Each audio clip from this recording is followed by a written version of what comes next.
the world of radio shock jocks, the biggest are Opie and Anthony. These people say shocking things that border on offensive in order to entertain their audience. I refuse to sit here and think that radio has to be nice. Why? Why does radio, out of any other medium, have to be nice? We are being now held to a standard where we have to be nice and make people feel good. Go screw! Radio bad boys, Opie and Anthony. Controversial radio personalities, Opie and Anthony. Infamous DJs, Opie and Anthony. Talk show radio hosts, Opie and Anthony. Opie and Anthony. Opie and Anthony. Radio shock jocks, Opie and Anthony. Opie and Anthony. Shock jocks, Opie and Anthony. Shock jocks, Opie and Anthony. Opie and Anthony. Shock jocks, Opie and Anthony. Opie and Anthony. Shock jocks, Opie and Anthony. What would I sacrifice in a chimp attack so the family gets 50 mil? 50 mil for a chimp attack. 50 million? I'd put on a chimp outfit and bite my mother's face off. I was lucky enough to be in Istanbul. It's 90-something% Muslim, but it was the good kind. I mean, every once in a while you would see one and they would point out that's a radical Muslim. They were pretty regular. Holding a head in his hand. This is what's left of a Pennsylvania dog kennel after a propane tank ignited, setting the pens on fire.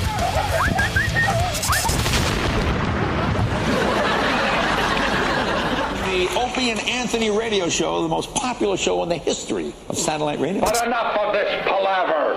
Let's get the show on the road. Really? Classic. Yeah. Good morning. Welcome to the Opie and Anthony show. Sitting over there reading my papers, and Anthony's bitching and complaining about taxes. As per usual. And I don't blame you. I'm not saying that that's wrong. I just want to know more. This is a cell phone tax? I want to know more, too. Yeah, well, New York State, apparently. Wow. Does anyone have a cell phone bill handy? I can log in. Maybe we could do a little like, I know it's like a let's make a deal thing, but take a look. First of all, take a look at your cell phone bill and try to figure out half those charges. Yep. See what is actually the charge of using the equipment and making the calls. Yeah. And you'll be stunned at how little of the bill that is. Right. The rest of it is all these taxes and other surcharges, which is tax. So there's a new one going on. Mm-hmm. We have another $1.20 a month being stuck on every New Yorker's cell phone bill. Starting when? This is always vague. They just say, it's going to happen. Then someday, you turn around and there it is. Right. How do we vote against this stuff? You don't. You voted in the guy that okayed it. He's representing you. Is he really? Now, did anyone say, I want this? Right. That's where the whole representation thing goes right down the shitter. It's like, why? I didn't want this. I'm okay with people that argue Democrat, argue Republican. I like to argue just politician. I know the Democrats are known for taxing more. Democrats are notorious for taxing. Tax and spend, yeah. But I'm not a fan of just about every politician out there. I'm trying to think if there's one politician where I'm like, rah, rah, rah. Do you have one rah, rah politician that you get behind? For real. He's been put in the ground. Yeah, Reagan was good. But we were too young to really understand what he was about. I'm thinking. I know. All we knew was he was the great communicator. Yes, he was. He came up with catchy little things when people, disintegrated. Yeah, they just need, when they need a little boost, a little lift. He knew how to, Reagan was there. He knew how to throw some poetry at us. Ronnie Reagan. And turn those sad tears into happy tears. But this tax is and this is just one of many taxes that we're getting hit with here in New York State, and then in other states. In your state, where you're listening right now, I'm sure your governor and all the people in charge in your state are coming up with the same types of things. This is called a public safety tax that is going on your cell phone.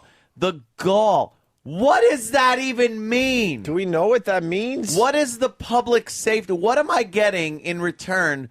Because usually when you're taxed, you're supposed to get something in return for that money, or at least somebody is supposed to get something in return for it. Well, they're supposed to pretend you're getting something in return, at least. Yeah, at least fake it. What is a public safety tax? I have no idea. That is worth, there are a lot of goddamn cell phones. Right. And $1.20 or something like that, a clip from New York State is going to pull in, maybe $10,000, $15,000. Probably. Perhaps. Well, they say it actually is going to go hand in hand with the usage charge. Usage. Why do they I'm going to use it. Of course there's a usage. There's a usage charge. Yeah, why do they have to charge you a usage charge? Usage. If you get a cell phone, it's pretty safe to say you're going to use it. We have to give you an excise tax. What? These politicians. The suck. tax. And we are being slammed now. They're using the economy, the bad economy, to just tax the shit out of everybody. And quite frankly, it's the democratic way to do it. They love doing it this way instead of really thinking it out, seeing if there's other options, cutting the crap that goes on in every state in this country. The money that is being wasted by these politicians and the corporate contracts that are going. It's just a big game that's been played for years and years and years. And they take a little tax here, a little tax here, and it just adds up to a point where people can't afford nothing. When are they going to start working on looking into mismanagement? Yeah. That should be a key. Who's she? That should be a key phrase for any politician out there that's brave enough to really take on the tough targets. Mismanagement. Say, that's my platform. Yep. Mismanagement. I want to know why, like, the transit system, the MTA here in New York City, is broke. Because every time I get on a subway, we're squeezed in like sardines. Every time I'm on a roadway paying tolls, they're backed up forever. Yeah. You just see ka-ching, ka-ching, ka-ching as people are flying through Easy Pass. It's amazing. How the F is that How the F are they broke? How are they broke? Somebody isn't handling the money properly. Yeah, this is what I wanted. All the charges on a cell phone bill. You got the usage charge. You got under the taxes, governmental surcharges and fees. You got the New York State E911 fee. What? You got the New York City 911 surcharge. You got the New York State sales tax. You got the New York City sales tax, and you got the New York local MCTD sales tax. That's What under is the that? taxes, governmental surcharges and fees section of a phone bill. And now tack another $1.20 on there for public safety tax. Well, then you go to the Verizon wireless surcharges, which include the Fed universal service charge, the regulatory charge, the administrative charge, and the gross receipts surcharge. What is it? By the way, do what I do. I've actually asked one of the dummies that works for these fucking phone companies. Oh, God. What is this? Those are government charges. No. But break down each one and tell me what they do. If I'm paying this, I have a right to, and they will not be able to tell you. They won't be able to tell you. Where is that going? Where is that money being deposited? Right. When I pay my phone bill, that money has to come out and go into some treasury. Where is it going, and where is it being put after it's in there? I don't know. I don't even understand. Universal what? Yeah, shouldn't we know what we're paying for? I'm They sure put it in a language that you just can't understand by reading the name of the tax. What it even is. A FED or a Fed, probably Fed universal service charge. And someone, by the way, is saying this new tax allows you to call 911 for free off your cell phone. But then they have the 911 tax. Well, that's why I'm a little confused now. Aren't there two 911 taxes, a 911 something or 911 surcharge? Well, you got the New York State E911 fee, and then you got the New York City 911 surcharge. How much is each one? A few cents, That's right? $1.50 a month that you're paying for that. How many times do you call 911 in your lifetime? Well, 20 or 30. Hopefully maybe once or twice. Once. Hopefully. But it's I don't know. The way it's unbelievable. The way they tax you is just crazy. Oh, look at James. How cute. Your state is a little behind there, James. James in New Hampshire. Go ahead. Hey, morning, boys. Morning. I just wanted to give you Massachusetts is putting in some new taxes for you. They're jacking up the gas tax 17 cents. Yeah. Then they also want to install a microchip in your inspection sticker so that they can calculate how many miles you travel every year and re-tax you on that gas by charging you mileage for the year. No, and not only are that's crazy. Come on. Not only will it not eliminate tolls, but there's talk of more tolls. They just cannot stop sticking their dick down your throat. They cannot get their hands out of everybody's pocket. And man. now there's a virtual feeding frenzy amongst the politicians, a feeding frenzy of taxes, where they see one guy get away with it. They see one, state or Obama gets away with it, with saying, well, we're going to tax these, the 250,000 and over thing. Mm-hmm. But it's a lot more than just people making 250,000, and we knew it would be. Mm-hmm. And now it's pretty much coming down to everybody because they see that, and then everybody else goes, yeah, it's a way to cure some of these ills. Let me jack the taxes up for this and this and that, all the way down to the local level where you got your state-run officials are taxing you for the state, and then your local governments, your little townships. You get these things in the mail, and you realize, they're taxing this. They're charging you a little more on your water bill. They're doing it, nickel and diming you to the point where it adds up, where it's like you're already paying half and half with the government. It's amazing. And now they would just want more. It's absolutely amazing. More. Yep. Let me say hi to Mike in Cleveland. Mike. Hey, how you doing, boys? What's up, Mike? You guys there? Yeah, Mike. Yeah. Oh, yeah. You know what? This is really pissing me off. I'm in construction in Cleveland, and I got to take a piss test to work on government jobs, state and federal jobs. Yeah. Then they take my money. They don't give me any choice of it, and they give it to welfare recipients who don't have to pass a piss test to get welfare. This is bullshit. You know what? That's not a bad point, man. I mean, if you want to accept government money, like to live, right? There are people that fall on hard times. Oh, yeah. How about we know that you're not doing drugs, because that way you at least could be looking for gainful employment. That's a great point. You know what? I got a piss to earn it. Fuck yeah, man. That's right. It's amazing, too, that you look at the way they're handling these bailouts. They were just saying yesterday, Obama wants the head of GM out. Yeah, he goes, hey, we gave you money. Mm-hmm. I don't like the way you're running things, so get the fuck out. Mm-hmm. All right? Point taken. That could be argued either way, but whatever. But if you look at welfare recipients, people that are on the government dole, they are being bailed out, if you will, because they can't afford things.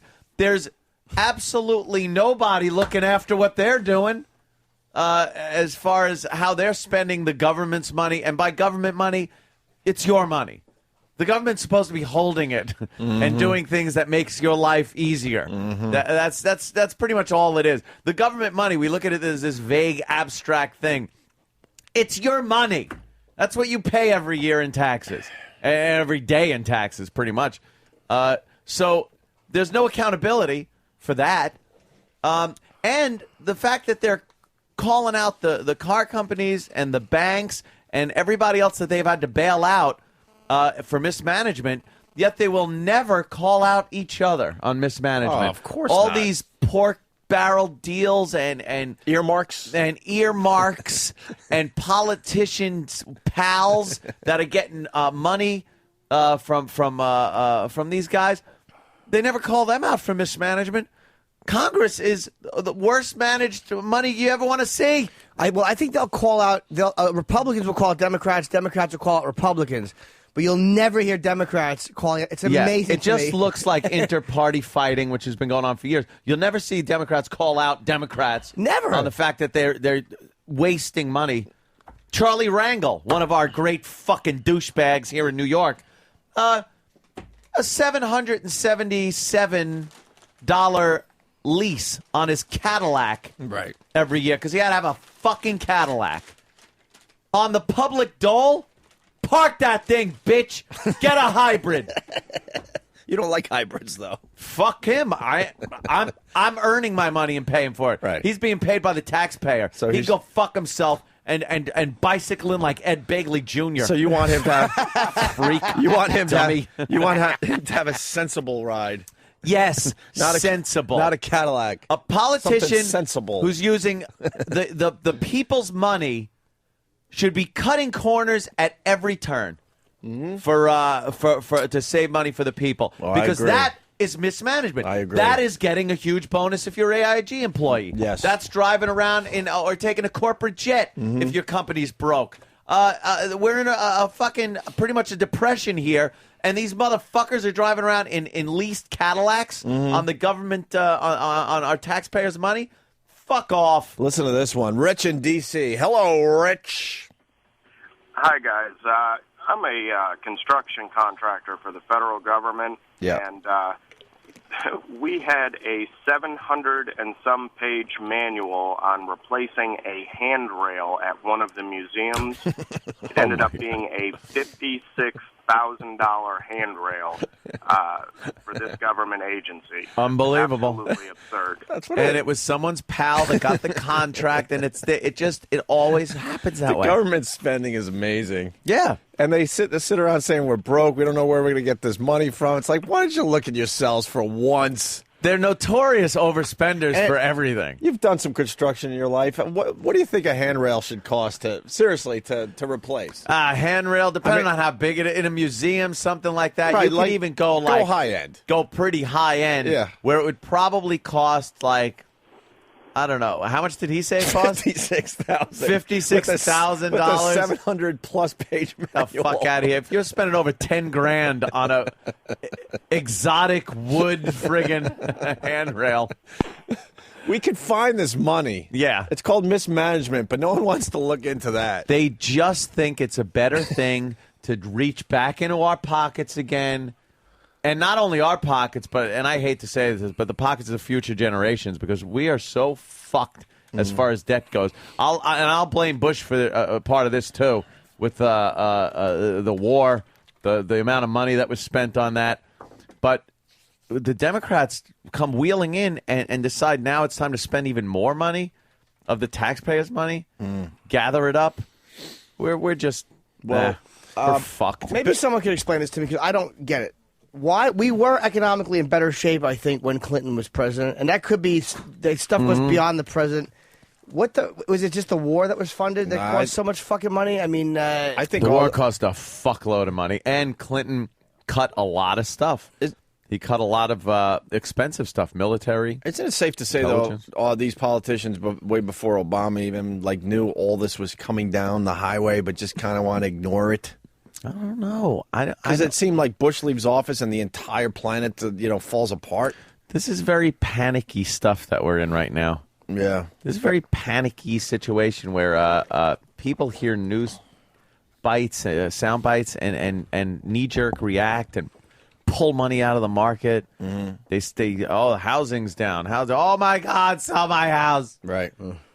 People just freak out. Right.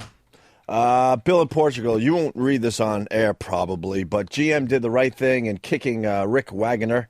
Is that how you say his last name? Yes. To the curb, whether Ant believes it or not. During his reign, the stock lost 95% of its value, and now the company is hemorrhaging cash everywhere. I never said that.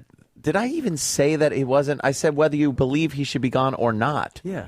I said there's accountability there. I said Obama is putting accountability on the auto industry for the money that they give him. You can't just give him money without accountability. Right. But apparently there are certain places and people we give money to, huge amounts of money to, with zero accountability. There you go. That's what I was saying. This motherfucker, I could give a shit if he lost his job. Yeah, GM is in fucked shape. Yeah, let's go. You could look at the reasons. Let's go to Robin in Detroit. Robin.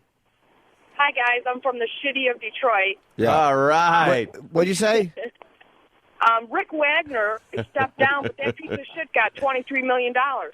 Yeah, I don't feel sorry for these guys when you see him on the front page of these papers. Yeah, he's not going to be on the unemployment line. I heard he's walking away with a nice sum of money. You're saying $23 million. He started in 2000. Stock was $70 a share. Now it was $3.62 at the end of last week. Yeah.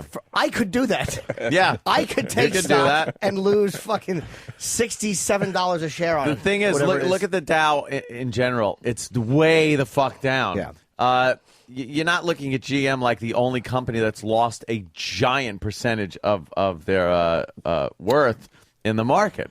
And it's not just, so you're going to kick out every CEO. Look at the banks. Right. I like Jimmy's point he's trying to make, though. As the CEO, he could do exactly what you could Mr. step in, Wagner sit did. there. I see you in the big glass corner office somewhere in Detroit as like Ted the CEO, and all you're doing is playing old school asteroids as your company is falling apart. Just making questionable decision after questionable decision. What are you talking about? The wheel design is wrong. They should be squares. Rubber squares. That's ridiculous. We'll lose money. Kunk, kunk, kunk, kunk. Just cars that go kunk, kunk. I'd run the company like Kramer when he went to work at that corporate place. What's in the briefcase? Crackers. Oh, my God. It's like you have no business being here. I don't. Take the windows off. No one needs windows. They're not cost effective. You give them just a little slit to see out of? Like a tank. Right, Yes. like a tank slit. Yeah, or you take For the front window and the side windows, and that's it. Or there's no windows whatsoever, and it's like, it's cuts down on, it'll save our beaches because we're not melting the sand into glass. Let the bugs fly through your hair. Sunny day cars, I call them. Hey, let's say hi to a cop in Westchester. His name is Mike. Hey, how you doing, guys? Hey, man. Hey, Mike. Big fan, guys. Yeah, thanks, Mike. I'm retired from the city. Guys who work in the city, I worked for the NYPD for 22 years. Yeah. You used to have to pay a commuter tax. Yeah. And the union had a problem with it because we were paying tax in New York City. We should have been able to vote. And, of course, we lost that in court. So that was a big deal also. I'm amazed. If you guys want to talk about the Board of Education, in New York City, their budget is $12 billion a year. Right. The average teacher makes $660 per day on a 180-day work schedule. I worked on an investigation at Livingston Street, and that is just throwing money down the toilet. There is no productivity whatsoever rating for teachers. Yeah, they're not held accountable. I don't want to smack around teachers, guys. Stay strong. All right, thank you, Yeah. sir. Yeah, that commuter tax just always... I never understood the commuter tax, considering people were using their cars, paying the tolls, then parking their car in the city, which brings revenue into the city, no matter how you look at it. 18% fucking tax when you park. When you park, dude, there's taxes when you buy the car. Then there's taxes when you register it. Right. The registration, the inspection. Right. Like at every turn, there's taxes. You're being taxed, and then, hey, you got to pay commuter tax too. Commuter tax. What the fuck? Why am I paying that? Yeah, just to come into the city to make money. And then when all is said and done, and they tax you, and you get whatever percentage of the money that's left from your working, everything you buy is taxed. Yep. So and every dollar you make without spending it is fucking taxed. If you just sit home. And then just sit home. And if you want to put it in the bank and make a measly 1 or 2% interest on it, guess what? That money you made with your money is taxed. But you already taxed that money I put in the bank. How can you tax it again? What happened? No, we're taxing the money you're making on it. How can you tax the money again? Because technically that's what's going on. It's infuriating. Decide to do the right thing, put a few bucks in the bank. Yeah, a few shekels. And then they tax that. Great. Well, if you make money in the market, they fucking tax it. Oh, they tax it. But if you lose a shitload of money in the market, you can only write off a very small amount. You can't write it all off every year, can you? You can only write off against what you gained. So if they tax, you made $100, and then they tax it, and you got to pay them $50, and then you lost like $100. You could also use that to go against what you won. You can only use your losings against your winnings.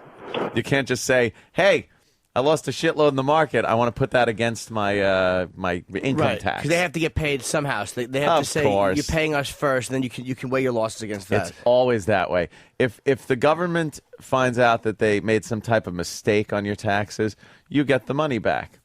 If you made a mistake, you pay them plus interest and penalties and everything else. Where's my interest and penalties when they have to pay me? They don't give you one.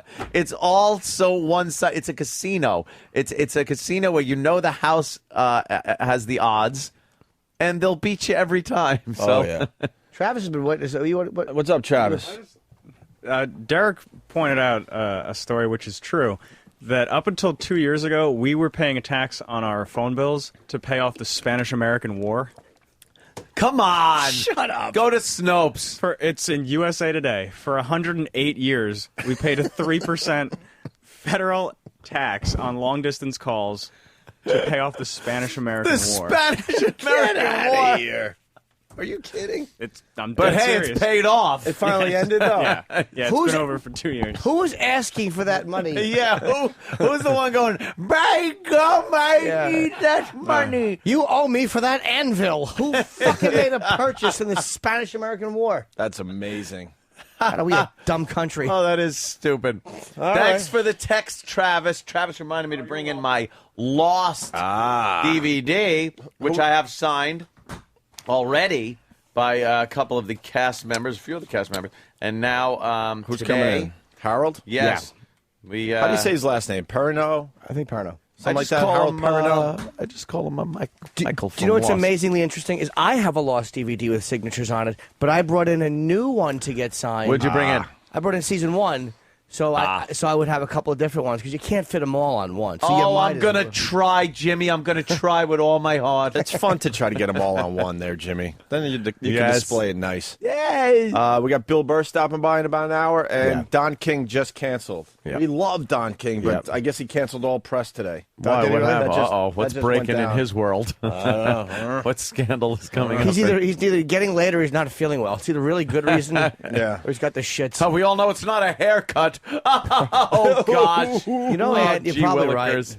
Oh, literal Jim. We're not going to get to all these calls, so really quick. Victor the trucker, only change Obama promised is coming from our pockets. Well, a lot of people saying that. Thank you. Paul in Jersey, they tax unemployment cash, and it's taxpayer money. Right. It's taxed money that they get taxed from. Chris in West Point, government spending $4 million trying to outsource contractors to other states. Jim in Baltimore, Obama's taking 500 people to the G20 summit. What? Yeah, he's winging around like the Stones. Europe. He's winging on over to London. Yeah, jam with the Stones. He's going to England. Might as well. And, boy, I'll tell you, that Obama sure does like that Air Force One. Oh, does he love it? The guy has done more traveling than any president in a full term so far. He loves that Air Force One. It's his hoopty. That is his hoopty. He wants to see what this hoopty could do. That's a mad ride, that Air Force One. It looks like WED in Pennsylvania had girl with cell phone and new car pick up welfare check. That's always good to hear. Les the trucker, all cars are going to end up taxed like trucks. Oh, man, do they tax the truckers. Yeah. And Mark in Jersey, how come when people sue, it's tax-free? What? I don't know that one. I don't know. That's one I don't know. But I don't know. Mark in Michigan, how are you, Mark? Hey, Mac. Good morning, boys. Hey, Marky. Hey, Jimmy, you killed on Hannity last night. Thank you, man. You know what? You did really well with your hands. I was watching him. It's funny. I don't pretend we're friends or anything like that, but when you know somebody and you watch him on TV, it's just you stay fixated on certain things. Man. Thanks, man. It's like your hands. Yeah. Well, we got a little audio from Norton on Hannity last night. Ooh. I want to start with the intro. He better gave us the fine Jay Leno intro. Well, I don't think, it's kind of hard to get a Jay Leno type intro. He better. Everybody should follow suit and give us the Jay Leno intro. All I could look at the whole time, by the way, because I was sitting next to Sean, is like to the left is the monitor, like your eyesight is forward and left. Yeah. My fucking head, I'm like, who is that talking bullfrog on television? Oh, shit. There's a talking bullfrog I'm looking at right now. What a fat-necked boob. Holy shit. Talking bullfrog. Whoa. Oh, that ain't gonna. Oh, Jimmy. That won't haunt you for the next month. Oh, with animations and everything else. I'll play. That's absolutely fine. Ribbit. Sound clip. Ribbit. Are we gonna do a little animation festival? Are we bringing back the animation festival? Because now I'm thinking I think we the should. talking bullfrog would be a great animation. Would be. We got to work on that. Here's Jimmy on Hannity. And he's a radio host, comedian, and star of the HBO series Down and Dirty. Jim Norton is with us. Do not let your kids watch him. Ever. I'm kidding. Thank you. So, well, come on. Well, I didn't mean it in a bad way. All right. Wow, Sean, Jesus. Yeah. A little awkward there for everybody. Sean worries. He's That's a worry wart. I'll tell you why, because we go out live. When you do that, you're on live. Yeah. Whereas Red Eye is taped, so if you truly fuck up, they can fix it. Yeah. But Sean is just like it's like you guys have an understanding. He's making eye contact, and you can hear him going, "Please, please, just don't say fuck." Please, I trust you. Please don't do this to me. Greg on Red Eye was freaking out when I was there because one of the girls on the panel, the one that was on the live via television, we were talking about Obama and how Obama was trying to equate the economy and the banks with a suicide bomber. And he's saying, the guy's got the hand on the trigger, and he's got the explosives around him, and he went into this whole thing that made no sense. It was really stupid, and it was just proving Obama should not go off with the teleprompter. And this girl said, well, I won't even repeat it, but she was kind of insinuating that perhaps somebody that made that statement should have explosives put on him. Oh, good. Yeah. And Greg at that point was just like, when they went to the next break, he goes, we got to cut that out. We got to cut that out. Now we got to find something to put there. He goes, you can't say that. You can't be talking about the president, blah, blah, blah. So that made a big to-do. He's right. If that was live, that would have been a situation, right? Yeah, if that was live, So there's the point. I'll actually ask him about it when I do Red Eye tonight. I'll sit there and I'll say, oh, you got that tonight? Yeah, it was actually a back-to-back night. Oh, cool. Look at that. Very nice. Well, he said radio show host. Well, Greg should come in today then, do a few minutes with us to promote his little show. Because I was on with that guy, show, Dennis Prager, who I've heard the name before. Yeah, I know he's a radio guy. He has a great voice, but is he like a fucking... He's like a real conservative dude, Yeah, right? he's a very safe broadcaster. He's like a responsible broadcaster. Oh, yeah, he's responsible. He's in the responsible category. He had his wife and young son there, and everybody was pleasant. My young son. I happen to have my young son in the studio. But there's something dark about that guy because I don't know if there was a point where he was talking about he wants to write a book or something called Your Husband is Not a Pervert, where he discusses, because he told me that off the air, and then he repeated on the air about male sexuality. Uh-oh. And I'm like, oh, boy, this guy has a doozy he wants to drop on someone. Yeah, right? He's ready to go with that one. Sean asked Jim if people around the country support Obama. Let me ask you, you do a comedy tour. You see people all over the country. Do they support this? Are they laughing? Are they crying? I'm crying. I don't know what they feel. I'm just trying to get women drunk after the show. Get them back to the hotel. I never ask them political. I'm just, whatever they say, I agree with. If she's hot, if she's a liberal, yeah, me too. I hate the Republicans. I'm a worm, Sean. Oh, that's terrible. But come on, you've got a serious side. I've seen it. I mean, look, some people do, some people don't. I mean, it depends on where you go in the country. New York, Los Angeles, I mean, yeah, they support Obama. You do a gig somewhere in Western Pennsylvania, they probably... You change your act based on the audience? No, not at all. I mean, it's awful no matter where I go. All right. Fair enough. God bless Sean. He's a weird individual. Sean is an oddball. Because he's such a safe guy, but he has this dangerous side about him. Yeah. You and I have done the show. Ant's doing it solo soon. You do the show. It's like that weird, April thing. 16th. Yeah, he's got that weird edge about him. I think he secretly wants to be like a shock jock or something. I think he secretly wants to get women nude in a radio station. It's hard to squeeze in on that show. Right. Yeah. Well, you know what it is too. Now that I've noticed, especially when Jim is on, and it's just the Hannity show now. He is a little more leery about what you're saying, sure. and he's trying to. I think he's trying to stay a couple of steps ahead of you to see where you're going. And it distracts him a little bit. It's like because he even told me, he goes, I tell you that every time you're on, like you said to be off there.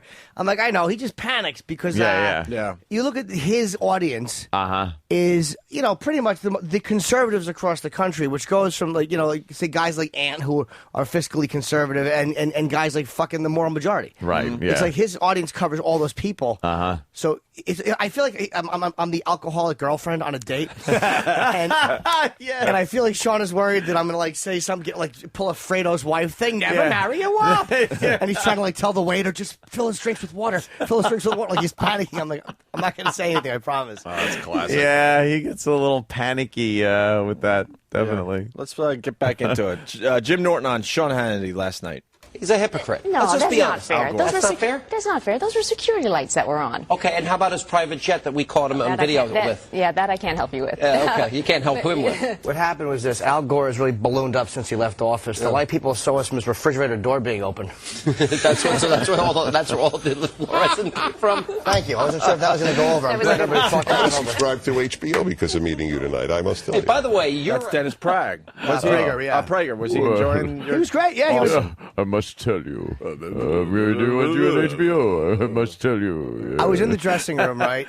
And I'm sitting there, and the woman Nude? I was nude. And I tend to sit in Sean's dressing room nude with my legs spread apart, waiting for people to come in. And I greet them like that. Oh, I didn't know you were going to be a good icebreaker. Yeah. So I'm sitting there, and the woman came up, who I sat next to. She was very nice. She worked for some big. She had worked for She's a Dem. Al Gore. Like she worked for a lot of the big ones, and she was a little nervous. We were talking, and then some other people came up, like this young guy who was like a reverend with his wife, and they came up with another reverend, and then Dennis Prager came up with his wife, and he's got like a stepson. And Dennis was just kind of... Hell's going on I over don't there at know, that Hannity but show? guess who was the outcast sitting there tweetering? Jimmy Norton. Yes! They were all chatting and introducing each other, and I'm sitting there like the fucking... just like the Black Plague. Tweeting. Fucking tweeting. And I know they're like, who is this asshole? But they're all having like responsible adult conversations, talking about Judaism and Catholicism and having a really pleasant chat. Yeah. And I'm like, oh, is this going to be an atrocity tonight? They're going to hate my guts. But, it's cameras are on, everybody's fine. Yeah. Bring in another person for your side, man. Balance it out a little bit. What the hell? Well, they had the Democrat and the Republican, the kind of Yeah. conservative.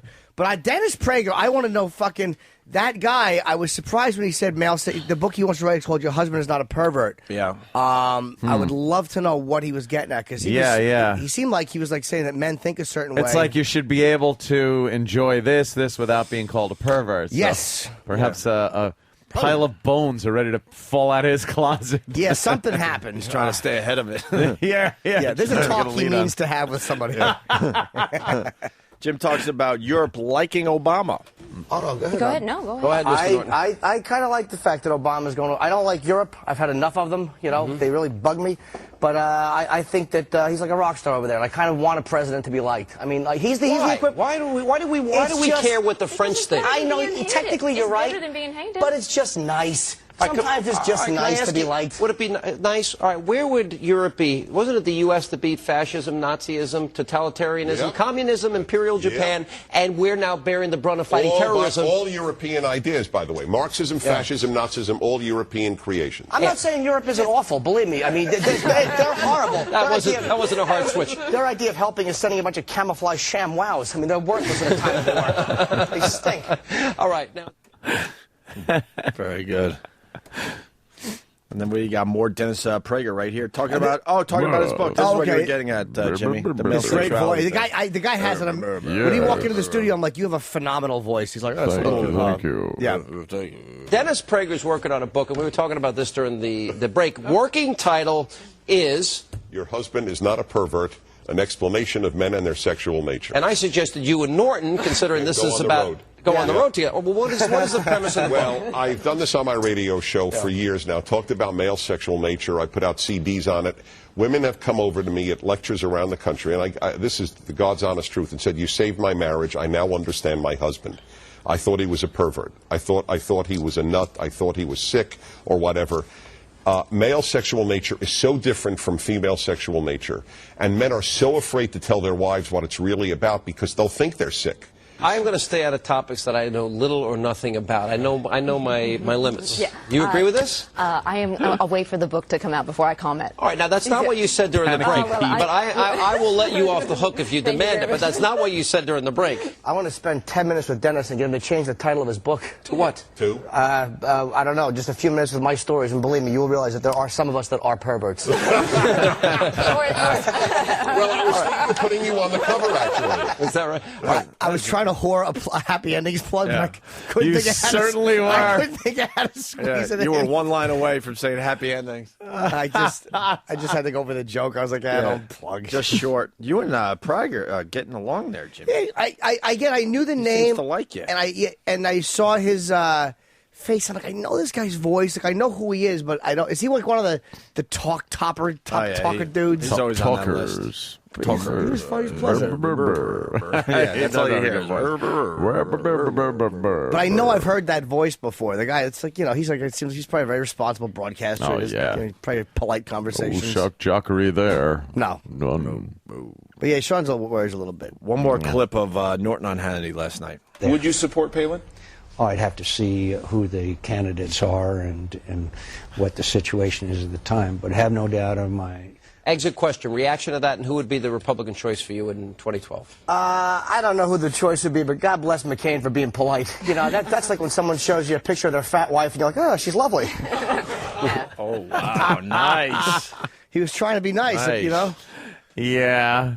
I didn't know what he meant by exit question, though. I didn't know that's a very quick boom, boom, boom. Why is the media still taking it seriously that Palin actually has a shot at the presidency anytime soon? That's ridiculous. I know. She was a complete bust in the end. You know what, Maybe though? in another 8 years or something. Who knows? But when they ask Republicans, if they ask Democrats, they just laugh at her. And they ask Republicans, and no one commits. Right. Like you hear it's like, well, I have to see who the other person is on the ticket. She's a very respected person and this, but you never hear like, yeah, I'd vote for her. Right. You don't have to worry about that. Yeah. Someone's got to. How about a little honesty and go, look, she was a bust for our party. Yeah. We thought we had something, and party she just wasn't ready. Makes the party look stupid, so you can't say that. Yeah, I understand. So you got to, mince words. But it is kind of. It is a bit of an awkward question where he's not saying, yeah, I would support her, because she was good enough to run the country if something happened to McCain. Like, he's basically, by picking her as vice president, he's going, look, if I die, she's it. Yeah. But, like, would you support her? Maybe. What happened? Yeah, what happened there? What do you mean? What did you learn that you're not liking? So it's like he was just trying to be nice. He was being courteous. And there's a woman right now on Channel 11 who I really am sexually attracted to. You like that? I really do. Who is that blonde lady? I don't know. She got a book or something? I don't know. I think it said Candy Girl or something, whatever that means. What is Candy Girl? I don't know. I don't know. You like that, Jimmy? Hopefully, if you say it 3 times, she appears. Kind of like Candy Man. While we take a break, we got lots to do today. We got Bill Burr stopping in, the dude from Lost, and Oz, you guys were saying. He's wheelchair guy in Oz? Yes, he is. And he's got a I didn't new see show. Oz either, really. New show coming on after Lost, I believe. Is he still part of the Lost thing? Or it's hard to say. Sometimes yes, really? sometimes no. I know. It is very hard, especially with the flashbacks and flash forwards and things like that. You never know who's going to pop up, and people that are able to see the dead. Right. There's just... Did he have some weird demise in Lost? Well, you could say that. Oh, boy. You could absolutely say that. And he was not happy about it publicly. No, huh? He spoke about it publicly. He wasn't. He made a point. I mean, it's like sometimes when you hear black actors or whatever commenting on Hollywood, you're like, all right. And then there's times like I noticed. I didn't know he made this quote. Like, there's really not good black characters on Lost. Like there are literally. There was one, and then he decided to fucking leave. And then he was gone. And then Mr. Echo was good. And then he was gone, but I heard he was difficult to work with. It's like they just keep replacing them with, like, the redheaded girl and it's like, I kind of get it. Like, I'm so lost. Well, let's be real. I'm lost. Who's watching the show? Let's look at the demo. That is exactly what it is. But it's still, I didn't mind watching Mr. Echo. I loved him. I didn't mind watching him. But it's like there are certain shows that appeal to black people. All the shows that used to be on WB or whatever the hell it's called now and stuff like that. I can't even remember some of the names of these things, but it was like the Paul Harvey show. I don't see a lot of white people tuning in. Paul Harvey or Steve Harvey? Oh, Steve Harvey. Yeah, Paul Harvey. No one's tuning into Paul Harvey either. Paul Harvey had the opposite audience. The Steve Harvey show. Yeah. I'm just But you're not even. No, you're not even. Is this the news? I don't know what this is. And why do they got the fat one trying to make sexy? What is she doing? It's all cute and all, but big fat monster with her slacks. Big fatso with slacks. Yeah, stay behind the counter. Fat girl in or the slacks. desk, whatever. No, it's even though of course it's a big white audience, but on a show like those are like more niche shows. Like when you get a smaller show like niche. on WB, they're you're not going to get that massive an audience. I mean, when you have a show, it's like arguably the biggest show on TV. if it's like a little bit just to make it realistic. gotcha. It's like a fucking plane crashed. We've all been on planes. Well, you have the. They're not all white people. They're not going from utopia to heaven. You have the white guy that's married to the black woman. Exactly, the big, safe, matronly woman. She's on. There was nothing useful that came out of that couple. Nothing. The backstory was good, though. Their backstory was good. Yeah, the backstory was good. It's because it's a little dramatic backstory. That was really good, actually. But as far as the island goes, if they were there or not, no one would notice. Gave a nothing fuck. would care. Nothing would happen. The smoke differently. wouldn't even eat them. Who cares? Yeah. Smoke would be like, beat it. Nobody gives a shit.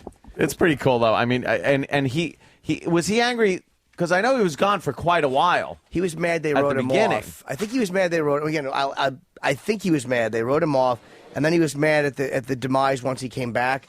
But I really think it's got something to do here's with our resident Lost expert. He was upset because he left, and then they begged him to come back, and he was supposed to come back in season 3, but that didn't happen. And then once he finally agreed to come back, this is what I've read, that the strike made the writer's strike forced them to kind of condense his story a little bit. Oh, right, because there was less episodes, right? Yeah, so he was upset that he came back. He was in like a couple episodes, and then he was killed. Yeah, something tells me there was supposed to be a lot more going on with him and Walt, and why Walt was there with the grandmother, I guess, or something. I'm going to ask him if it's that got glazed over. If it's because Walt was older. I tell you, I didn't realize he left, and because I thought they wrote him off. Because when a kid he took off on the boat with Walt, and that was it. Goodbye. When a kid gets bigger, it's kind of hard to keep him. Like, you have to get a replacement kid because they fucking, all of a sudden, the kid is 5'11". Yeah. How old are you? Yeah. 13. Oh, the kid got so big, it was ridiculous. They should have recast him or got one of those Rodney Allen Rippy kids or a kid with a kidney problem. Yeah, you got to get one with the kidney problem. You got to get one with a kidney problem. Nice and small. Yeah. That's what I'd be doing if I had a kid character in a show. I'd be fucking perusing the kidney hospitals. I'd look at the kidney transplant list. 12. Can he act? Worked fine in the old days. Yeah. I got to watch this Lost. I'm so, Dude, it's such a good out of show. this conversation. Yeah. I just started watching season 1 again, and I'm just enjoying it all over again because I've forgotten so much of it. Yeah. Yeah. You forget, like, oh yeah, and then you just start with the backstories. It's on Sci-Fi, and occasionally I'll be watching something on Sci-Fi. Like, I think yesterday I was watching The Outer Limits or something, and then I fell asleep and woke up and Lost was on. It was an old episode. And I'm like, holy jeez, I barely remember this. Yeah, It's like, oh, so much has happened to us. I feel like it's us. I go, so much has happened to us since then. You're just part of it now. Of course I am. You know, there's a popular internet theory that Rose and Bernard are Adam and Eve. Stop it! I'm dead serious. I'm going to go with that one. I don't necessarily believe that. it. But Why would you? That stinks. It's Adam and Eve, not Adam and Steve. I would oh, love really? I beg to differ. I think it would be great if that whole series ended up revolving around Rose and Bernard. Oh, God, would that be awful? They're all of a sudden the be-all, end-all of Lost. Oh, no, they're useless on that show. They're not Adam and Eve. No. At all. Vincent. Stop it. Maybe she had Dog. ribs, but she's a black woman. I understand. Why don't we hit a break here? So we got Harold Perrineau. Yes. So we'll talk to him about some of these things you guys have. He's been on some huge fucking series, man. Yeah. I mean, Oz and Lost are two big ones. Absolutely. Then the helicopter pilot in 28 weeks later. Like, what? Yeah. That's pretty cool. He pops up in that. And the Matrix also. And, Yeah, they the did a little Matrix. Matrix action. That's right. Yeah. And we got stuff to give away to the fans that show up today. I see an Islander jersey. I see what's the red jersey? Could either be an Islander jersey. Oh, I'm gonna guess. I'm gonna guess Devils, but it could be a Bulls thing. Maybe it is a Bulls with Opie's name on it. Well, I got Opie and Jimmy. Oh, the Chicago. Remember we got to Chicago. They gave us the dumb jerseys. That we never wore? Nice. Yeah. All right, a Bulls jersey with my name on it and Jimmy's name on it. Got an Islander jersey. I believe Anthony's name is on the Islander jersey. Is it? I believe so. Yeah. You don't wear them with your name on them, Ope? I'm not a big fan of wearing my name. Oh, wow. Nope. An Anthony one. By the way, if you want to give me something, just don't put my name on it. The stuff we gave away yesterday, like the books that we gave away. Yeah. There was a bunch of them. The top book was that book called Bromance. No, that book Bromance. Who wants to laugh that The much? Stephen King one. No, I should Lisey's story. I should have brought that. Right. But it was the book about headshots. Oh, Holy right, headshots. right. Oh, yeah. where it has like 100 old headshots, and not even old. Some of them are new, and they're people who just haven't made it in Hollywood. And it's in a way, it seems like they're just kind of shitting on the people. Yeah. But they're basically just showing the headshot and the resume. There are fucking horrendous headshots. But Guy could not stop looking at this book. This is an author. We should go back and get this guy. No kidding, really? Dude, it's such an interesting book. It could be the greatest toilet book ever. Wow. But it's Yeah, only it is a once good through. Crapper book. Oh, my Sure. God. We got the... we can't give away the Jeff Norris CD today. Gorilla Boy, wow. Tropicana, what's that? Starring Jeff Norris. It's a movie he made? I don't know. All right, well, we're giving that away to somebody in the audience. It's a What the drink hell he is created. this? That is Worms Dirt? That is an autographed cup of dirt from Brian Regan. Cup of dirt. Holy shit, this is worth something. It's a gummy worms and dirt thing that Brian Regan signed. Cup of dirt. So you get It's a your cup little with cup of dirt in it. And then we got the I'm Over Here Now, Dice's 2000 Cause You Said tour. Wow. Because you said? Because you said. It is the worst. Look, nothing against Dice, but look, this is the worst hat ever. What's wrong with the hat? Try to put that hat on. So is the Danny. hat. It's one of those floppy hats. Yeah, but there's not enough room for your heads. It's not like a cap. Watch what this looks like. It's a beanie. Oh, my God. I gotta take a picture. That hat I is... gotta take a, It's like a Rick Nielsen hat. I got my first tweet for today, starring Dan. I already tweeted it. No, you didn't. I tweeted, I have it implanted in my head. I just got Blink. Wait. All right. There. Hold on, Daddy. That fucking hat, that looks like the type of thing Vic Morrow wore in Blackboard Jungle. Oh, I thought you were going to say in his last movie. No. You should have been wearing that. All right. Whatever. See his head go flying off with that stupid hat on it. Yeah.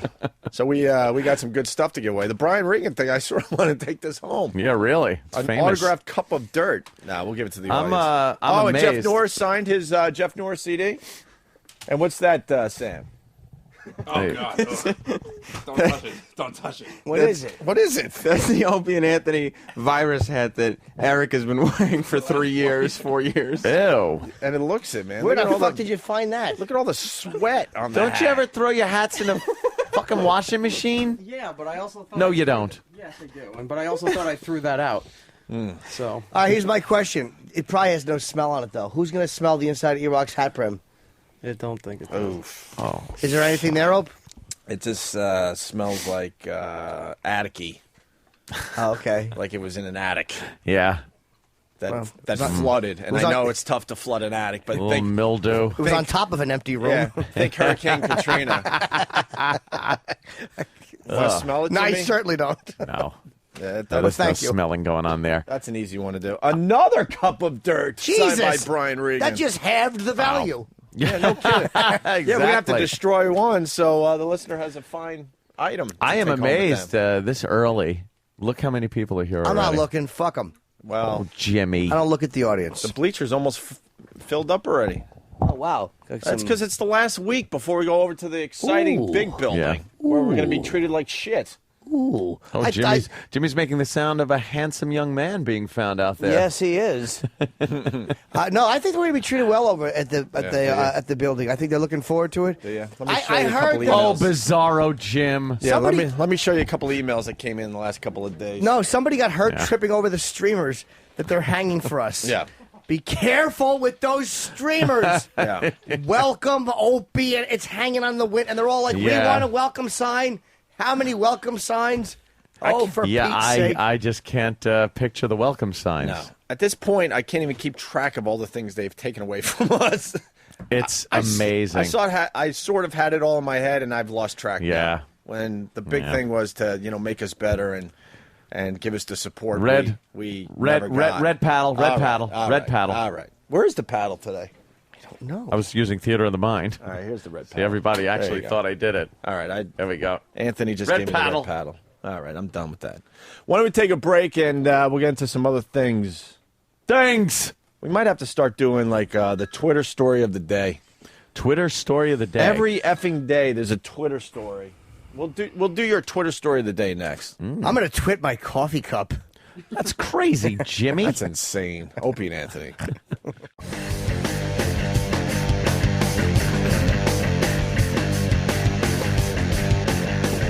Wah, wah, wah, wah, wah, wah, wah, wah. What are you showing, Danny? Let me Tree see. cock. I want to see it. Let me see. We want to see too. The bar.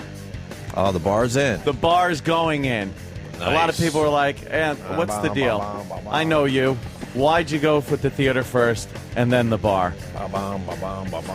And because I could drink and watch movies. Yeah, you gotta have a cooler by your side Right. or something. I think it makes perfect sense. You need to have chairs to stumble to already installed. But yeah, that was actually funny. Yeah, my bar guy, John. He's the woodworker, did all my desk and all that stuff. He just started yesterday bringing all the bar stuff in and putting it together.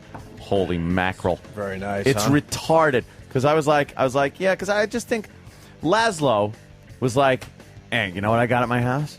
He said Guinness tap because I get a Guinness keg, put it in there, and I'm like, oh, that sounds great. I love Guinness, but you can't get a good authentic Guinness when you're like at home. You can pop the can with the widget and the bottle and things like that, but nothing like just tap. So I was like, yeah, let me do that. So I go downstairs yesterday after I hear a bunch of work going on, and their bar is there, and I go behind the bar. Dude, it's like a bar. It's like a real bar where there's big keg coolers and ice makers and everything. I don't have to leave. I picture you're gonna have to just hire people. They're gonna they're gonna punch in at your front door. I'm here to just kind of hang out at the bar in case you need me to pour Guinness for you. Yeah, I'm here to run the movie theater. I'm here to run the bar, the popcorn machine. Yeah. He'll have regulars that come in. They're like Norm, and but they'll have to clock in just as patrons too. I'll have to pay them to hang out with me. He's gonna have The Shining in his basement. Hair of the dog that Lloyd. There'll be one guy in a sailor hat. He pays to pass out and sleep on his floor so he can feel like there's been a brawl. Okay, get up.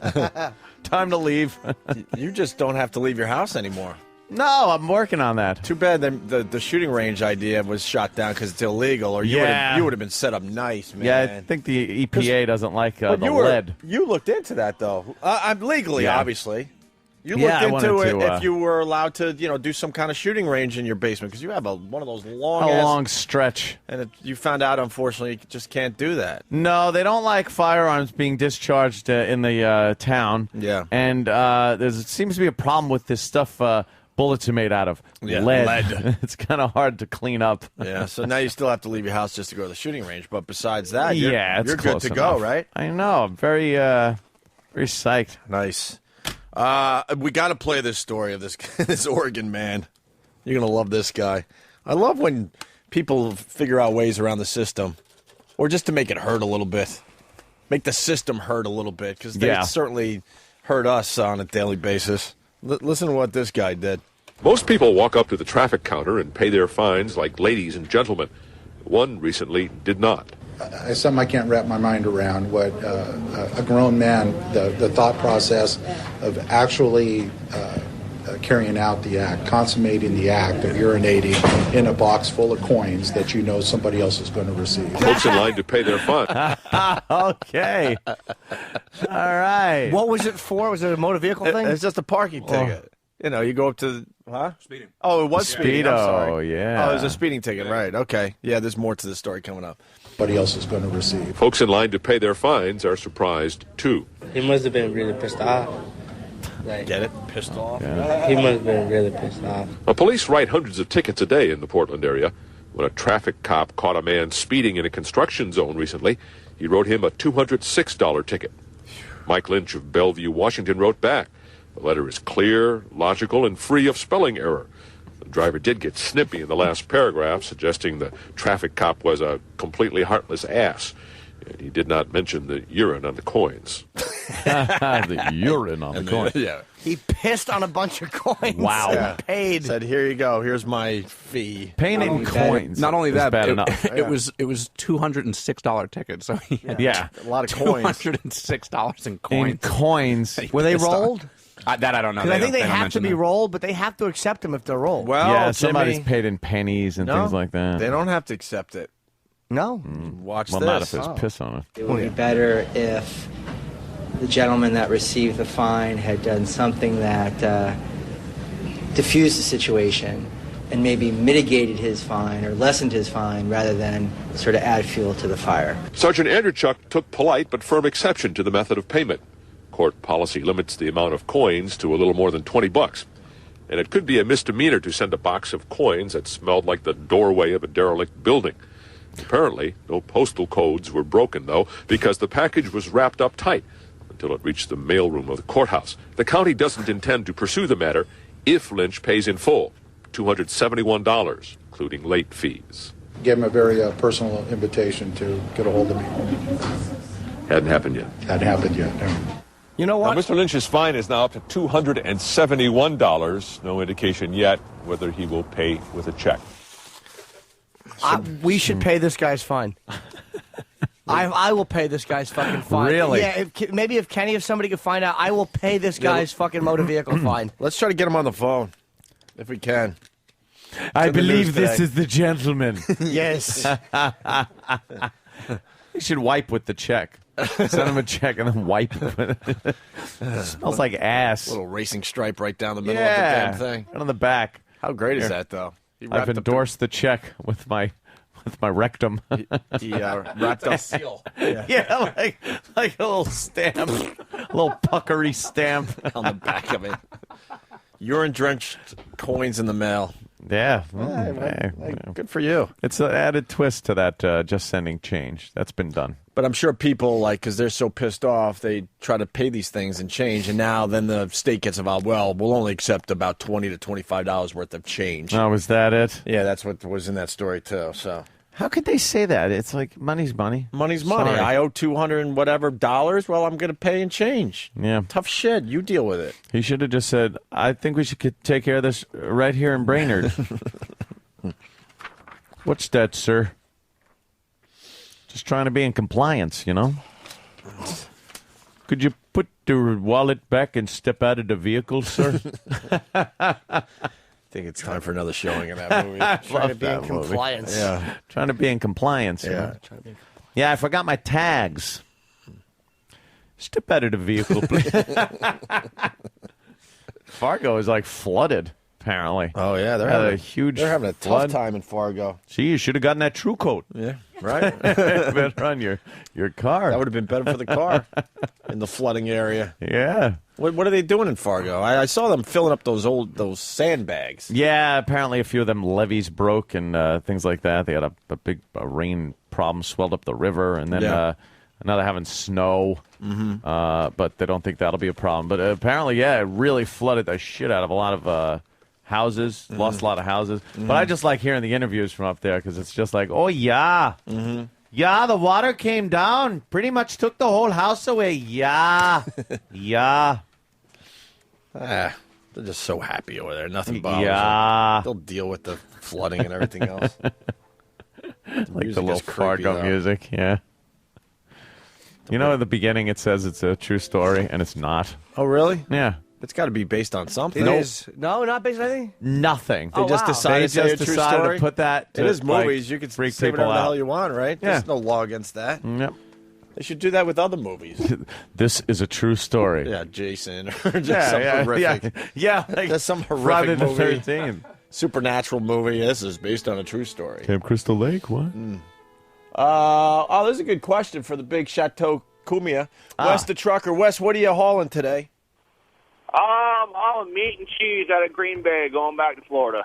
Meat and cheese. But don't they have their own meat and cheese in Florida? I don't understand that trucking industry. Yeah, but I guess it's not from Wisconsin. Wisconsin is no. Oh, yeah. I understand you guys got the good cheese. We all know that. And good beef. Yeah. All right. Hey, and I was wondering, you got the movie theater installed. Yeah. You got the bar. When are you going to install the daycare for your girlfriends? You. No, I even thought. Oh, Uncle Paul, too.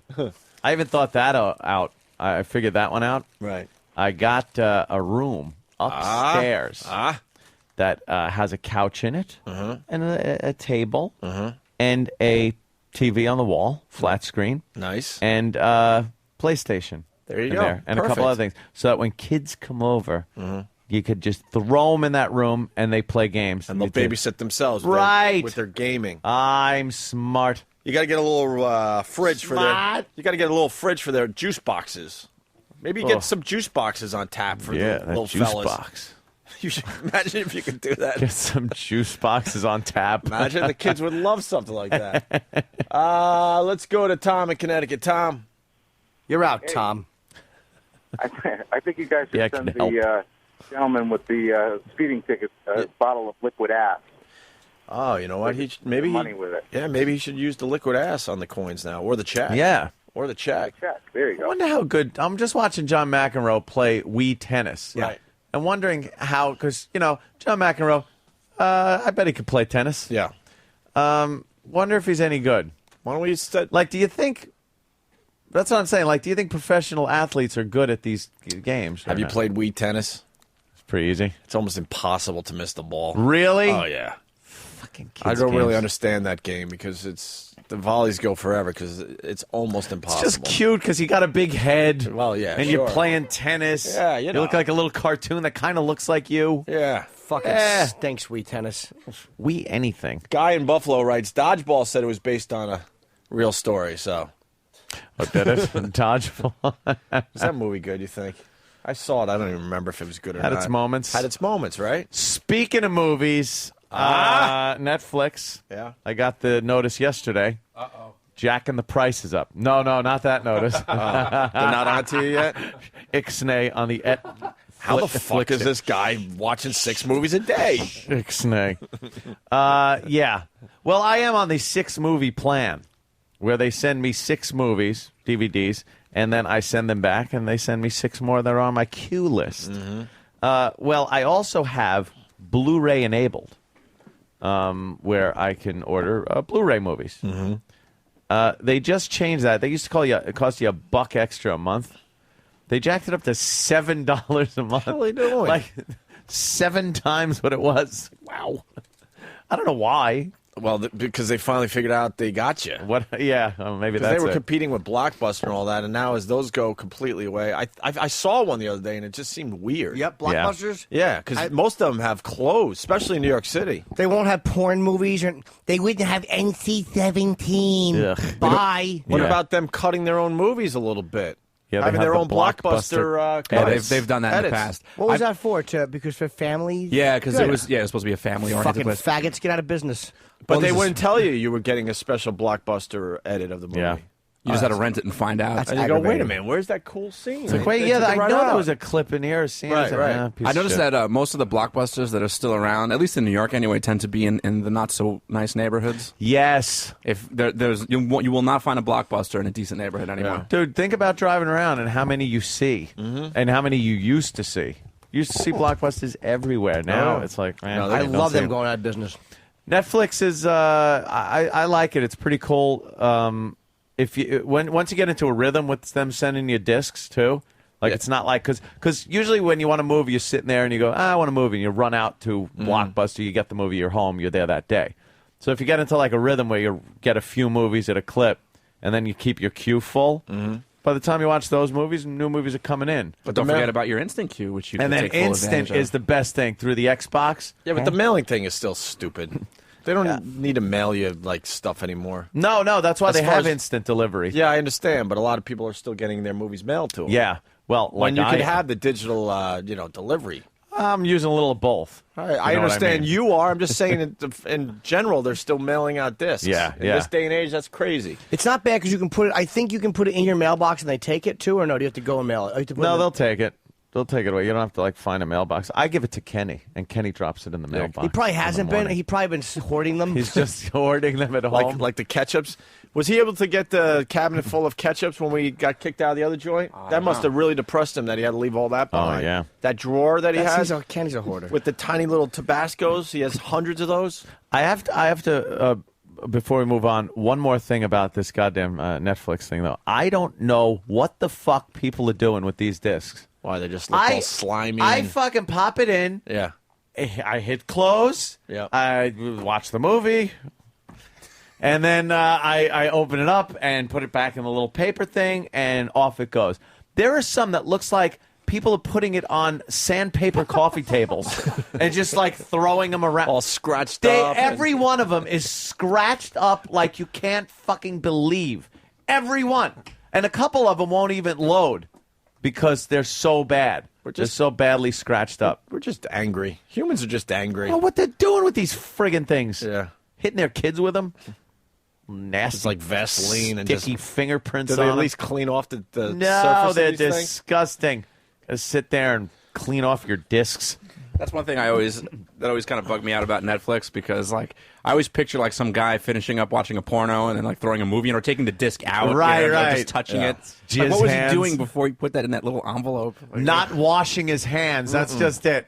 How many people are actually washing their hands before they touch the disc? Dude, you know, when everybody's Xbox, if you have one out there, I'm sure yours is broken multiple times. So you send your Xbox, and then they don't fix yours. They send you a refurbished Xbox. Yeah. I got the filthiest Xbox back. It was like disgusting. I just pictured some little kid with like peanut butter fingers and fucking ass and booger snot. Why all would over they it. send that to you? It was disgusting. It creeped me out, man. Did I don't you send it scrub back? No. What am I going to do? Complain. Yeah. Good luck with that. Yeah, I ain't gonna, To Microsoft? Where do you even start? Who you calling? Hello?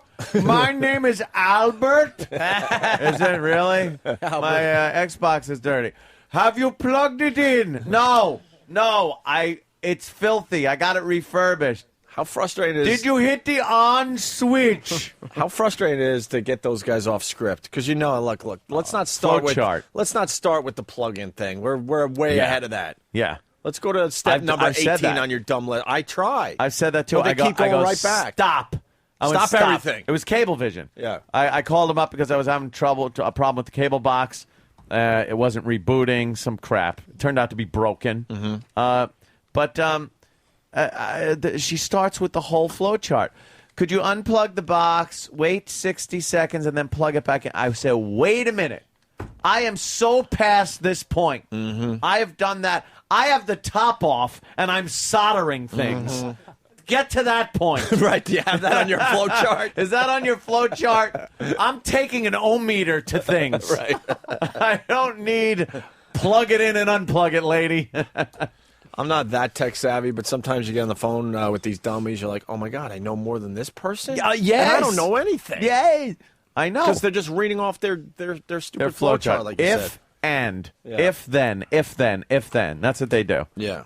You know, problem I'm having lately with my I don't know if it's my Safari.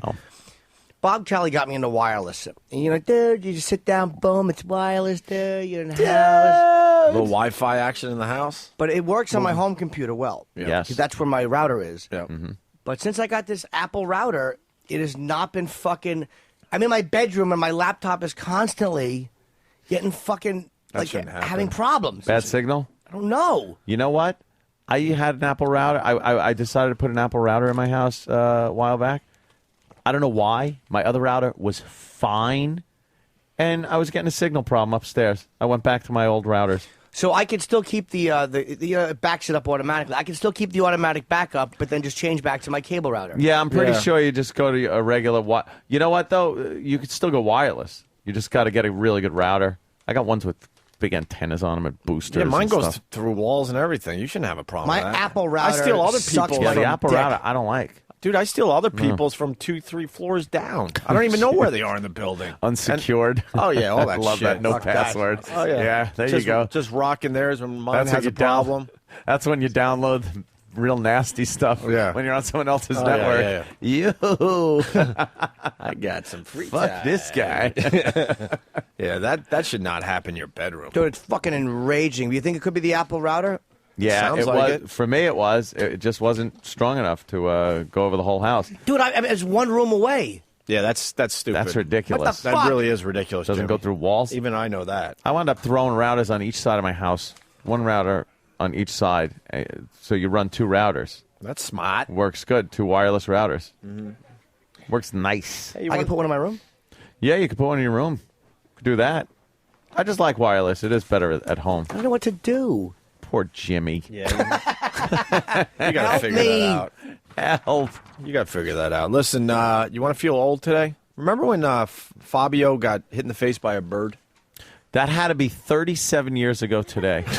Really? What was he on a roller coaster or whatever? He was on a roller coaster. It's one of the funniest fucking pictures ever. His dazed Fabio look with blood coming out of his nose, and everyone else had a great time on the roller coaster, but a bird decided to fly into Fabio's face. How old would you? Because you know it's going to be a crazy, year here. But how old? How long ago do you really think it is? If you had to think about it, I'm going to go the high side of what I think it is because I always go too low. All right, I'm going to say 15 years. Wow, really? Yeah, you're crazy. I went high. See, I screwed the whole thing up. I was surprised to see that it was 10 years ago. 10? I knew it was 10. Did you? I was going to say 10. That's why I went high and That's went 10 15. years ago? That's crazy. Doesn't that seem like 5 maybe? Yeah. Something like that. Little Fabio with that bird fucking bloody face. Yeah, punch the picture up because it's just funny to see. Well, it's worth it because it's in the news today. Look at that bloody Look at him. nose. You adult. What a dope. What an ass. Bird hits you right in the noggin. Look at this. He is so dazed. And then what's the chick laughing at him next to him? He's got bird blood and Fabio blood on his face. They're all laughing at him. No, what's amazing? Not a drop of blood on his shirt, though. No. Oh, I guess because, you're in a roller coaster. Everything's flying behind you. That bird fucking, wow. See a bird come apart like that. Someone a bird chirps. Someone is saying that The Matrix is 10 years old, too. Booger Couch from Arkansas. Could be older than that. I know, but it just doesn't seem like it. The original? Yeah, I guess now that they got 3 in the can, so that makes sense. Yeah. Right, all right. Hey, we got a little food recall. People are going to be depressed on this one. Yeah, I love these things. I don't know what Ted's going to do because I think Ted owns a little oh no. a little emporium. I didn't think about that. Yeah, poor Ted. This is what they're recalling today. It's another warning of possible salmonella contamination from the FDA. Don't tell me it's my pistachios. Oh, boy. Wow, Ted. Ted, it is. I knew there was something dicey about them. Yeah, it is your I buy pistachios. refurbished pistachios. Refurbished? How do you buy refurbished pistachios? The hell is that? I just go and I pick up the shells. I very carefully glue them back together and place the fresh pistachio inside. That would take forever. How many do you get It done? is time-consuming, Gregory. That's an excellent point. How many do you get done in a day? Oh, 30 or 40 pistachios. Oh, my God. A day? How do you stay in business? It's not easy, Gregory. I have to cut costs. I had to fire my 8-person staff. 8 people. I had one guy who was a driver, the other guy who was in charge of finding the shells, another guy who was in charge of matching up the shells, another guy it was really busy work. That sounds like a very busy operation. Well, you better listen closely here, Ted. It's another warning of possible salmonella contamination from the FDA. The government is urging consumers to stay away from all foods containing pistachios while investigators figure out the source of a possible salmonella contamination. The nation's second-largest pistachio processor, Seton Pistachio of California, is voluntarily recalling more than 2 million pounds of nuts that it's been shipping since last fall. Somebody get me an address as to where they're going. I'm going to take some and sell them. I'm behind on schedule. The amazing part of that story? Yeah. You heard it too?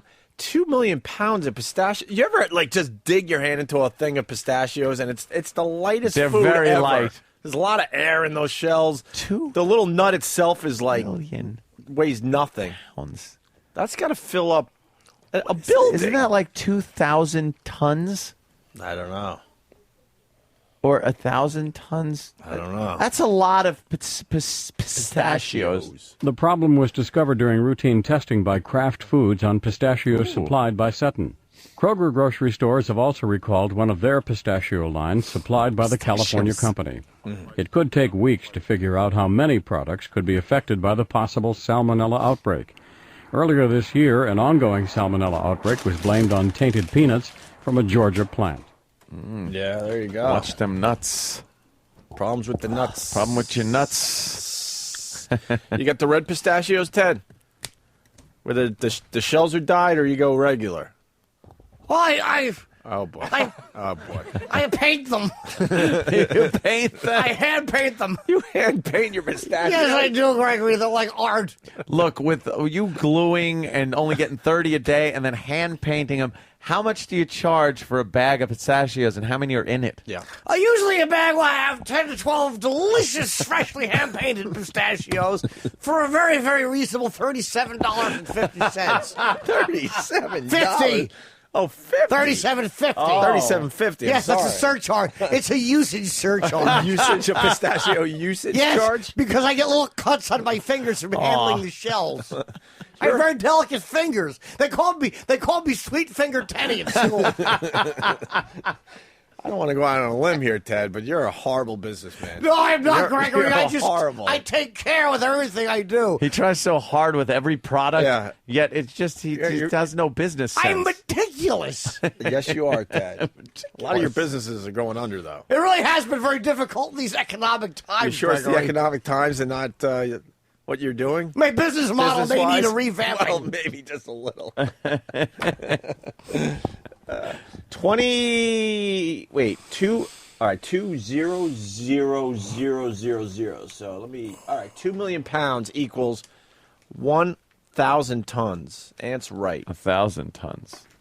Yeah. Okay. Is that right? How do you make that math problem work? Well, it's I just eliminated the 3 zeros at the end of the million, because 2,000 pounds is a ton. Right. So then you take the 2 and you turn it into a 1. Oh, I see what you're saying. I did it I did it stupidly without any math technique at all. You know what? I just used the number visually and chopped things off of it.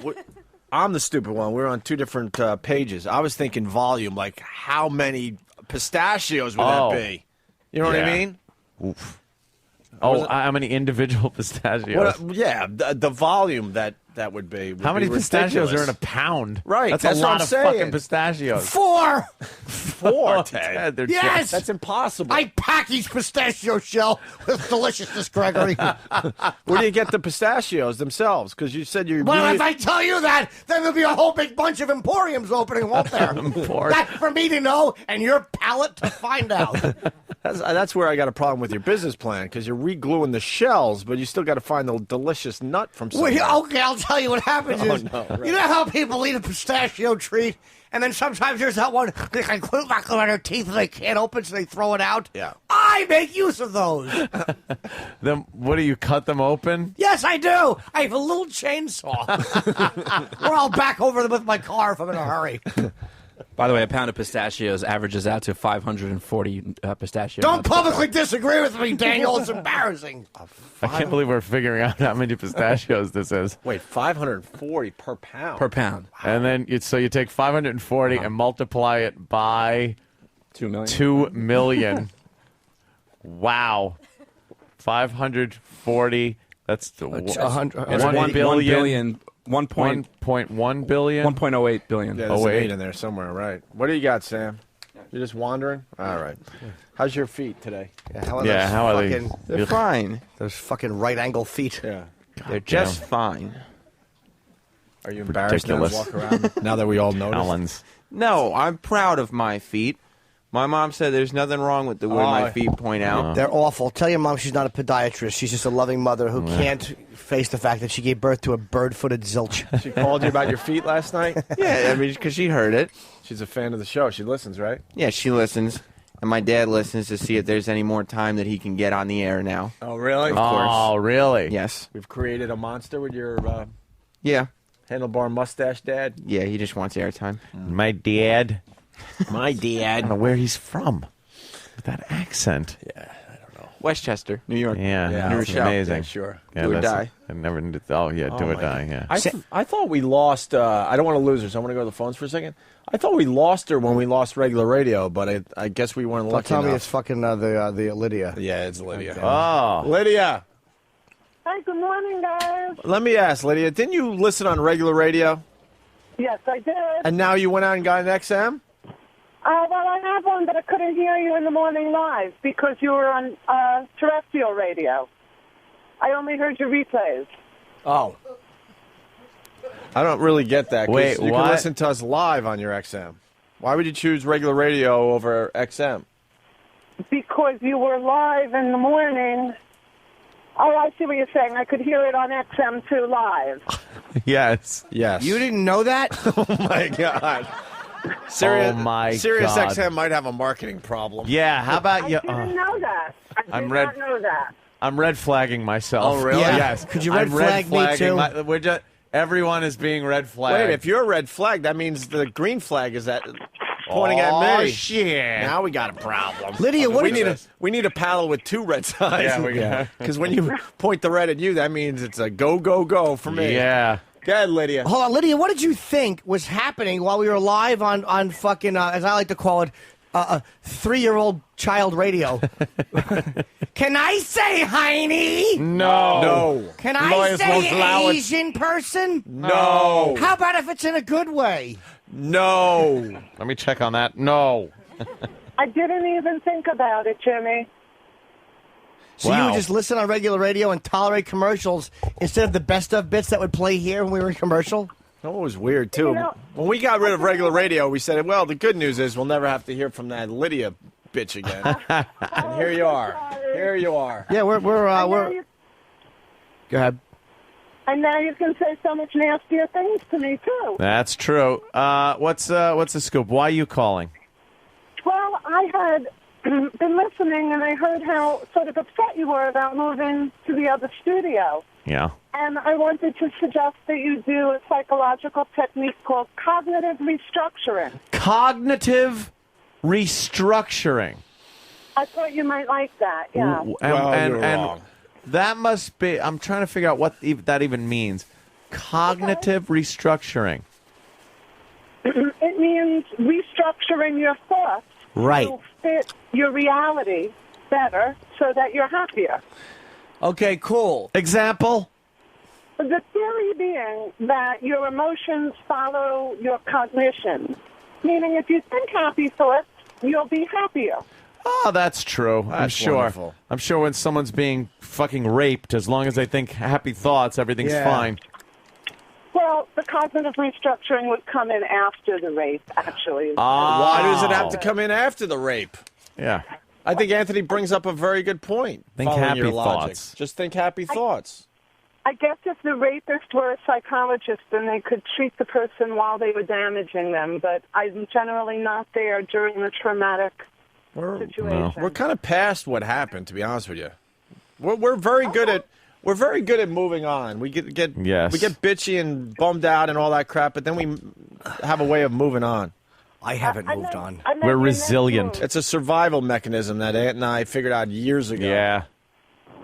That's fantastic. Now You we guys deal are with the great new at that. problems. Uh-oh, red flag. Okay, red paddle. Red paddle. I got it. I won't look at the green side. Oh, okay. I was talking about the next move.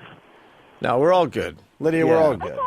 Sure. That's good. I'm happy to hear that because I hate to think of you guys as feeling sad and unhappy. We're a very popular feature in the comedy talk entertainment section. So red it's- flag, or paddle, whatever the fuck we're calling No, it. I'm saying so. I keep red paddle. I keep my chin up. I feel happy about it. What amounts to the the Sirius XM 99-cent bin that we reside in? Yeah. Red flag.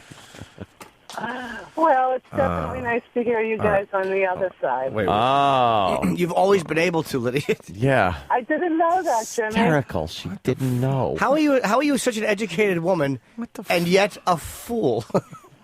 You know, it is amazing how I can know so much about some things and so little about others. You're right. I'm passing around a piece of paper. Oh, Christ. Oh, is this it? Lydia, are you going to send us a bill for your time? Not today. All right. Thank you, Lydia. Okay, bye. Bye-bye, Lydia. Uncensored. Bye-bye, Lydia. How do you get an accurate... How do you... Red flag? Red paddle? Why? I keep calling it flag. All right. No need, because we know what it is. Why All are right. we getting a red paddle on this All one? right. Hold on.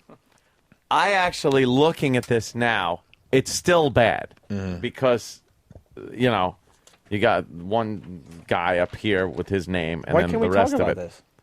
I don't know because it's probably an internal fucking bullshit thing. No, it's not. It was sent out to all of the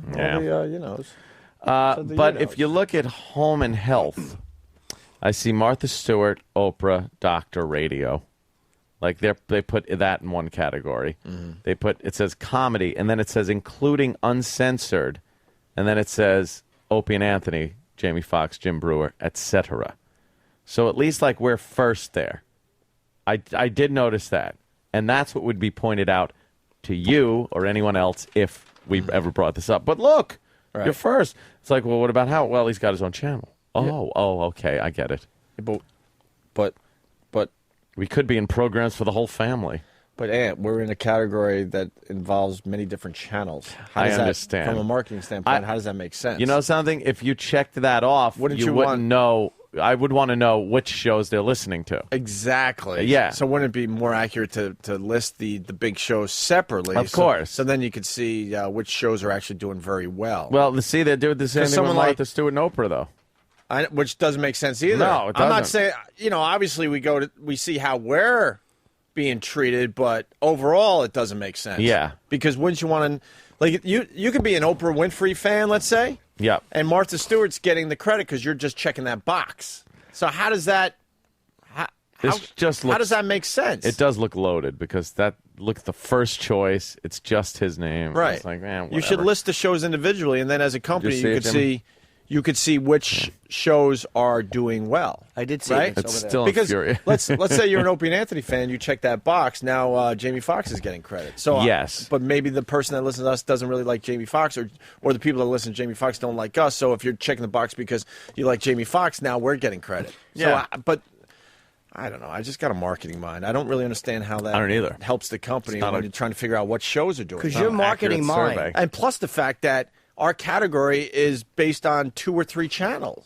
Yeah. So you know what I mean? So all the Opie and Anthony fans that are checking our box because they see our name, now the Raw Dog Comedy Channel is getting credit. Right. That doesn't make sense. Yeah. That really doesn't make sense. It really doesn't. There's no way to accurately tell. I'm not mad at the company. I'm just saying that there's a better way to do that. Yeah, absolutely. I wonder if they're thinking of removing this channel. I hope not. What? Hope not. What? I'm not saying that. Where would they? And then what? But I what? And then we would. But we should combine a bunch of comedy. Oh yeah. But no, I'm sure it's a good survey. The thing is, the marketing mind, the other side of and this is in any business. I've always had a marketing mind. That's why I butt heads with these guys all the time, because to me, that doesn't make sense. But the idea is, and this is not just with any company you're ever going to work for. Right. The people who make decisions, like when I worked in retail, managers, my bosses who would buy, say, X amount of shirts. Right. A lot of times, they would all of a sudden order shirts and really order too many of them and pay way too much for the shirts. So what happens is, if the regional manager came and said, why the fuck did you spend that much on those shirts? Right. Yeah. They have to make sure those shirts are selling. Otherwise, they're going to look ridiculous. So put those shirts up front in the store. You put those shirts on the fucking front. Right. Because this way people see those shirts and go, all right, we don't need to shop. Let's just grab that shirt. It's right there. Right. I'm also trying to throw this into put this in a way where listeners can understand. Like, let's take our name out of it, but if you have you could check a box for 3 different things you like, but those 3 things are very different. Yeah. How does that make sense? But I'm trying to I was gonna go if you like the Red Sox, the Yankees, or the Arizona Diamondbacks, but I think we could come up with a better example even than that. I would think, okay, here's a good example. Maybe say in terms of music or something. Things you know what I mean? Things you like to do, and there's certain activities. Okay. There's camping. Right. There's a bicycling. Right. And then there's sex. And sex says vaginal intercourse and sucking cock. Are you going to check that? Because you like vaginal intercourse. Right, but then the sucking cock gets Hey, I don't credit. suck no cock. But sucking cock's getting credit from you. Yeah, because I have to check the box because Right. there's something in there I do like. That's a perfect way to look at it. So Yes. from a marketing standpoint, how the fuck does that make sense? Again, they don't. It's sometimes in life with retail shirts, it's not about marketing. It is about the regional manager, the guy. It's about the manager who ordered the shirts, being fucking worried that he's going to have to explain. Why did I order these shirts? Why did I order so many? So he'll cost us a lot of money. What he'll do is he'll put a whole bunch of shirts on the same fucking. You understand what I mean? Yeah. This way, if people look at all those shirts and go, "Yeah, I like all those shirts," you can't really go, "Wow." But you shouldn't have got this many shirts. Yeah, but it also Ant's analogy works the other way too, because all of a sudden you see the sucking cock part, you're like, you know what? I like the vaginal thing. I don't like the. I can't check this box because I can't check the box because I don't like the other choices within that category. Right. Right. Mm-hmm. Should all be separate. And then obviously, yeah. Like, wouldn't you want to know if Martha's? Fuck us. Wouldn't you want to know if Martha's doing better than Oprah? Why would you put them in the same exact category? Pink shirts. I got Pink you. shirts. Trust me, I know where you're going with the shirt thing. No, I know. And I completely agree with you, Jay. And there's some specialty shirts in the back that are never taken out and put out in front. Yeah. Yeah. And there are the shirts that actually do sell really well, but they're thrown on the floor and kicked. So what are you just stepping on the shirts for? Just hang them on a nice rack. Moving them to a smaller store. And By the toilet. And poor Ron and Fez aren't even in, an option. Why would they be? And you know what? There are people that like Ron and Fez that don't like us. So, Never heard of them. So they're not going to check the Opie and Anthony box because they're Ron and Fez fans. So guess what? Whatever. Keep up the good job. Hey, red flag. No, that was. Oh, it was a encouraging. compliment. Yeah. Yeah. Let's say hi to Chris in West Virginia. Chris. Hey, gentlemen, I just wanted a quick comment. I grew up in the Army for about 13 years listening to Howard Stern. I quit listening to Howard Stern when I heard your all show, and I've been on XM for the only reason of listening to you. I'll drive an hour and a half to work, and you make the ride a lot better. Thank you. Thank you. By the way, it said, love you guys. Thanks for the great radio. I didn't, we weren't going down the Howard Road today, to be honest with you. We were just trying to make a point about something we saw shirts. overnight. And yeah, your show's now on the new BlackBerry Curve. That's cool. Cool.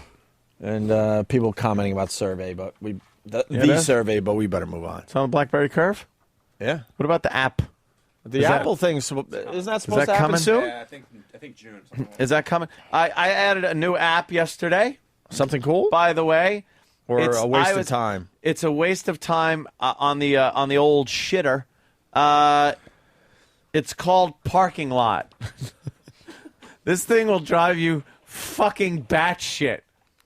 What you have to do is... What's Parking Lot? Look, it's called Parking Lot. All right. And what you have to do is get this yellow Volkswagen out of the parking lot. See, here's the exit. So you have to move the cars around and try to get like, look, I moved the two limos. Now I back this up. Yeah. And I'll pull it. See, I'll do this, and then I uncover. But now the exit. See, the exit's clear, but the limo's there. You don't know what you're doing. You know what this is like? Remember those old games with the numbers? Yeah. And you had to slide them around in that little square thing And make it count. And make it count 1, 2, 3, yeah, 4, yeah, or yeah. the colors. Sure. It's the same principle. You're sliding cars around this very crowded parking lot and trying to get this yellow Volkswagen out the exit. But the exit's constantly being blocked because I can't move the cars in. Know what you should way. do? It's great on the dumper, though. You should give that to Jamaican Mike. He'll figure that out in 2 Oh, seconds. Mike could just be, he'd do it with his dick. For the newbies, Jamaican Mike is our parking attendant. He's that our we've known parking for many years. garage guy. He would be able to figure that in seconds. But now I move these two cars so now I can get the limo out of the way. Yeah. But look, Opie, these two cars can't move. What's it look like? Do they look like cars? Yes, they're little cars, and you got to slide them around. And then I got to get this car out. But look, there's a red car is in the way, Jimmy. See? And then to get the red car out of the way, I can move the limos up, pull this out, and then move this car down. Now the exit's free, but oh my God, the limos. I can't get the limo out of the way. I got to move this. Is that the first level of this game? Oh, wait a minute. Wait, I think I got it. Nope. I got it! We're on the radio. I did just get it. But we're on the radio. I don't give a shit. Let me say, did you really get it? Yeah, see, next puzzle. Was that the first level? Yeah, that was the first one ever. Jesus. I spent like I got butt hickey. Yeah. Trying to get him out when I was sitting on the bowl. That was a 6-log puzzle.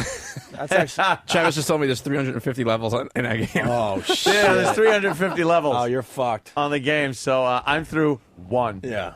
Yay. You know what you should have done? Just got into another car and drove that one out. You know what I mean? Get in the SUV and just take that instead. You got to take the yellow car out, Jimmy. Someone is trying to explain it's not an individual show survey. It's a genre survey. Oh, really? Or a channel survey. But we would argue that we're in the wrong. Whatever. Let's move on. Trying not to get in trouble. Chris in Houston, how are you, Chris? Pretty good. How you doing, boys? Good, man. Hey, Ant, have you checked out the police scanner app? Ooh, wow, what's that about? That sounds exciting. When you go into the Apple Store or the App Store, go to the medical app, and I think it's like the first or second app, and it's police scanner, and you can listen to police scans from L.A. to New York. I was listening all afternoon yesterday to Houston HPD. Yeah, that a lot of sounds action. cool. It's like $2.99 for the app, but it's really addicting to listen to.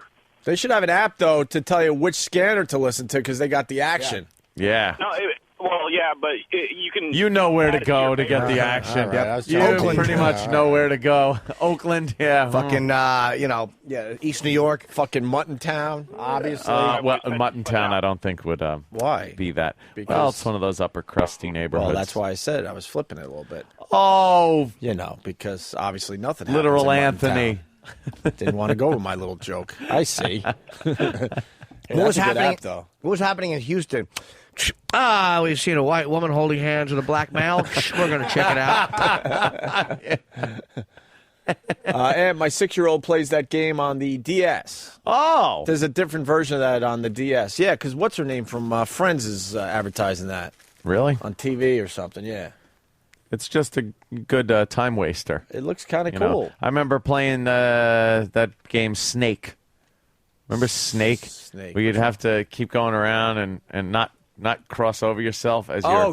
The yeah. snake would I keep forgot getting about longer. that. It was almost and like the longer. Tron Racers. Yeah. Like the Tron Racers. That one was a good dumper game. That I'd like on my phone. I forgot about Yeah. that game. They I just mentioned it. have been playing Monopoly on my iPhone. How could you do that? That's with crazy. the app, man. Who are you playing with, though? Myself with the computer. Boring. I took like a 45-minute dump yesterday. Computer win? Dude, it's actually pretty difficult. Yeah. I think they're in collusion together, but Collusion. yeah, the three AI players just team up to kill you. But Of course they do. but I fucked them up yesterday. I Yeah? fucked them up. Would you Yeah. have Boardwalk and Park Place? Actually, in that game, I did, and I had all the reds. See, that's what you got to do. Yeah. All right, listen, we got to take a break. We could definitely continue with the app I was a discussion. kid- We love the apps. I like When I was a- Marvin Gardens. When I was a kid, all I used to buy were the railroads because I love trains, and I would just buy the railroads, but I would get crushed, and I would start crying, of course, because that's all I did as a kid. 'cause Faggot. I was such a little faggot, and I'd land on something, and it's like, no, I wouldn't buy that, and then it's like, ooh, a railroad. And then when they land on railroad, all right, they'd hand me $200 if I own them all, but Dude, for the most but part, it I'd has- get raped. Those I've noticed, especially at least in the iPhone Monopoly version. Yeah. He who controls the railroads controls the world. Yes, but if with a diversified monopoly portfolio, you don't just get the railroads. You do need some other investments. Even but Baltic and Mediterranean, along with the railroads, are a sound investment. Hey, if you can everybody- put hotels on there for nothing, cheap. and if everybody's fighting it out over who's making trades over other shit, and somebody's just sitting there with Baltic, with Baltic and the Mediterranean, they could clean the fuck up. Nothing better than watching someone pass go and having to hand over their pass go money to you because Every you own time. the slum. There you go. Let's take a quick break. We got Bill Burr standing by. That's why I want to Where's break Bill? so we can get him Burr? in here. And maybe when we get back, Sam could start giving away some of the stuff from our office because we got a big crowd outside. And actually, we got better stuff today because E-Rock's back. Did anyone else notice that E-Rock was sick yesterday? Are you kidding me? He wasn't here. He wasn't in. Dude, I swear to you. He wrote me yesterday like, I'm feeling much better. I should be in tomorrow. And I write him back. I'm like, E-Rock, I know we beat you up on the show all the time, but I got to be honest with you. I had no idea you weren't here. I yet. didn't either. He No could have just clue. not shown up and I had no clue. And he just writes back, oh, great. thanks. Very funny. It's like, no, I'm not meaning to be funny. Yeah, I really wasn't- didn't notice you. I was really not trying to beat him up. I'm like, dude, no one knew you weren't here. I should have known, though, because the stuff we had to give away to the audience kind of sucked. Yeah. Well, this is all stuff that he brought from his house because I'm Probably. sure he took all his stuff home at one point. Yeah, what a creep. Yeah, probably from the old Taking my shrine that my he's got. Anthony Islander jersey home. Well, for the people Cool. out there, I did tweet the picture of the stuff we're giving away, but I like when Sam describes it to everybody. So we'll have Sam yeah. kind of go through the stuff we're giving away and tell them what they could win for just checking out the show today. Opie and Anthony.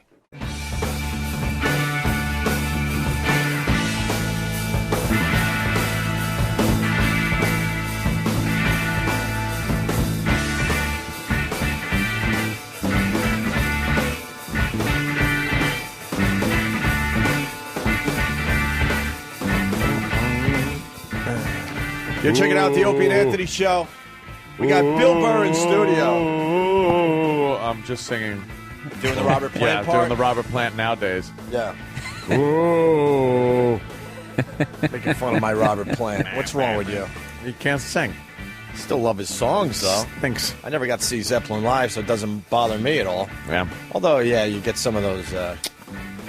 What was the big one that everyone should have? Zeppelin one? from the Garden.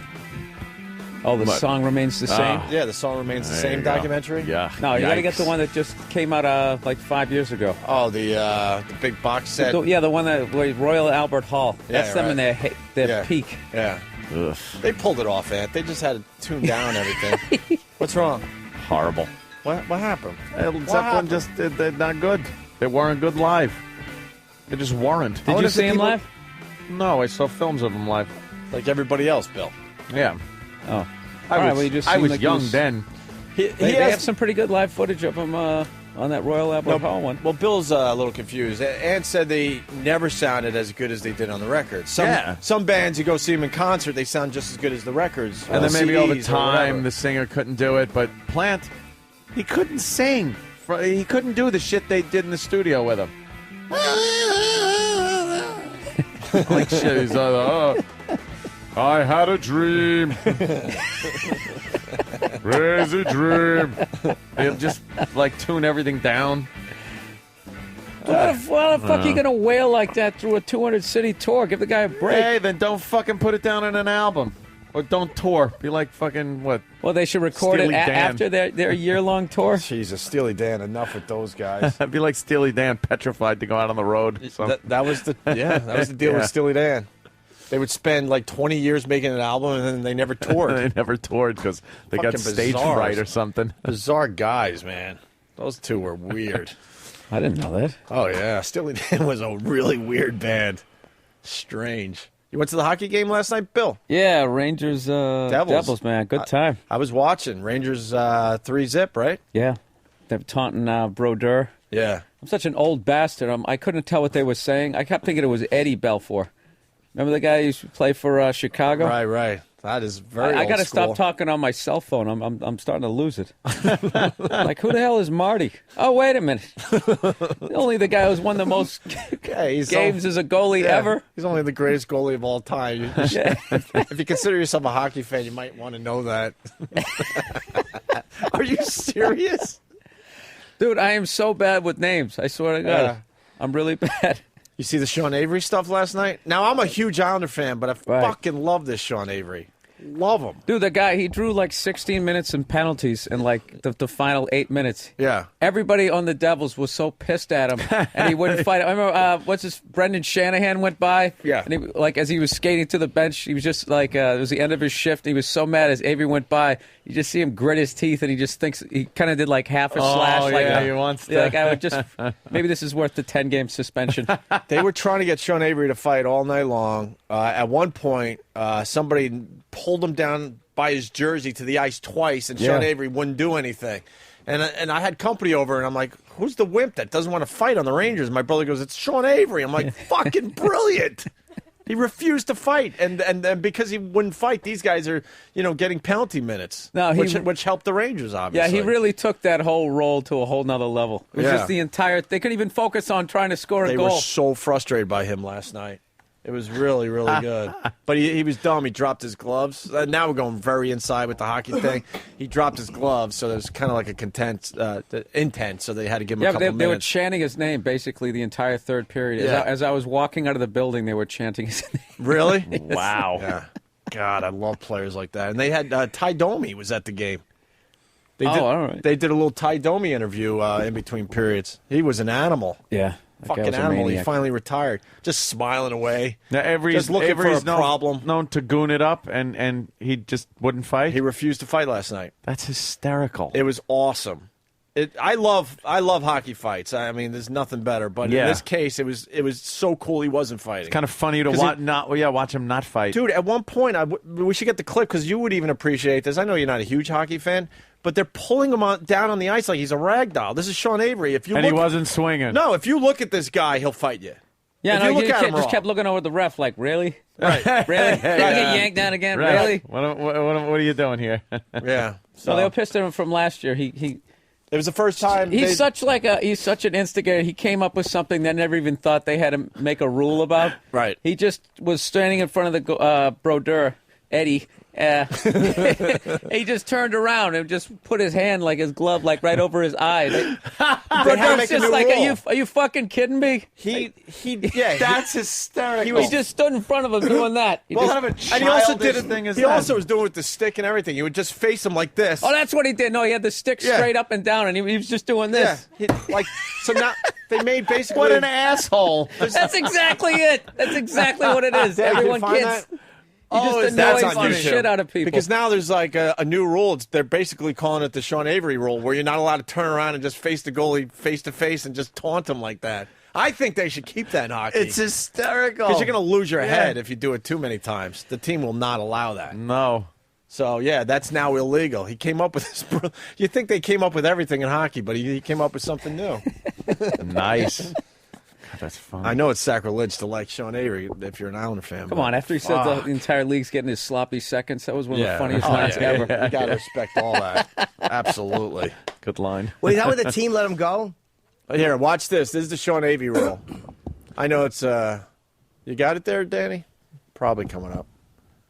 Hold on a minute. It's worth it. There he goes. Oh, yeah, look, he's got the stick in front of his face, totally blocking the goalie. Look at him. He's got the stick up. Look at this. And the goalie gets so pissed, he's like punching him and trying to like What guard an the net at the asshole. same time. Like he's just.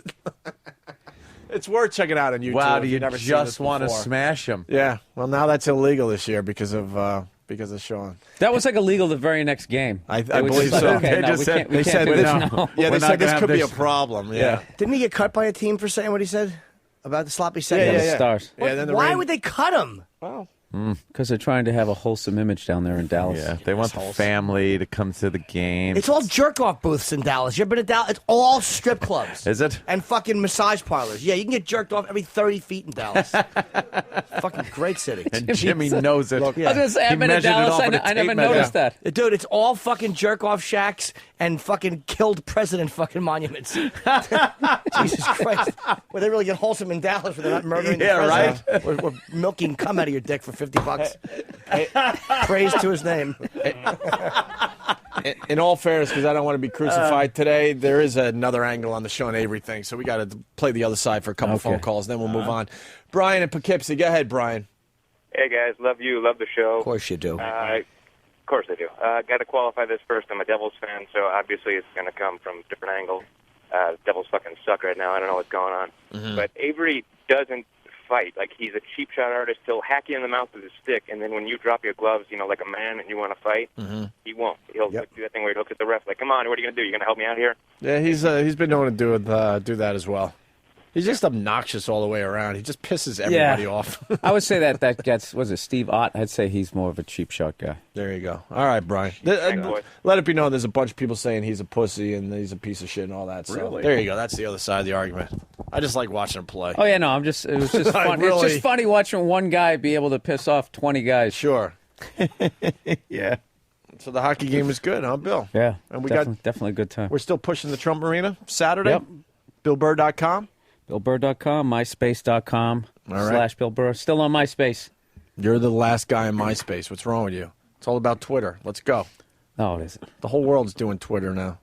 Every day there's No, Twitter they're not. stories. Yeah. No, they're not. Actually, we It's- got our it's a Twitter rumor. story of the day. We should do that. Just a rumor, Opie. What's with this internet worm? What happened? I don't know. It's supposed to pop, what, today? And then what happens?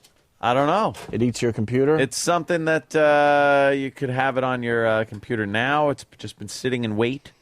It's called Conficker. Conficker? Conficker. Who's going to click on Conficker? Win Conficker. Do you have to click on it?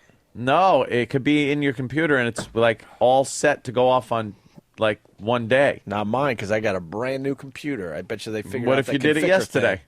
What'd I do? What if you just downloaded it yesterday by accident? I didn't download shit yesterday. I'm good. We on a website? Uh-oh. See? Might have gotten it there. I got a Mac. There you go. What's it doing? Nothing. I actually got it. I threw it on my screen. I said, go ahead. What do you got, fuck? Try me. Go Exactly. Put it on the keyboards. I mushed it in. Nothing. You mush in a virus. It's like, go ahead. Now what?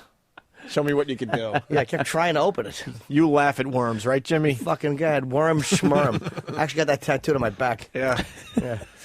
Sam's studying the fine gifts we got for the audience today. I see we're giving away the virus rug there, Sam. That's crazy. What? The actual virus rug? Yes, we're giving away the virus rug. We're cleaning house today. We got a huge array of prizes today. Yeah, what do we got? Just quickly, because... I mean, we got sports jerseys with your guys' names on them.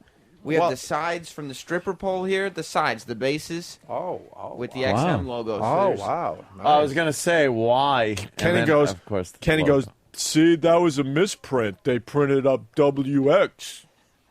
He didn't say that. He did. Oh. We've got a Derek Blair exclusive. It's a bottle of wine with a picture of the guy from Clockwork Orange, and it says "Good Wine" on the label.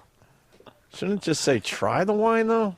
No, I'm pleased you appreciate good wine. All right. Have another glass. Please, you appreciate good wine. Nice to see you appreciate good wine. He was just losing his fucking mind. What an uncomfortable man to dine with. Oh, of course. Try the wine. Can enjoy the food with that nut looking at you like that. Yeah. Sam, we were just talking hockey. I see an Islanders jersey over there. Yes, this is the official Anthony. But Anthony New York doesn't really like I remember hockey. when I didn't like it, but I played. I was on the team. Yes. Back, you remember, during Yeah, the sure. Drive for Five? Yeah. Anthony was out there. Yeah. After four He had the Stanley Cups. Trottier mustache over there. Yeah, that's what I had. Trots with the cop mustache. Yeah. We have. They're saying, Fast Freddy's saying Sean Avery equals the ultimate pest. That's a perfect way to describe Sean Avery. Sure. Under everyone's skin. Yes, Sam. We have the lyrics of Shit Dicks that was written on by Richard Cheese. Oh, wow. He did the lounge Wow, version look at that. of Shit Dick. All right. That's actually been floating around the studio since that day. We've somehow managed to never throw it away, and it's actually got handwritten notation, like with the words to "shit dick" written all over. Sure, it. why would you throw that? That is something. It's an item. It's a collector's item. I got a little more info on the virus thing. Roy S. writes from Boston, the virus is supposed to be activated on computers tomorrow. Is it tomorrow? Guess what tomorrow is? my April friends? Fool's Day. That's right, Jimmy. Oh, so it's an April Fool's gag. It could be. Hey, this is another April Fool's. We're on the air. I think out of all of our years in the business that we call show, we've probably been on the air for 3 April Fools. Yeah. Yeah, we don't have anything planned. Or do No. we? Or do we? Oh. Or do we? Guys, I have an announcement. Yeah. Jimmy. I'm quitting tomorrow. Oh, no. Sam just laughing. All right, what else there, Sam? A cordless joystick. Hey, I remember that. Yeah. And so you'll be able to maybe shoot some laser beams or fly some planes on your home PC with this cordless joystick. That's how you steer the worm. Into your computer. Yeah, through your registry. But doesn't it need a receiver? No, it's cordless.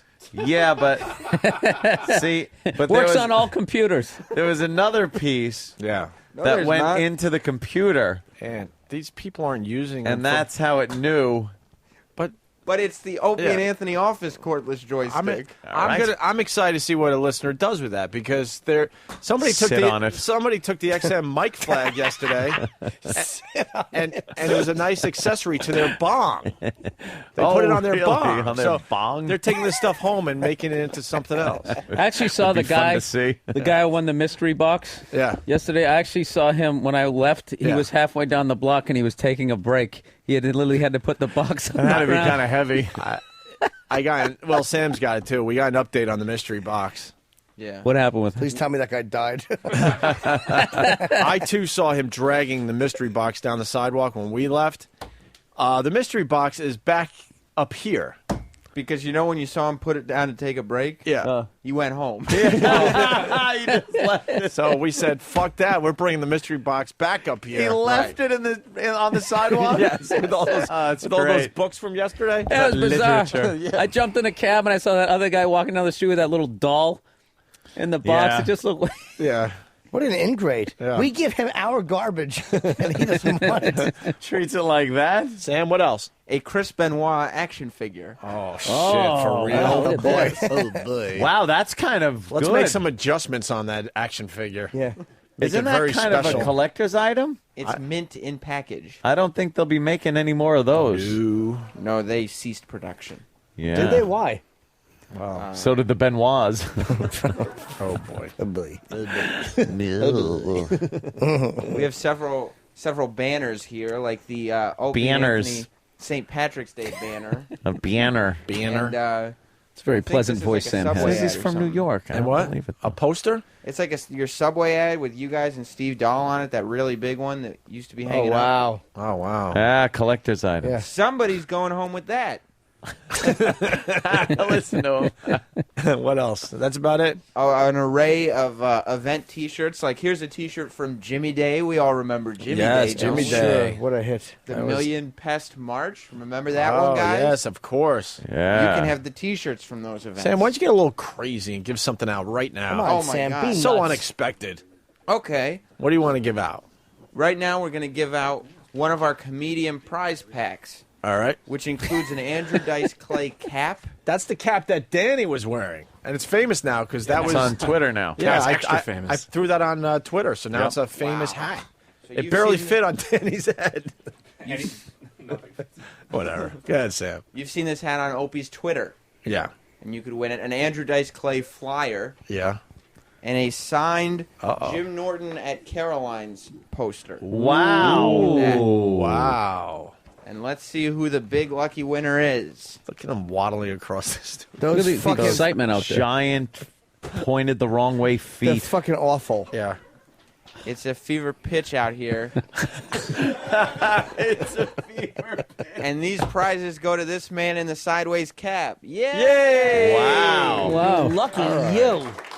Look at that. Like he didn't even ask for it. Hey, you got a very excited crowd out there, Sam. They're all They very got some nice excited. energy, yeah. They all want to win some nice prizes today. Somebody's going home with a cup of dirt. Oh, that's right. The Brian Yeah. Regan signed cup of dirt. Yeah. Yeah, maybe Yeah. they should know it's signed by Brian Regan. And one person will get the hat that E-Rock has worn for the last 4 years. Anybody want to smell Oh. the Iraq hat? I Yeah, smelled it. It didn't smell that bad. I'm sure it was. Can someone smell the Iraq hat? Yes. I smelled it for real. I did. You'll smell the E-Rock hat. What does it smell like, sir? Ass. Gagging. Yeah, it's pretty bad. He sweated a lot. It smells like an extra chromosome. Or chromosome. I know. I always fuck that word up. Chromosome. I always say chromosome, but I mean Mr. Chromosome. Sam? We have a Voss Sucks t-shirt signed by Rich Voss. Oh, wow. All right. I think it's time to give away the bases of the Stripper pole? Okay. Oh wow, that's not the big one for the end, huh? No. That's the XM logo. Wow, look at that. If you have a stripper pole at home that you're not allowed to have naked girls on, Yeah. Yeah, this is would be the perfect fucking for gift it. for you. Yeah. Let's see who gets the first one. Yeah. This one goes to Miss Snuggie. Yay! Collector's eye. Oh, wow. Who's going to want to take that? What a lucky bitch! Look how big that virus sign is. You can barely get through the door with those stupid feet pointing out. That thing's like, I know. Not true. This thing is like 8 Keep feet thinking wide. of Bowser from Sha Na Na. Here goes camera 6. Usually he's walking on fucking skis. It's cool. I'm fucking with you. Yeah. It's cool. That's 8 feet wide, long, that virus sign. Yeah. Yes, Sam. Go ahead. This next base goes to that man in the white hat over there. But what if he doesn't want it, Sam? He won it. All right. He wants it. Of course he wants it. It's a prize. All right. And one more. Oh, no. Well, we have 4 of them. Get Yeah. rid of those dumb things. Well, It has this one it's a is big going XM to- logo, basically. People are like Every- avoiding eye contact at this point. Yeah, I know. It's like they do not want to be picked to have That's to the take beauty this of us. garbage We home. force you to take our junk. Every young lady likes one side of the base of a stripper pole, so this one goes to you. Yay. Oh man. And finally, Yeah.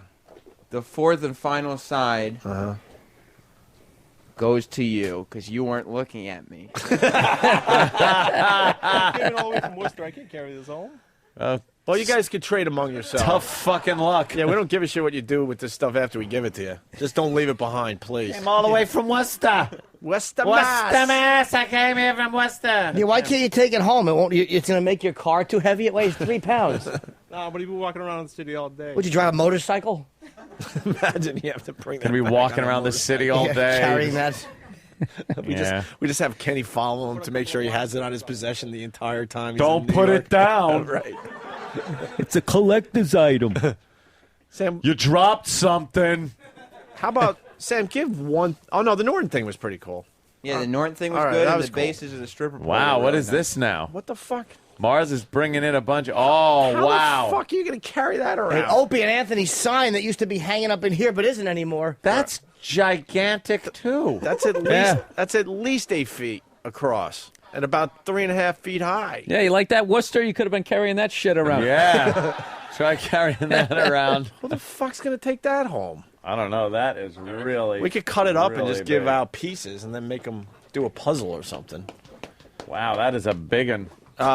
Sam's holding something in his hand. Are you Another great prize to give away. right now? It's a pair of blue jeans signed by Fatboy Slim and a ripped poster signed by Chris Angel, the Mind Freak. The mind freak. Fatboy Slim jeans signed. Yes. And these all go... Look at everybody just looking down at their shoes. Nobody wants No this one shit. wants. Why? to This be is picked. stuff that's been in our office for years. Years. I think they're just overwhelmed by the moment. Yeah. All right. It's very exciting out here. These are all going to this man in the green jacket. All right. Thank you, Sam. We're gonna take it from there. We're gonna take it from you here. All right, Bill Burr in studio today. Thank you, Sam. More stuff to give away in a little while. Really Oh, we got something. tons of stuff. Yeah, obviously. Oh, yeah. This is like reminding me when Oprah gave away those cars, you know? Yeah, just like it. Same kind of excitement out there. Just like it, yeah.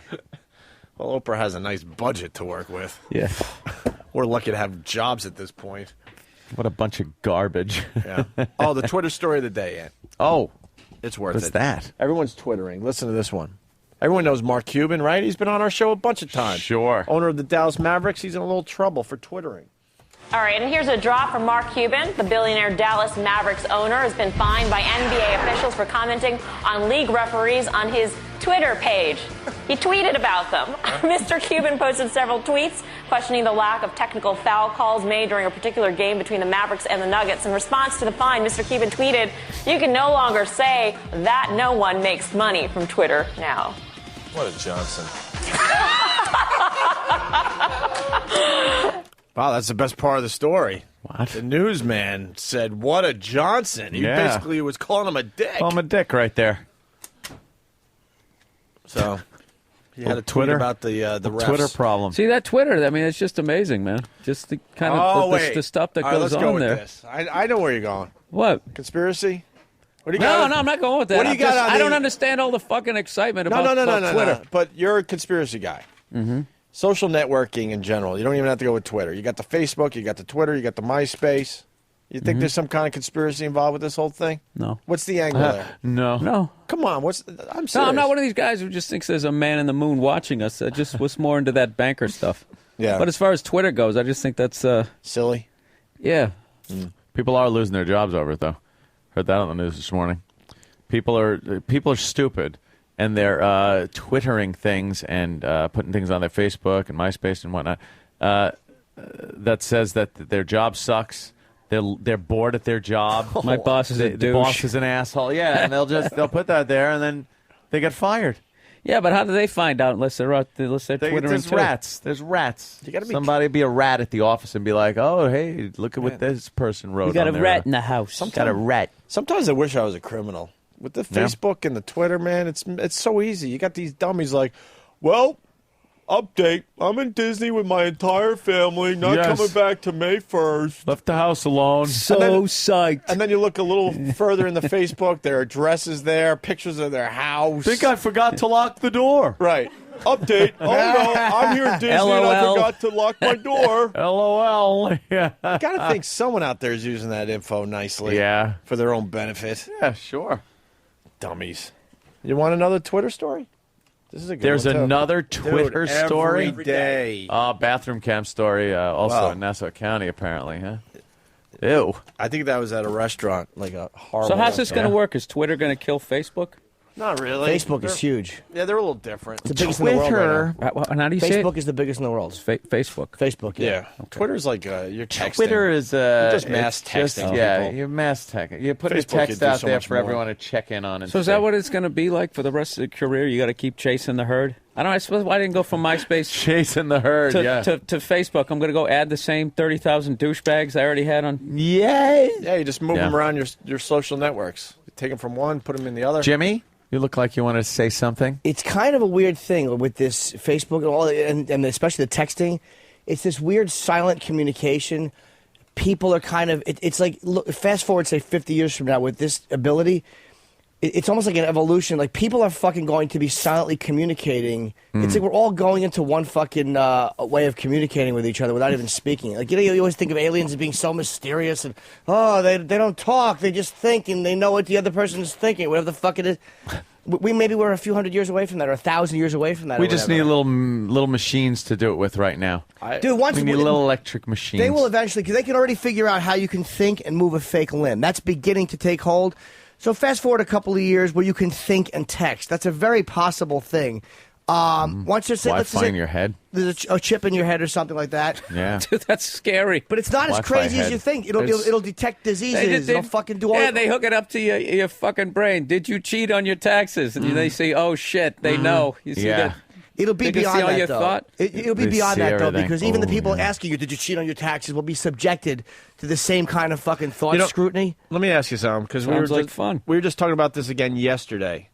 How many phone calls, for real, Ed? I ask you especially, how many phone calls have you made on your iPhone in the last 2 days? For real.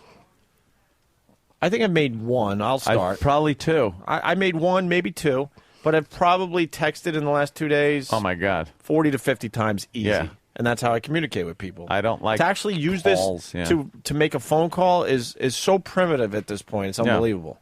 It's unbelievable. Yeah, See, I got the flip phone. Like, Are you making a lot of phone wow. calls though? Oh well, you got to I got upgrade the, your phone. the flip phone. But if you got an iPhone or a BlackBerry or some of these other fancier Gadgets, phones, you're yeah. not using it to make phone calls anymore. It has gone beyond the point where it's your phone. Right. It's not just a phone. You say, I'm going to get a phone. Something like this, I don't use it as a phone. People call. Occasionally, I'll pick it up. You get But bothered for the most part. You get bothered when it rings like a phone. Yeah, you're like, what is that? Why are you calling me? Oh. Text me. Your I noticed that your when thoughts. my phone rings these days, like I start panicking. Like I don't want to pick it up. Yeah. It's like, And then why I say, didn't you text exactly, me? That's exactly. And like you have your 4-minute phone call, and you're like, why couldn't they just text me then? Just text me. And then between the apps that you put on, like the iPhone, my email, web browser, I could pretty much do whatever I need to do. And now they're doing things where advertising that you pass by, your phone throws off a signal, and what you've been browsing and looking through can end up on a billboard based on what you're looking at. That'd be hilarious. Which would be That explains all those ads for children's clothing. yeah, Wow, Dan, do you own stock in Garanimals? Every time I walk by here. Wow. Jesus. Vince, It'd be embarrassing if one I'm really walks by and falling there's just behind the times here a douche little bit. ads come up on the thing. A Vagisil. No, her husband, her husband and wife walk by for it's Vagisil and clothespins. Why are all these plastic fists popping up everywhere?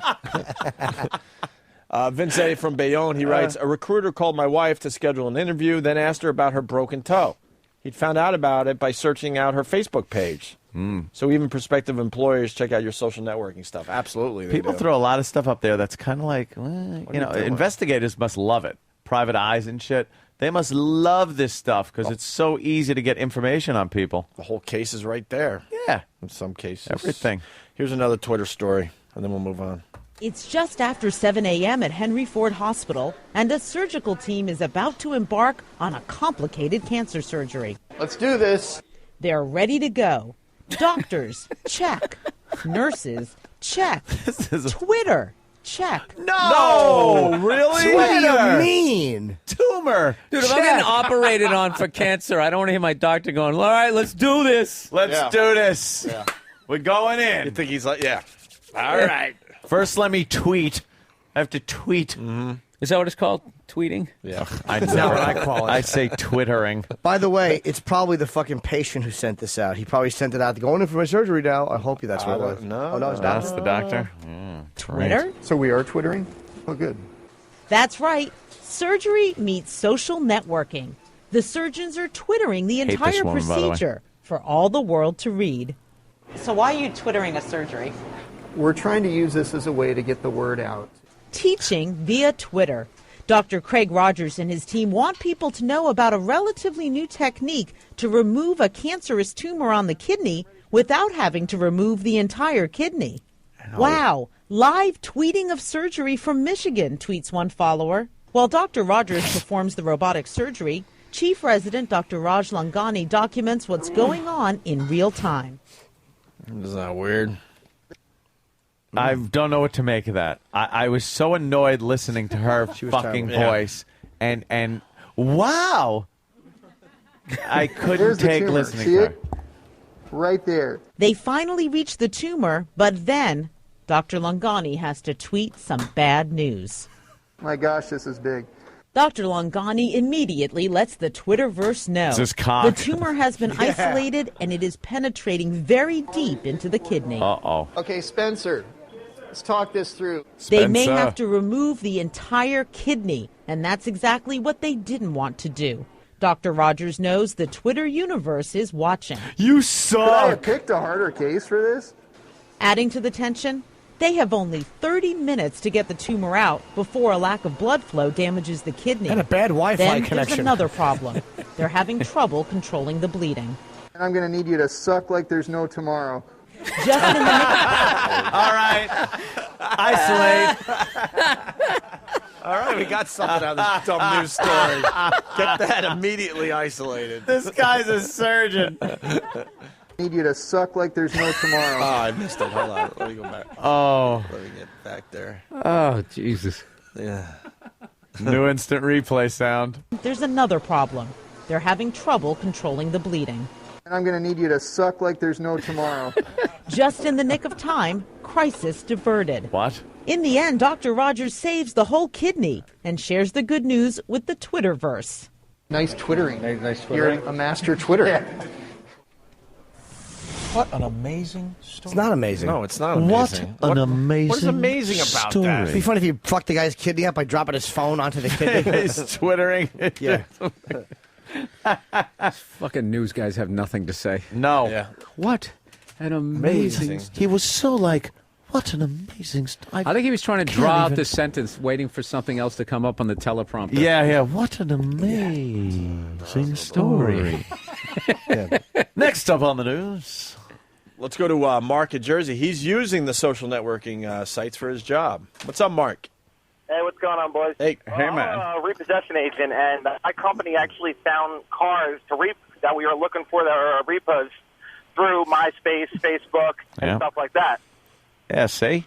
These guys are using it. A lot of times we'd, find them on Facebook or something, and we'd see a familiar-looking apartment complex through their pictures, and we'd be like, oh, wow, it's right there. Or another one I had, a girl went to Rutgers College, and she supposedly lived in South Jersey, and she had all over Facebook, proud student of Rutgers, class of 2010, and there I go, drive through the Rutgers dorms, and there's my car. That's hilarious. There you go. It's happening. Wow. I knew this was happening. I was thinking more like the criminals, but there you go, a repo guy. How do they find him on Facebook? Do they actually use their real name to further their moronic behavior? People are dumb. Oh, yeah. Here's my house. Here's my new car. Here's this. Here's that. Here's my naked kids in a bathtub. That's, what are you doing? There's pedos out there, you idiots. Yeah, you ever think that when they try to have those cute diaper commercials? Yeah, of You're just like, course. somebody's rubbing one out to this right now. Why are you doing this? I TiVo those. Oh, Uncle Paul. Jimmy. Not Jimmy, that's Uncle Paul. I don't like the Huggies kid. The Pampas kid is good, though. Huggies kid's ugly. Jesus Christ. Do that again, dude. That's fucking awesome. That Pampas kid's got skin like a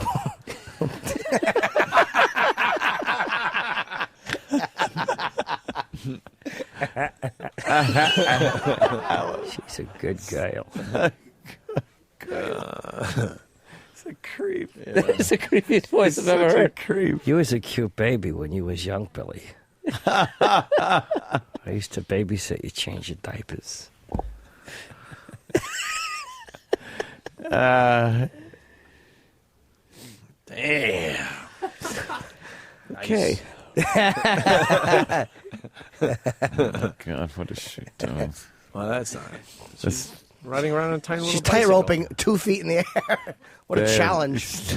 The news is just ridiculous. There's legs on What that did they one. do to her? Does she do traffic anymore? No. Just like threw her in threw it out on the street. Look at how elongated Emily Francis's fucking head looks. Whoa. With that new hairdo. The hair don't, Jimmy. Ah. Oh, good gravy. That was funny. It's a hair don't. It's a hair doo-doo. Shit.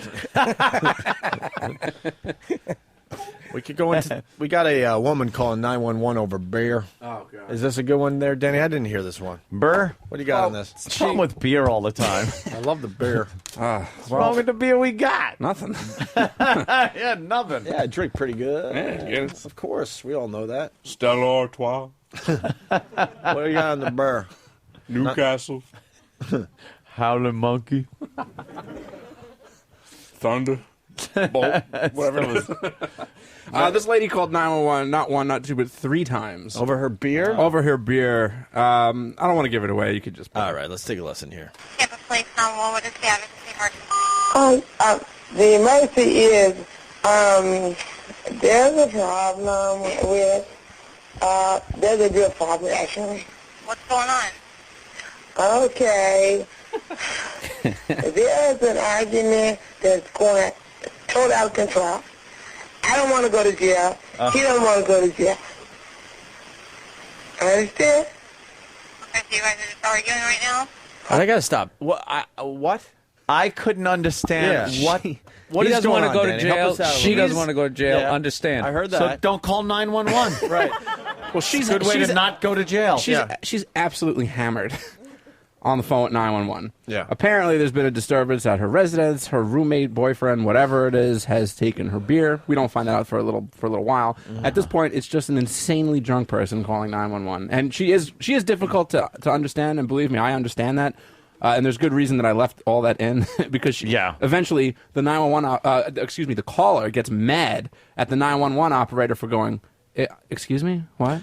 And she actually thinks that she's being fucked with. Oh, okay. All right. Okay, so you guys are just arguing right now? Pardon me? You're just arguing? It's right now it's just an argument, yeah. What are you arguing about? Beer? Huh? Beer. I'm totally embarrassed for you to say that. But yeah, it's about beer. What is your phone And he just took my beer out of my hand. That's a lot. What is your phone number, ma'am? What's the phone number? Well, my cell phone number is and your cell phone number. I'll get somebody out there. Please, because he got my beer that he bought for me. Okay, I'll get somebody out there. And I'm trying to get my beer back. He trying to mess me up. All right. Thank you. Please hurry. Okay. Please hurry. Got my beer. What's the problem with the beer? The guy's drinking her beer? From what it probably? sounds like, she's ripped, and he probably said, okay, it's time for you to stop drinking, and then took her beer away. So she called 911. Oh, my God. She calls back? Oh, yeah. Oh, yeah. Well, And doesn't understand why a cop showed up. Yeah. Kansas Police 911 is the address of the emergency. Okay, Temple Police? Yep. There were 2 cops just came to my apartment for no reason. For no reason. This dummy. Oh, lock her up. Just came to my apartment for no reason. You called 911. They're going to Please check it out. hurry. And the last thing was, please hurry. Just came to my apartment for no reason. For no reason. Yeah, for no reason. Nobody called him out here. Yeah, somebody did. Did. I didn't. Yeah, you did. Who? Oh, what's my name? Where? No, I called you this job. I'm so sorry. I have to get it back. I call you out early, but people selling fucking drugs in front of my building. That's the only kind of man you. Do you have it now? I heard you the first time that you called. Okay. Do you have it recorded or written there? Yes, it's recorded. Okay, then. Send that to me. I only called you guys for a drug deal. And now I'm getting in trouble because people hear me now. Now, you didn't call me for a drug deal. You said that your roommate took your beer from you and wouldn't give it back to you. I don't call out for no reason. Okay. Why you calling them now? I don't do that. And then when they come out, it's like, oh, it's all on me. And I ain't doing nothing. Well, you just called 10 minutes ago about your roommate taking your beer. Honestly, I don't remember that. Honestly, I don't. What did you say? I said, honestly, I don't remember that. Okay. Honestly, I don't. You know how this call should end? Yeah.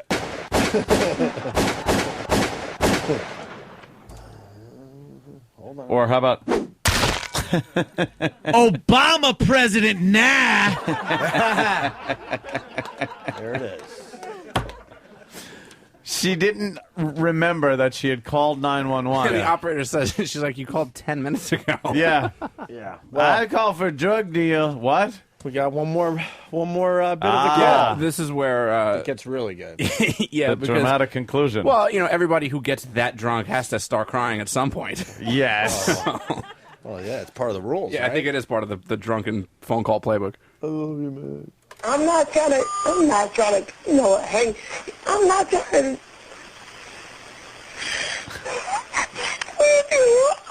Why are you crying?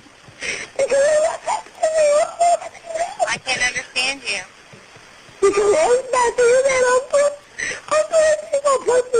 I can't hear you.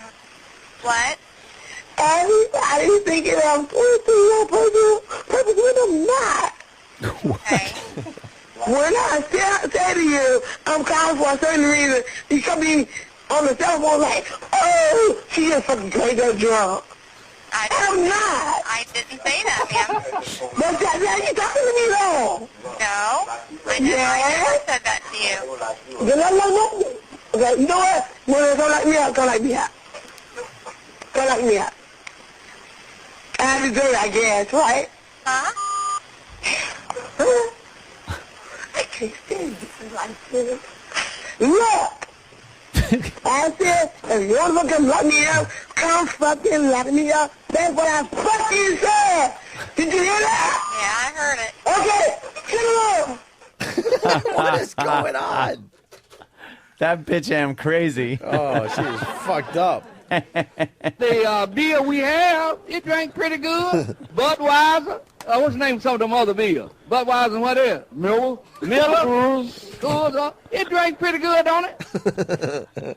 It drank pretty good. The beer murder one is maybe better. Boom. They was all over a bureau. They had a bureau that they didn't have no bureau. And they won a bureau. They were hanging around to get a bureau. Called the mailman gave me a dog. I was just they were arguing over a bureau. They probably took his bureau and then shot him. Took his bird and then they shot him. That might have been the same lady. Sounds her similar, sober. right? Yeah, it sounds similar. Oh my god. The Miller chime in is my fucking favorite piece of audio in years. Miller. Miller. Dude, how long ago was that? That was like almost a year ago. Yeah, it's got to be a year. I still do that once a day at least. We always, I know. Constantly do that bit. They're trying to figure out what a brossage is. Oh no! What is it? They're doing chick chat. Their new bit, chick With two chat. guys there now. 3 gals and 2 guys. They're doing like The View anchor is locally out here there in New York now. City on the news. And the doctor. A brassage. Oh, it's a brassage. What's a brassage? When you massage the tits? Yeah, hopefully. I don't know what it means. That's what I call it when I'm on the train and I just grab them. I bellow into her face. It's like vocabulary right here. Yeah. They're really trying hard to revamp this Pix News. What's a brassage? Yes, there. Saw a story on it this Yes. morning. It was it's a brassiere that is being marketed as being able to prevent cancer, And ABC News, I think, interviewed the woman that developed it, and she got all defensive during the interview. How the fuck does it By prevent massaging cancer? the bosom. What does that What, is do? battery operated? No, not battery operated at all. So how the fuck does the bra... There's actually a little person in there. That's why they have a little midget. That's why they have the wow. resident doctor on there to probably talk about what hogwash it is. Steve is right, though. Yes. Brassage pulled from market after GMA report. Really? From some time. All right. Maybe it was too good to be true. A bra offering sexy style, great lift, and a built-in lymph node massage is no longer on the market following a Good Morning America report questioning the bra maker's claims of improved breast health. Makers of the Brassage claimed regular bras trap toxins in breast tissue. The GMA report said the Brassage massage supposedly promoted breast health. There was no medical science backing up the Brassage claims, the show said. One breast cancer survivor called it exploitative, and a doctor said the idea that the Brassage somehow contributes to healthy breasts was very far-fetched. Yes. Christina, the Brassage inventor, walked out of the ABC interview when the reporter started questioning the idea that a massaging bra could help prevent disease. She said she didn't imply for a moment this is a cure-all to breast disease.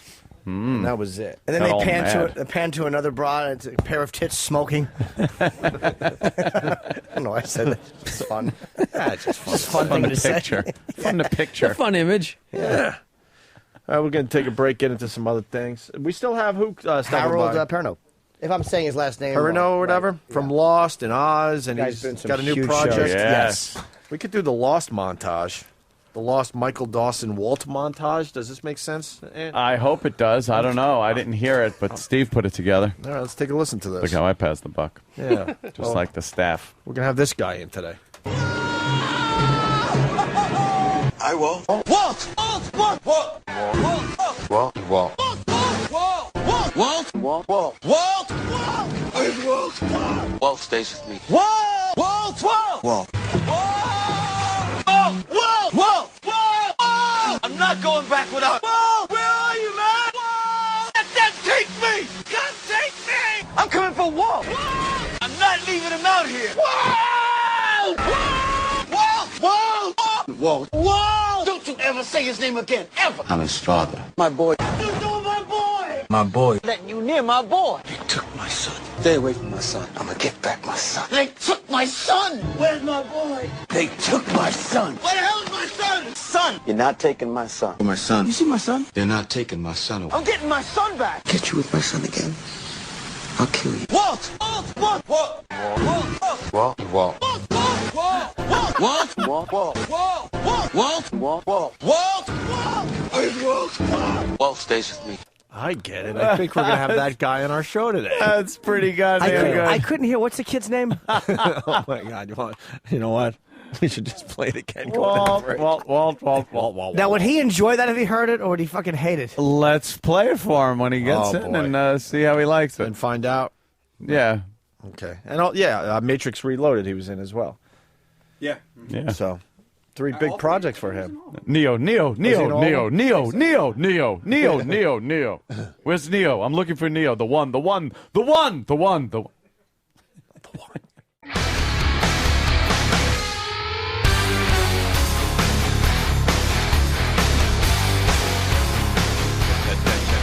Opie and Anthony, busy show, big crowd. Lots more stuff to give away from the office. Yeah, a lot of stuff people today, right?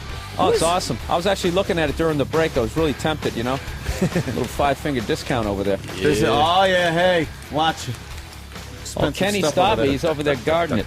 I'll keep them away. It's a big crowd, yeah. This is memorabilia. What we got? 3 more days after today. After today, the crowds are growing. You notice that? Yeah. They want to get that last glimpse. Yeah. It's like the lead up to the final Seinfeld. It's that much excitement. Yeah, just like it. Yeah. Then we got that Friday's going to be. Well, it is just like it because it's going to end with us in a jail cell. In a jail cell over there, broadcasting in Western Massachusetts. I think you're accurate. Are they still there? Are they? What? Yes. Yeah, they didn't. I haven't seen a show after that, so they must still be there. Are they going to be released in 20 years as old guys? Is that what they're going for eventually? They When had to do have the reunion show. When they ended the Seinfeld series like that, they had to have something in mind. Like, all right, but eventually, what we'll do is I don't know how or where. Self-destruct by yelling the N-word out on stage. Yeah, that fucking put the kibosh on any big reunions. I don't think Kramer will be back anytime soon. They'll just recast Kramer. Yeah, that's all they'll do. That's all they'll do in Hollywood. You know something like, is he ever? You think he's ever going to be able to crawl out of that hole? What's the next move? Jimmy the Greek never did until the day he died. But the thing is, he doesn't have to. He's got enough money. But you know something. Enjoy your life. Money's money. Money's money. But he's a performer. He wants to be out there. And Jimmy the Greek was just being ignorant. Like Jimmy the Greek wasn't like Jimmy the Greek was kind of reciting history in a very tasteless way. But I mean. He wasn't trying to be a cunt. Like Michael Richards, the problem with him was not that he said it, but that he said it angrily and it was addressing a heckler angrily. Like you knew what he was. There was no way to disguise it. Like, I was trying to be funny. Yeah. Like he was just mad, and it was like a factor. You sound of the like me in audience. traffic. Yeah. Yeah. Look what we got here. Well, back in the day, anytime you did anything, you could never make a comeback. Even if you got that one girl was in that video getting fisted. Nowadays, you get your own. My grandmother made a comeback. Nowadays, you get your own TV show off or something like that. Yeah. You know? Yeah. So, but he's done like the one thing. Like I'm trying to think. Like if I was guiding his career, like what is the next move other than continuing to tell him to sit tight and let this blow over? Just let it blow over. It's okay. You have to take a couple years off, I think, sometime. With a big one like that, you take a couple years. It's been a couple of years. When did that happen? Like, it's one of those things where you stage a house fire where he runs in and saves someone of color. Yeah, Yes. that would work. But then they have video of him actually setting the fire to a black person's house. That could backfire. They just have him come out of the house, and because he ran in and to be heroic, he wound up getting soot all over his face, and they'll just take a picture of that and think he was in blackface, making fun of people. It's like, oh, that Kramer, he's at it again. It just goes to show you how huge that is, because when you think of Michael Richards now, I just think of that. I just think of that self-destructing tirade he had. And this is a guy who was on the most popular sitcom ever, so... to overshadow that with something you said, yikes. But has he tried to do anything like stand-up wise? I mean, it's going to really hurt. What club's going to fucking, hey, come on in. Breaking news, Travis has the update on Michael Richards. Michael Richards. Richards, right. Travis, you can say this. Whatever.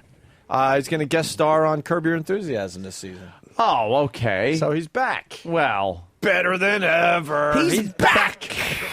He's tougher than leather. Larry Ditto. That's a new line. That's how they would say, we're tougher than leather. Oh, we're back. Don't sing the Van Halen. Through all kinds of weather. The groans coming from the audience. What, they love it. They understand. It's fucking good. You don't like seeing an artist create some music? I see them all nodding their heads, Jimmy. They like it. That's right. Give him another line.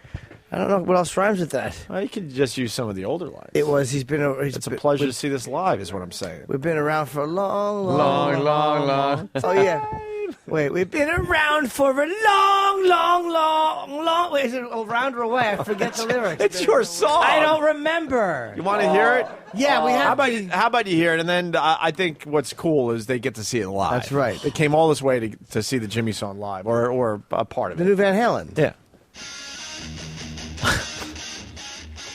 Hey, this makes you feel comfortable? So bad. I can't listen to it. Because I could so see it. Yeah, me too. We've been away for a long time. We've been through changes.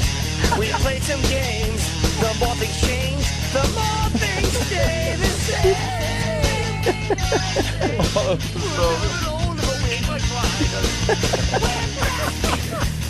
We're better than ever. We're back.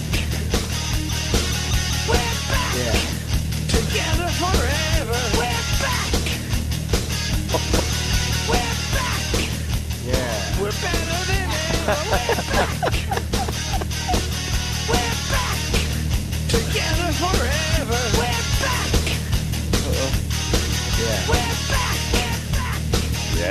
like the tougher than leather edition. Yeah.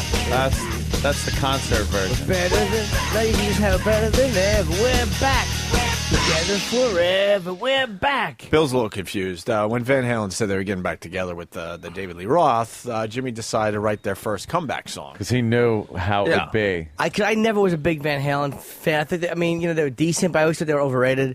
And I always just thought that they were, lyrically they were fucking awful. And I could just picture them doing this cornball fucking comeback song. We're back! David Lee Roth is, and I could picture the video. Yeah. Eddie would be playing, and David would be standing they'd be back to back, kind of looking at each other. Oh, over. it's such a douche chill. We're back!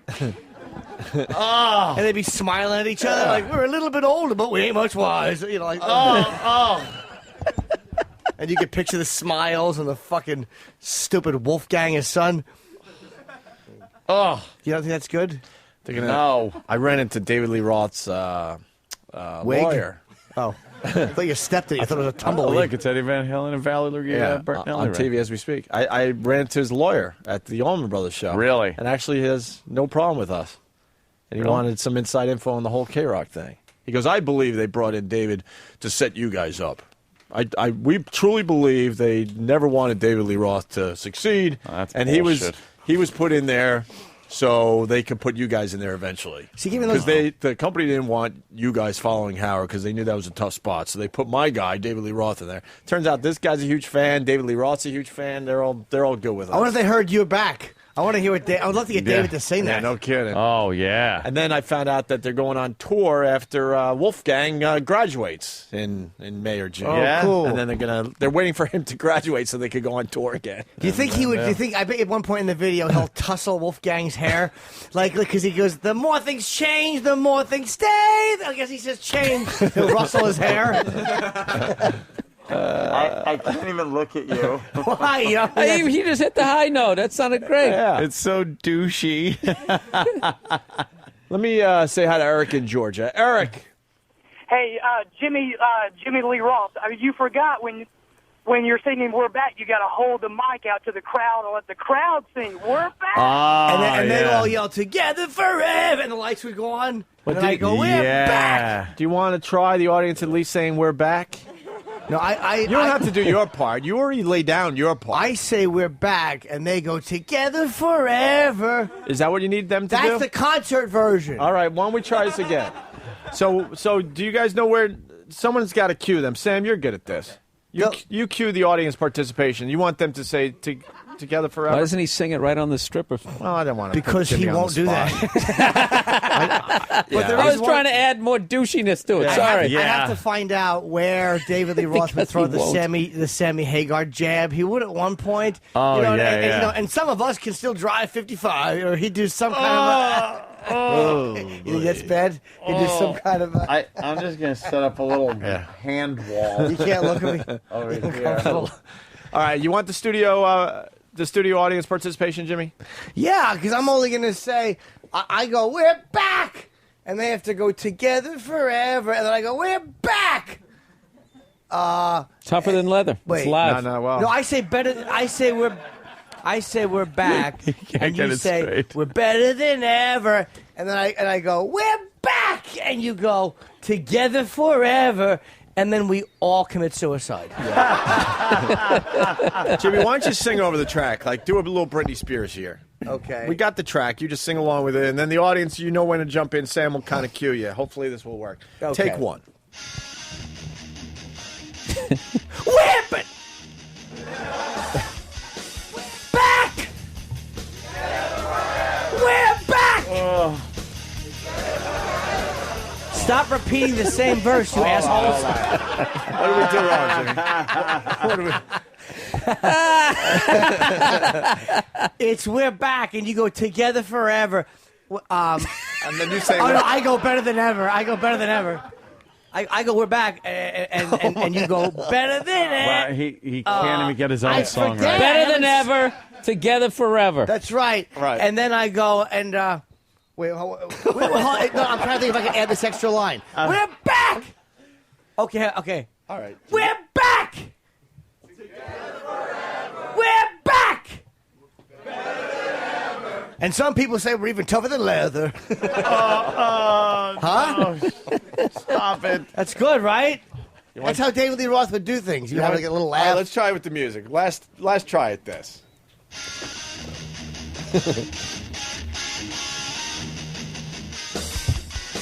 We're back! We're back! And a lot of people say that we're tougher than leather. There's no reason for that. You don't like the little laugh they'll throw in there? I love the laugh. The laugh made it. Oh, boy. What a douche chill. I know. He would try to have like just a boy having fun, you know. It's like, oh, No, but then you got to do the big, the open smile. Yeah. Taking his shirt off. We got it.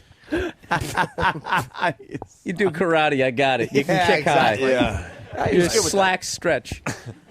Let's bring Sam to the big table. He did a little what's the haps. Hold on. According to You Steve, did. and Wow. again, this is a rumor, Wow. Van Halen is rumored to be doing a stadium tour with Guns N' Roses this summer. Yeah, they're waiting for Wolfgang to fucking graduate. Yeah, with I got Guns the N' Roses. inside with Guns N' info. Roses? Oh, the Guns N' Roses new info, though. Now, Why with can't Axl or they no? just have Michael Anthony it's come not- back? it's- Is he He's really? with Sammy Hagar. It's not a Because The what? camp They split up there. The camp yeah. split up, and Sammy and Michael Anthony, very good friends. Because Michael Anthony did what? He PlayStationed over Sammy's house, and Eddie got mad. Yeah, and something then that like was that. it. Yeah, it was some dumb thing. Exactly. Crying. Good excuse to get How it. would you feel if you've been a rock star for like 30 years? And Good! and then you got replaced by a 12-year-old Yeah. who handles Yeah. it with no problem whatsoever. Yeah, he has no problem. He's right in there with his father and the rest of them. Those running with the devil bass line. Yeah. Yeah. Yeah. Bum, bum, bum, bum, bum, bum, bum, bum, bum, bum. Bum, bum. That was complicated. The father and the son would have a back-to-back in the video, too. Oh, no, they wouldn't. Eddie and Wolfgang, sure they would, because it's like the old and the new. Yeah, they would have to. You Come know. on. Sam, what's the haps? We'll move on. What does he sing the line about? Some of us have tongues and some don't. He probably rephrases it. Like there's probably a thing where Eddie is throwing a box out, and inside are stamps and lollipops. And other things one would lick. A pussy. A couple of nipples. Box of things you lick. Yeah, a toad with drugs on its back. All right. Is it true he lost part of his tongue? Yeah. For real? I don't know. I hope so. Yeah, I've been joking about it for a year. It's a big casino. What's a that? big casino in his tongue. Yeah. Yeah. Yeah. Sam, you did what's here. the haps? You brought the bit back, huh? Nice. Yes, I did. And where'd you go? Well, Making the Band was holding auditions at 10th and 25th Street. Isn't that P. Diddy's project? Yeah, P. Diddy Making the Band. Yeah. So I figured I'd go down there and see what all the hubbub was about. Oh, nice. And we meet Jordan. Let's get right into this. Who's Jordan? Well, Jordan was one of the... See, P. Diddy now, with this version of Making the Band, is trying to get a backup band. So he's auditioning guitarists, bassists, drummers, and backup singers. P. Diddy? Yeah. Or as I call him, P. Twitty, because I follow him on Twitter.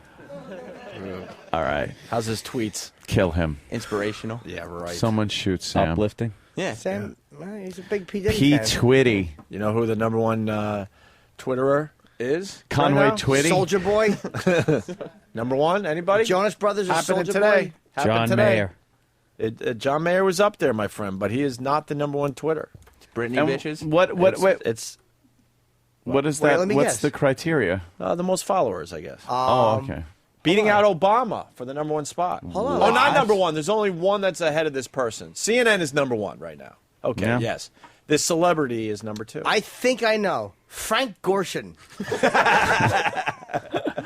No? That's the Riddler from the old Batman TV.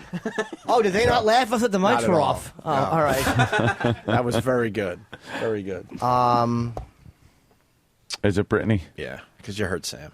Sam kind of blew How many does Sam she blew have? Sorry. Sam blew Sorry. the bit. How many followers? But she's the number one celebrity. Got to have 20, 30 followers. Yeah. Oh, all right. Then I got more than her. Yeah.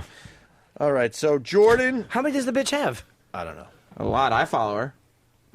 What? Why would you follow her? What is she going to say if she's even doing Yeah, her own what is she tweets? saying? A lot of these celebrities.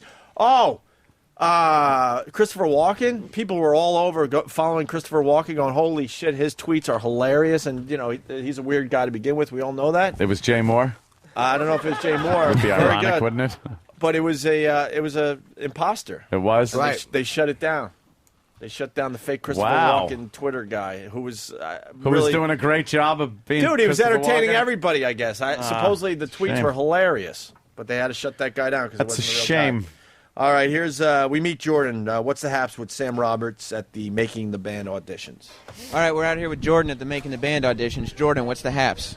It's a long line, but I'm ready for it. Not nervous. I'm ready. On P. Diddy's Twitter, he said he was in Miami this weekend partying it up. You think it's pretentious that he didn't show up to his own auditions? He just stayed in Miami? Well, I actually did the Making the Band auditions before. They never show up until, like, the necessary auditions. Which auditions did you go to? The ones The dick-sucking in DC ones? for Making the Band 4. What was your critique? My critique, I wasn't vocally ready, so I got some training, came back, ready for it this time. You want to give us a little sample? No. Okay, just give us a quick, give just a hook or something. In the night, I hear them talking. That's it? Ooh, wow, you nailed him. Yeah. You're good. You're persistent. Yeah. Come on. Just give us the hook. Well, I mean, if they want to be on TV singing, they can Yeah, sing. exactly. Then they should course. be able to just, right then and there. And he did. And wow, did he stink. That was after training. Yeah. This is his second time Yeah. up there.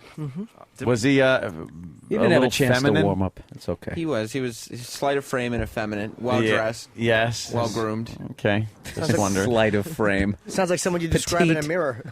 Thank you. Svelte, reeking of semen. They're going with the old school cable commercial where the guy dresses up like the dumb lobster or whatever the fuck he is. Or Oh, the, right, yeah. The octopus. Yeah, this fucking idiot. Watch his head. Come on. Ugh. This fucking idiot. What did he dress as? Why is there a lobster selling cable television? I don't even know if it's a lot. What It's is a that? sea monster. Yeah, like a sea monster. Can't even get cable in the ocean. Right. Fucking gets all wet. Your TV's Commercial's ruined. just silly. It's stupid. Doesn't make sense. They should show an aborted fetus selling Tic Tacs. Ooh. Oh, sorry. Oh, a bunch of pro-lifers out there? Shut up. Let's meet Matt. Oh, yeah, Matt. He's a dude. Matt, he just lays around in front of the door all day. Oh.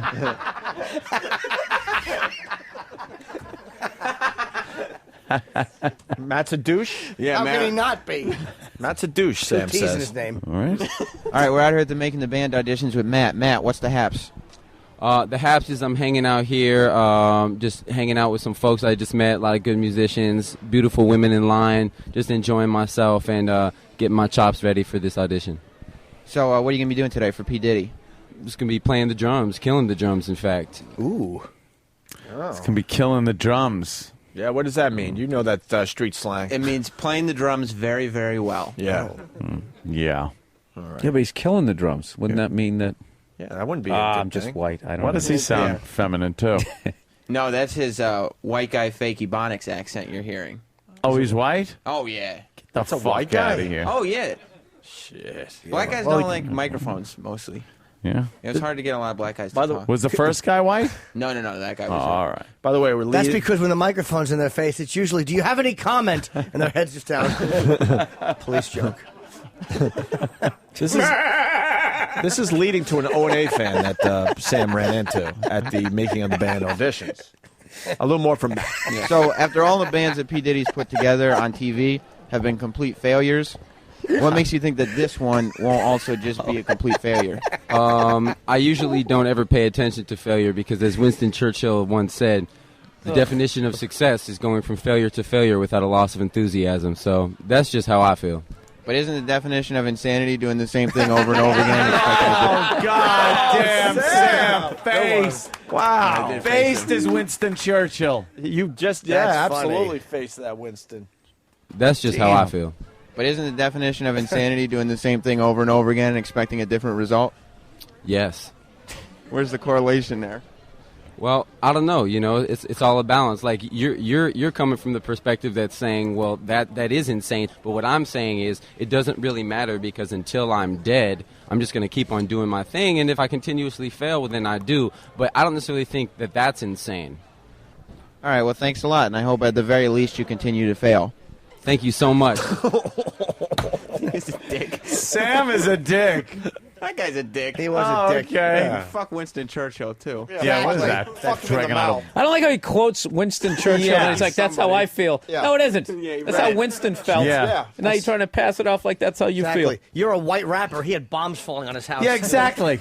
You guys fucking there during the Blitz. Yeah, Leave Winston alone. absolutely. Come up with your own thought. Who's Ahmad? Ahmed. He's Ahmed, another black okay. guy. I hate this guy. I have to take him every time I'm sick. No. Well, you're getting something. Fair enough. I'll accept that. Fair enough. I deserve that. All right, we're out here at the Making the Band auditions with Ahmed. Ahmed, what's the haps? The haps is a whole bunch of nothing. Standing around the line, got here early, but it's what you got to do. It's what you got to do to make it happen, know what I'm saying? What makes you think that this band, because he's made bands in the past on TV, and they've all completely failed. No. See, he made groups in the past. This is a band. We are musicians. You think he went the wrong route when he created the band? How do I say this politically correct?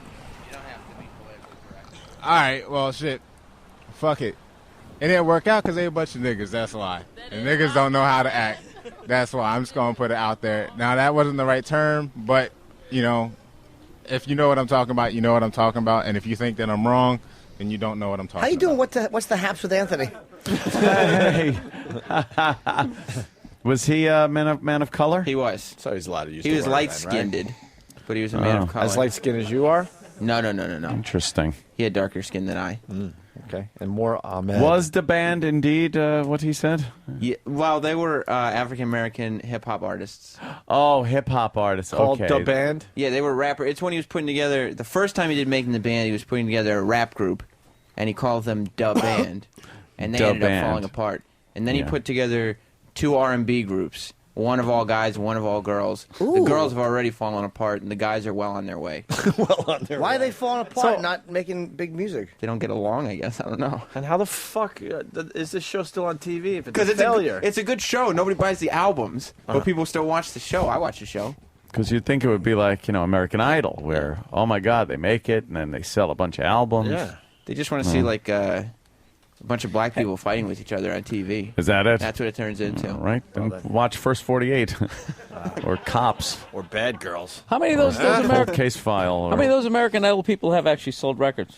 Fucking lot. Kelly Clarkson. She has. Yeah. Who's the one I like too? Bo Bice. I mean, Jesus. The box set. Did you get that around Christmas? Holy shit! Was that sold awesome? a lot, that fruit. That Chris Daughtry sold like ridiculous Daughtry amounts sold of a albums. shitload. Carrie Underwood.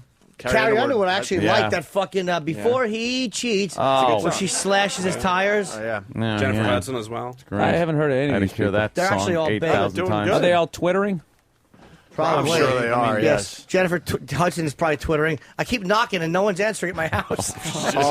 Oh. I'll do it with you. Oh, how do it could with you?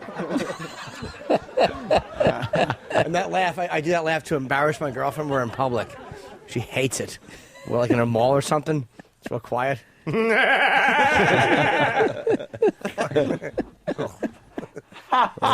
Big laugh guy. Hey, Ozzy's on Regis today.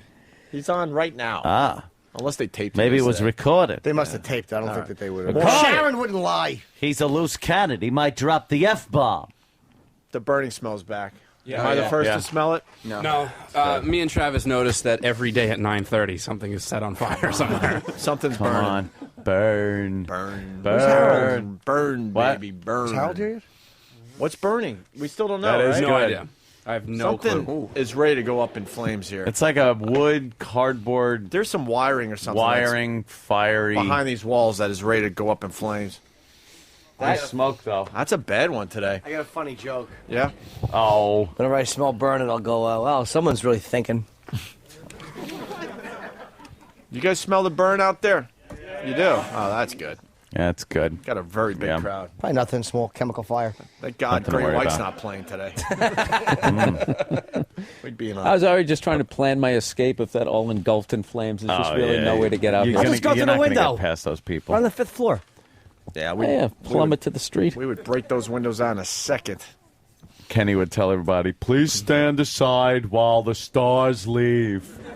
No, he wouldn't. Kenny would fucking hightail it out of there like Herman Munster. Through the door. Yeah. To see his big dumb shape in the was in gonna the say, door. Yeah. Is Mars on this? Are we trying to figure out why it Mars smells on like it. He's this the cause of it. studio's about to burn down? Really? Smells like Band-Aids. Yeah. Good. Smells like a barbecue. All right, we got to hurry up because Harold is just about here. All right, good. We want to take a break before that. I gotta pee more anyway. from Ahmed. Would you be offended if I had said that? Nope. How come? Because I don't get offended by it. You think I would have got my ass kicked if I had said that by someone here? Well, yeah, probably. Well, I don't know. Someone probably just raise a stir and start to act like a nigga themselves. You don't think my hair is enough to let me in the club? In the club? Of people who can say that without getting their ass kicked?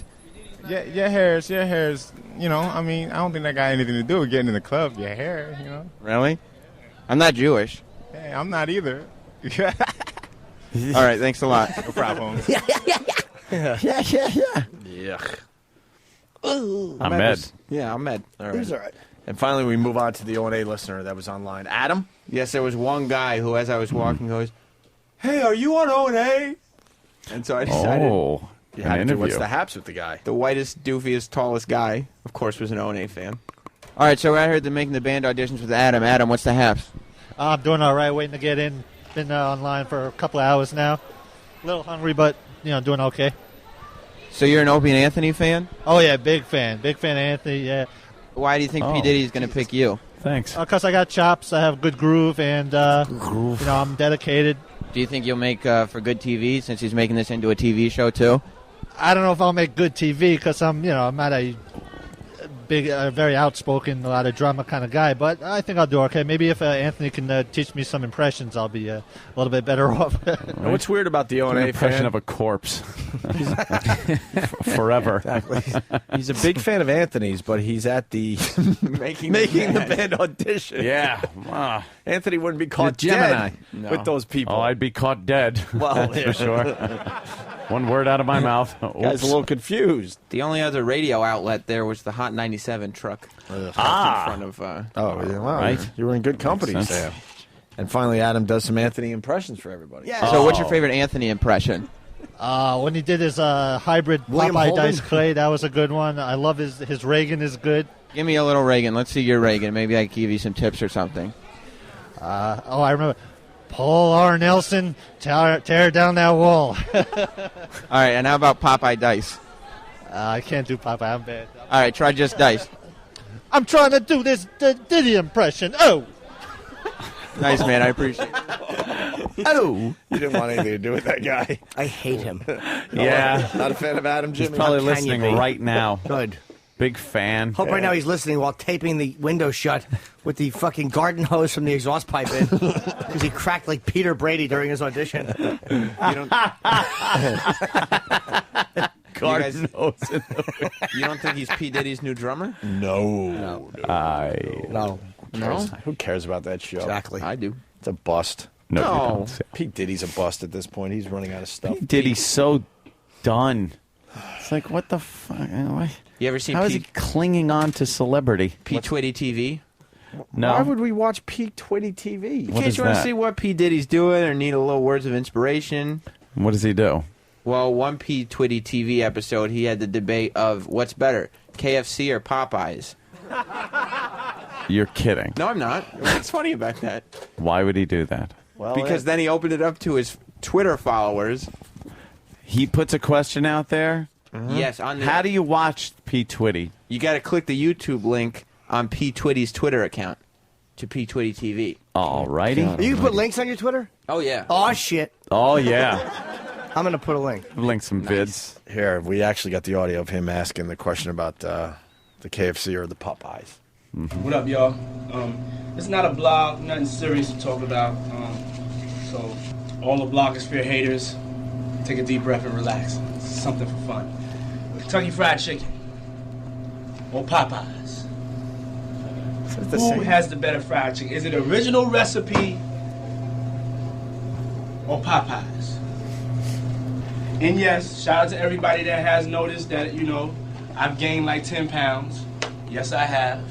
Because I'm conducting experiments like this as I'm in the studio. original recipe or Popeyes? Miller. I'll get back to you in the next Peace. P20 TV, baby, let's go. Have you had both chickens there, Sam? Yeah. Aren't they pretty much the same? No, Popeye's better. Is it really? Yeah. I'd always been a so KFC black. Is there kind a of guy. clean Popeyes that exists? No, unfortunately, there is not. Jesus And there's not one where you don't need Sticky like floor. weaponry when you go in because the neighborhoods that I usually see a Popeyes in aren't very good. That's actually a trick question because everybody knows the answer is Roy Rogers. Oh, shit. Oh. Third choice. You know what? Dang. You know what P. Twitty said on his Twitter? P20 TV? Or? It is just P. Twitty. All right. It's just a little taste. He'll say something like this. If you're out there chasing your dream, you're not running fast enough. That's the type of thing you get. Wow. You know what I mean? Oh, that means you should catch your dream? Yeah. Right, keep running until you grab that dream. Gotta Let's run a little go. faster, right? Let's go.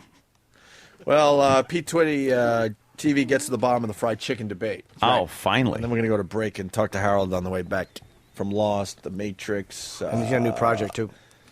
The Oz. Yeah, Yes. what's the name of the new show? The Might as well Unusuals. say it. The Unusuals, right. On ABC, April 8th. Cop. Next Plays a Wednesday. cop. Popeyes has a certain type of fried chicken, nicely golden brown, juicy type of flavor to it. KFC, see, they put something in KFC. That's why they call it original recipe. It's like they sprinkle crack on. This is disgusting. You can sit there and KFC. listen to this guy eat some chicken. He's funny, It's though. a tight head-to-head battle right now. The KFC mashed potatoes, though, Ugh. and gravy beat out Popeye's mashed potatoes and gravy. That's for sure. Bill just threw his headphones Still off. trying to figure out this chicken. Dude, one of my Why biggest don't y'all do your own test and y'all hit me up on the fucking site. things I hate when you watch Let me know. movies is when actors Email me, eat tell me what because then Yeah. they overact Tight. eating Yeah. and then they start KFC. talking with their mouth open. Popeyes. Yeah. I don't need to hear the grease in your mouth. Yeah. Twitty. Well, he's got an experiment Ready. going. Let's go. It was very well rehearsed, though. That's what I liked about it. Very smooth, got right to the point. Yeah. Yeah. He's a compelling What's guy. the difference between All that moisture. KFC And it's got a juicy and Popeyes fried. original recipe? What's he doing? Ugh, some shitheads just sitting there watching it. Bit. There's over 200,000 people, positive people in the P. Twitty universe. Let's go, baby. The P-Twitty universe. Right. And they're all running fast enough. To catch their dreams, That's baby. right. Let's go. That's right. Let's go. Let's he does go. a whole let's go thing that we don't even want to get into. Well, right? I am very close to my launch of Live from the Compound. A Twitty. A Twitty, they're going to be calling me. A holy. A Holy, that's what I want to be. A twist. A Twit. Chateau Cumia officially going online? Yes, Chateau I know they get a Cumia little taste here and there through the Pal Talk, but is oh yeah. It's going to be different than that. Are you going to be dressed like Che, what's his face? Guevara, however the fuck you say his name? I'm going to dress like a young revolutionary. And I figured it'd just be me yelling at people on the phones. Because no one really ever agrees with me, and it always resorts to me just yelling about the sexual habits of their mothers. It's just, so, that'll last a week. you got a company involved? You ready to roll? No company involved, but Just gonna- I do have a site that I will Perfect. broadcast from. Perfect. Get your dreams. And it's not about dreams in his place. What? Let's see. Oh, it's about fun. reality. Yeah, we got to get Harold in here, so we'll get more info on Yes. Chateau Cumia going online in the Yes. near future. But first, these messages. Huge crowd outside. We got stuff we're going to give the crowd from our office in a little while. A little reset here. We got Bill Burr doing the show all week, pumping up his big show at the Trump Marina Atlantic this City, Saturday, right? night, yep. How are the Saturday ticket night. sales after yesterday's appearance? They went great. There you Bumped go. them up there. The first Guys show got a sold little out? pull in this town. We're trying. First show sold out. We got some tickets left for the second show Yeah. Saturday, right? Yes, we do. And Anthony, who we got in studio? I'm not. I shouldn't say it. I don't watch Lost. You're I'm a crazy. loser. I'm a loser. You're fired. I should be fired. I definitely should be fired. You're like, I'm one of the only ones. You're one of the only but guys. I'd rather say it instead of sit here and make believe I watched the show. You're one of the glad you only did, guys that aren't watching Lost, I Right. think. Even You and Sam. Harold Perrineau's here. Yeah. I did say your name correctly, right? You did. That's Okay. good, man. Not a lot of people get to One do of the that. one of the main characters through a few. You've been on some Couple massive years. shows. I mean, Yeah. everything Yep. you touch seems to work. I mean, I get lucky. Lost, Oz. I mean, Oz was like the first show I watched where you really made an impact. That was that was really well done, the way you were narrating the whole thing, and you know, your little point of view on prison life. It's not really my point of view. It's Tom Fontana's, and he's got a great point of view. So it's really, really cool. So. You know something? I got no. I watched every episode. I loved Oz. Right. Wow, a lot of man junk. Yeah, there's a lot of man. that Yeah. show. There was, when it started getting into the opening credits, like at the beginning. All right, there's a dude with the button. At the beginning they used a little sparingly. It was like a shock. You'd be like, "Holy shit! Here it is, a rape scene of the showers or whatever." And then it just got like starring, and they're running through the credits. Penis. And there's a guy with dick on the screen. You're like, "Wow, man, that's fucked up." But, yeah. Everybody's had their penis on, and then after like a couple of seasons, people started doing like, "Listen, my penis is going to be on." So wait, you gotta fluff that up. Tell me when you're ready. Okay. You can't fluff too much, though. Exactly, because It's you got to be get just right. Exactly. Because then you know, that guy's fucking. He's trying too hard. Yeah. You gotta make it look just You right. just got to fill it up with a little blood, and then a little bit. Kind of like a ballpark Frank. You just want a little plump. That's hilarious. Hey, how many more pages Franks are we for me. shooting right now? Oh, you got to time it perfectly too. You're right. Wow. Downtime, I it's gotta gonna admit, go back to normal. I would literally try to watch Oz, but it was just so brutally graphic. I couldn't. Yeah. I found I that watched it. It show was great. was more graphic than the actual HBO undercovers when they went to real jails. Because all they would do was talk about the shit that happened. Oz, they like showed the shit. I was just like, I can't handle this. Because actors, you can show it. If you showed it in jail, you'd see some guy who was really getting raped. That's not fun to watch. Yeah, that show was one of the first shows that I remember where lead characters would just get killed. You watch series before that, and you knew nothing was going to happen to somebody. Right. It's like they're one of the stars of the show. It's not going to happen. And then you watch Oz, and it's like, wait, what the fuck? Yeah, you just get shanked with them? The very first show that we did for HBO, because we were the first dramatic show on HBO, and in the very first episode, we had this guy, John. I can't remember Johnny's last name, but he's, the big star of the show. And at the end of the show, somebody lit him on fire. Like, God. The end of the first show, kaboof, ablaze, and that was it. It was like, it's going to be a good show. Hey, why did Tony Masanti? I loved in the first season. Yeah. Was he? I know that they were. I think it was Adebisi or somebody was slowly crushing glass. In his food. That was taken from a real story. Yeah. Did he get killed off because he was dying in real life, or were they just planning on killing him off because he was so good? Did he just die in between season 1 and 2? No, just in that same way that he was just gonna get killed there. Like nobody was safe. You literally would flip through the script and go, I made it through another week. Like, but no, that was taken from some really real story. And I bet there were no prima donnas on that set, huh? there were, and then and then you see what happened. Somebody tried to tell me, I mean, obviously I'm nowhere near in the loop, but someone was trying to tell me that if you pissed off the writers on that show, the next week you had a rape scene. Is any truth to that, or is that just some bullshit? I don't know. I think that's some bullshit. Okay, yeah. The guy who complains at craft services gets fucking the ass. All right, I didn't think it was that hardcore. No. You like to think that's true, though. Yeah. You would. I got a nice surprise for you. Yeah. And what's his name who played Schillinger on the show? Yeah, J.K. Simmons. Yeah, every time I see him, I'm just like, hey, Schillinger. Yeah, I know. Schillinger's on it. Some people just kind of get, stuck and in your brain. He's been in a lot of stuff since then. He's freaking the dude in Spider-Man. Yeah, Spider-Man. He's a nice... right. But you just think, the branding and the shit on the face. I know.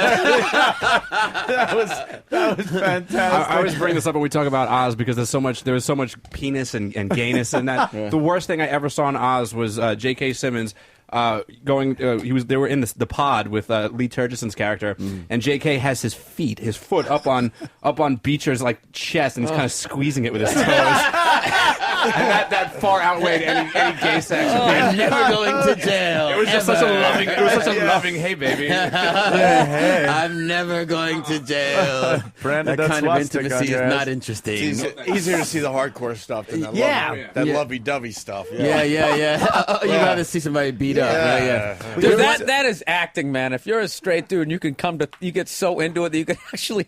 I'm gonna make the choice to squeeze his man tip with my toes. That's so fucking. I'm gonna massage. How can you hold it together in the take? It's like, dude, you're not gonna make it that real. Can we shoot that again? You gotta think someone on set's like, he does that a little too good. What's that about? That's And not for two acting. guys that are into it would probably be like a tender moment. The guy would probably grab the foot and everything. But as an actor, you'd probably be like, your toenails are disgusting, dude. Clip that shit. If you're gonna put it up on my chest for this scene. That's what acting is, man. You got to put yourself in crazy situations. No shit, huh? So there it is. It almost seems like actors now kind of want to, like, because Sean Penn did the big kissing scene in Milk. It's almost like, because that's like a very tough thing to do. It's like, guys, it's like a badge of honor almost that you could pull that off believably in a role. Cause, it's like, hey, look at what a good actor I am. Watch me suck this dick. I don't know about that. I don't know one guy who's like that. But I hear you. With prison rape, I think the scary thing about prison life is like we could all take a dick if we had to. It's the gentle sharing of the desserts, which is fucking creepy. That's the part that sucks. There's a deal with a spoon in one of the episodes that make me not. I don't fucking even want to use spoons sometimes. What's the spoon episode? He fucking rapes a guy with a spoon. It's fucking disgusting. So you kind of just use forks for the rest of your life. That was when you had enough. That was the one thing on Oz, and it's like, you know what? I can't. That's enough. I noticed when I was loading a bunch of DVDs at my house, and Danny came over with the entire series, Oz series. Oh, did you really? It's fantastic. So of course I'm like, wow, you really like that shit, didn't you? It was one of my. It caught me from the first episode. Yeah, it was a great series, and it was from the first rape. It was great. It's probably my favorite HBO series. Topping. Yeah. I mean, The Sopranos was great too, but Oz came first. And It's one of those shows, and HBO's great with the way they do that, where you were able to just watch a show and it would end, and you'd be like, "Fuck, I gotta wait a week." God damn it, And that's definitely one that did it. Yeah, Lost is the same thing for me. I'm insane with that show. Yeah, that's hard. And then we're like, are you on? Are you not on anymore? Yeah. Because you were gone. I was gone. Then I was back. Then I was gone. You and Walt took off in the boat. Yeah. A despised character, by the way. Yeah. You They really hated were me. like, oh my god. Yeah, you were like, oh my god, this guy, he's killing people we like. Yeah, I to this day I don't understand that one. It's like I get it. Like we like Jack and we think he's cute. And, but somebody had my kid. Really? Fuck Jack. That's my kid. Fuck Jack. You're cute. No, but but people hate Michael. They hate it when you went off in the boat and just watching you going away. It's like, hey, I'm leaving. Fuck you guys. I got what I need. I got my kid. I'm going. Bye. Did you want to leave the series? Because I was wondering, like, why would he not be there? Like, you were one of the main characters. Was that your decision to go? Look, I'm done. I want to leave. No, not necessarily my decision. It was. They have stories, and you just never know what's going on, and they have it worked out in their head in a certain way. And like I was telling these guys in there, the first season when you see Michael in the water and he's screaming for Walt, like, hey, like we didn't know what was going to happen. We got the script, and we had all these blacked out pages, and it said like they're on the boat and they see somebody and they're waving, and then the next thing you see Michael screaming Walt, and then the day of they handed us these pages. Oh, so you don't know that he's taken at that he's point. taken, and they beat you up and throw you in the water, and I was like, they throw you in the water, dude. I don't swim. I don't swim, and we're in the ocean. And they were like, really? And you saw the producer scrambling. He doesn't swim. I don't know. Guys, he doesn't swim.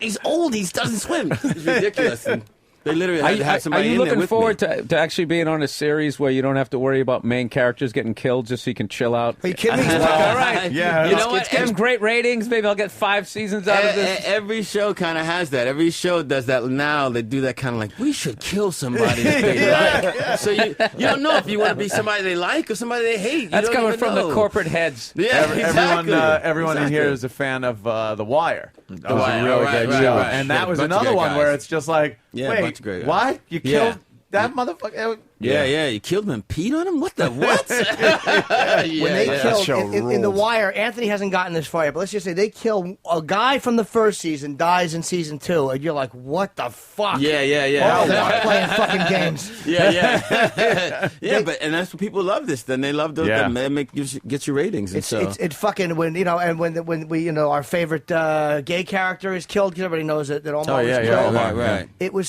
so aggravating. I've never been hurt by a TV character getting killed. But they didn't give you what you wanted. They treated it the way fucking people in the street would treat it. Like, hey, drug dealers get shot, and the fucking coroner fucks up the name, and nobody gives a shit. It wasn't a very special episode of The Wire. Someone isn't going to make it through. Could you imagine if you're a drug dealer and that happens every morning and you hear it? It's a very special day in drug dealing. Oh, no. Shit, my number's up. Someone's not going home tonight. Oh, shit. Oh, damn it. He fucked up in your life. I theorized, I could be wrong about this, that I was like, why would they have written Michael off? And my thing was one of the, because when you're working with a kid, kids grow up, was one of the problems Oh, my that God, did Walt get big? got too big too Huge. fast, and he couldn't play who he was. Well, and Michael and Walt were tied together. There was no way kind of to have Michael without Walt. And they hired a 12-year-old kid who's short to play an 8-year-old. Mm-hmm. After the first 2 seasons, we're not on the island for a year, but he's 2 years older. Yeah. Right? So he's 14. We kept trying to figure it out. Like, wait a minute, he'll be 8 here, but 16 in real life in 4 years? They couldn't just write in that the island aged them. Well, they tried to. They definitely tried. They tried like, we see a much bigger Walt, and it's like, it didn't necessarily work out. Did make Hurley skinnier? No comment. Couldn't they have just replaced him? As much as you hate to have to replace somebody, it's when you're working with a kid, that was the Just option as opposed to writing it turns into Bewitched, exactly. Or so then it looks, and they've tried as much to keep as much integrity, I think, as they can. And so, were you surprised when you were written back in? I wasn't, because actually Walt has such a big story. I thought for sure they had to bring me back for something, because he had polar bears and birds happening. So I just assumed that I'd probably wind up. It was just it was a weird timing thing. But I thought for sure when I came back in that they were going to torture me. Like, I didn't think I was going to last long, because I knew people kind of hated him. So I thought for sure he was going to get his ass whipped, and he kind of did. Yeah. He kept getting beat up. I thought he was going to get stapled. Not a sympathetic character. And people hated that dude. So. One thing good though, I mean, you are working steady, man. I see I you, keep it moving, man. I see you all over. I loved the 28 weeks. 28 weeks later, we did that right was after. really cool. Yeah, Sorry. You show up as the helicopter pilot. I was like, God damn. I got to keep it moving, man. I got kids to feed. The fucking Matrix, dude. You're in the fucking Matrix. How cool it's like. That's one of those things that's like, that's got to be pretty cool. Yeah. The goddamn Matrix. Yeah. I got it, because I saw the first one and I was a real big fan. And so then when I got there, I had to really work hard not to. Yeah. Dude, I'm in the Matrix. You know what I mean? Like, I had to just do my job, and it's Keanu Reeves. Oh shit! Okay, and now it's pretty cool a new series. And now, we got The Unusuals, which is going to actually is going to come on after Lost on April 8th. And The Unusuals is going to be good. It's a good show. I think you guys will like it. You haven't gotten a chance to see it yet, but I've seen all the trailers for it and stuff. Yeah. And so, it looks cool. What's the show about? It's tell about the people. Yeah, it's about these cops in the 2nd Precinct in New York City, and sort of the wacky cases that they solve. And it's not really about the crazy cases they solve, but more about how sort of unusual they are. Yeah, there's different personalities on that show, and it's kind of weird. I play a guy who's 42, and all the men in my family die at 42, so I'm really nervous this year. So, like, I've always got my bulletproof vest on. I wear antibacterial and flame retardant clothes. It's really you wear your creepy. vest like everywhere. Everywhere, to bed, everywhere. I got bumpers all over so I don't hurt myself. Like, it's ridiculous. But my partner has a brain tumor and nobody knows, and he's trying to find a really cool way to die in a line of fire. Like, you know what I mean? So that's the two of us, and that's just where we start so he's off. taking all these chances, which is freaking you out. Me out, and then I'm being really safe, and that's freaking him out, and so then that's where we're unusual. They're comparing it to MASH. They do, comparing it yeah. to MASH because it's a comedy and a drama. Because MASH is like was Exactly. with MASH. I don't think the humor holds up as well. It's very like but the serious moments do. Like, Yeah. I mean, I like it MASH almost as a drama now. Yeah. I mean, but it's set in really, if you're a cop, you're not in necessarily any a fun position. But, like when we hung out with the cops, it's really interesting how much humor they actually have. Like, they'll tell a story. I'm like, I walked in and she was stabbed 7 times. I mean, this bitch. And you're like, is that funny? I don't know. It really is an that funny? odd sense of humor that they have, It's an odd way it's- of looking at things. Yeah, and it's a stuff. wartime, and so that's how kind of where this show lives. I mean, I think you'll buy the characters as really real, and that their problems are really real, and sometimes you'll think it's funny, and sometimes you won't actually think it's funny. But I think you'll always think it's interesting. So. It's like a gallows humor kind of a thing. Exactly that they right. got. Gallows humor. Definitely. They say when they were pulling bodies out of Gacy's basement, the cops were, because I read they were joking and They're like, making, holy shit, yeah, absolutely. like so there was something about they pulled a head out and they said something about the prom. It's like, he's got no body to go with. It's like, holy shit. It was like that type of, you're holding a head. Terrible. But yeah, that's exactly right. That's how you cope, obviously. Yeah. Yeah. It's That's a how it goes coping down. mechanism. And you know what a cool thing about having like a really big actor in it is like when you look over the resume, you go back, you find some really fucking cool things. Like I'm looking back over your resume, and you were in A King of New York as Thug Leader. Thug Leader is a great like Christopher Walken, Fishburne, Wesley Snipes, David Caruso, and then you're Thug Leader. What did Thug you do Leader with that? number 1. Would it bother you if like we recognize you and that's all we wanted to talk about? When you were Thug Leader, dude. Did Wesley Snipes talk about taxes on the set? That's really funny. That was my first jobs, man. What scene was that? Because I saw that not too long ago. Did you get killed in it, or did you walk by, or did you I speak? eventually get killed. I try to rob him on a subway, and then he invites me to be part of his gang. I remember that scene. It's walking in a chick, and there's like That's 3 right. guys that come in, That's and right. And I'm number 1. Wait, so and he hands you his money. Exactly. I asked him for his watch and his wallet. My brother still laughs at me. He's like, watch and wallet, blood. Fucking line is it's like my first line. Fuck off. Yes. Give me your possessions.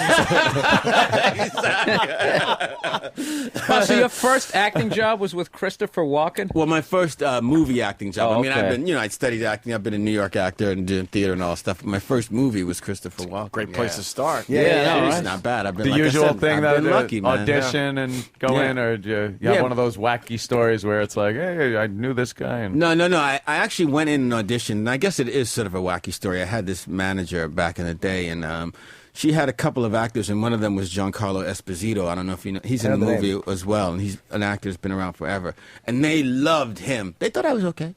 They loved him, and so like in order to get him, they kind of threw me. Threw me a bone. It worked so, out. He was good. And then And you were in so. fame too as a dancer in the show in '82. I feel like I'm in a job interview. I know. Look at this. Right. Then you were. But I love the movie. I mean, I never really watched the series, but the movie I loved. It changed the way I did comedy because I watched fucking Ralph Garcia do great in front of an audience with his friends, and then he goes on in front of a bunch of strangers and he's coked up and he bombs. And I met that actor years ago in L.A. and I told him, dude, you changed the way I did stand-up before I ever did stand-up. I don't do coke anymore. I couldn't have annoyed him more. If I would have walked up and said, my dick might be as large as yours, I would have had a better effect. He fucking hated me. Did he really? Oh, he wanted to spit in my face because he probably hadn't worked in a while, and I was just reminding him. I should have he was in a Beretta episode, too. I should have raised that. I wasn't doing that in 76. Oh, shit. I didn't mean, I was just trying to, whatever. You're trying to, yeah. He wanted nothing to do with me. Thank you. Do you want to play that for me? Yeah, he didn't hear the Walt. Did you hear the Walt? Clip, did you? The what? The Walt montage. This is a little have a Walt montage, montage? that was thrown together. Yeah, we try to before do a little something when you guys come in. It's Really? it's an homage. Yes. All right. Okay. Thank you. All right. Thanks. I will. Walt! Walt! Walt! Walt! Walt. Walt! Yeah, because the first time wasn't enough. Walt! I'm not going back without Walt! God take me! God take me! I'm coming for Walt! I'm not leaving him out here! Walt! Walt! Walt! Walt! Walt. Walt! Don't you ever say his name again, ever. I'm his father. My boy. Letting you near my boy. They took my son. Stay away from my son. I'm gonna get back my son. They took my son. Where's my boy? They took my son. Where the hell is my son? Son! You're not taking my son. My son. You see my son? They're not taking my son. I'm getting my son back. Get you with my son again. I'll kill you. Walt! Walt! Walt! Walt! Walt! Walt! Walt! Walt! Walt! Walt! Walt! Walt! Walt! Walt! Walt! Walt!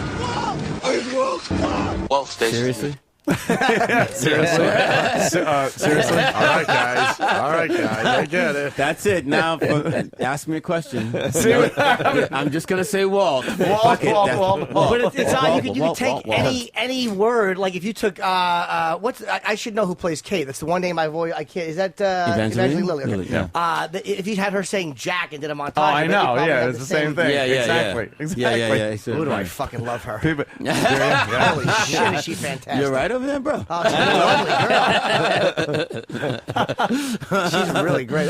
It's a great show, man. It's a good show, man. It's like I don't know why I cried a lot when I watched the first season. I was probably going through a relationship breakup. I didn't watch it when it was happening. I watched it years later, but the box set. Oh, right. And I fucking plowed through like the first 3 seasons. And I just got addicted immediately. Right. Yeah, I saw it. Crying? Like a fucking You have a little pint of ice cream. What made you cry? I don't know. I'm a fucking grandmother. I'm 40. It's a midlife thing.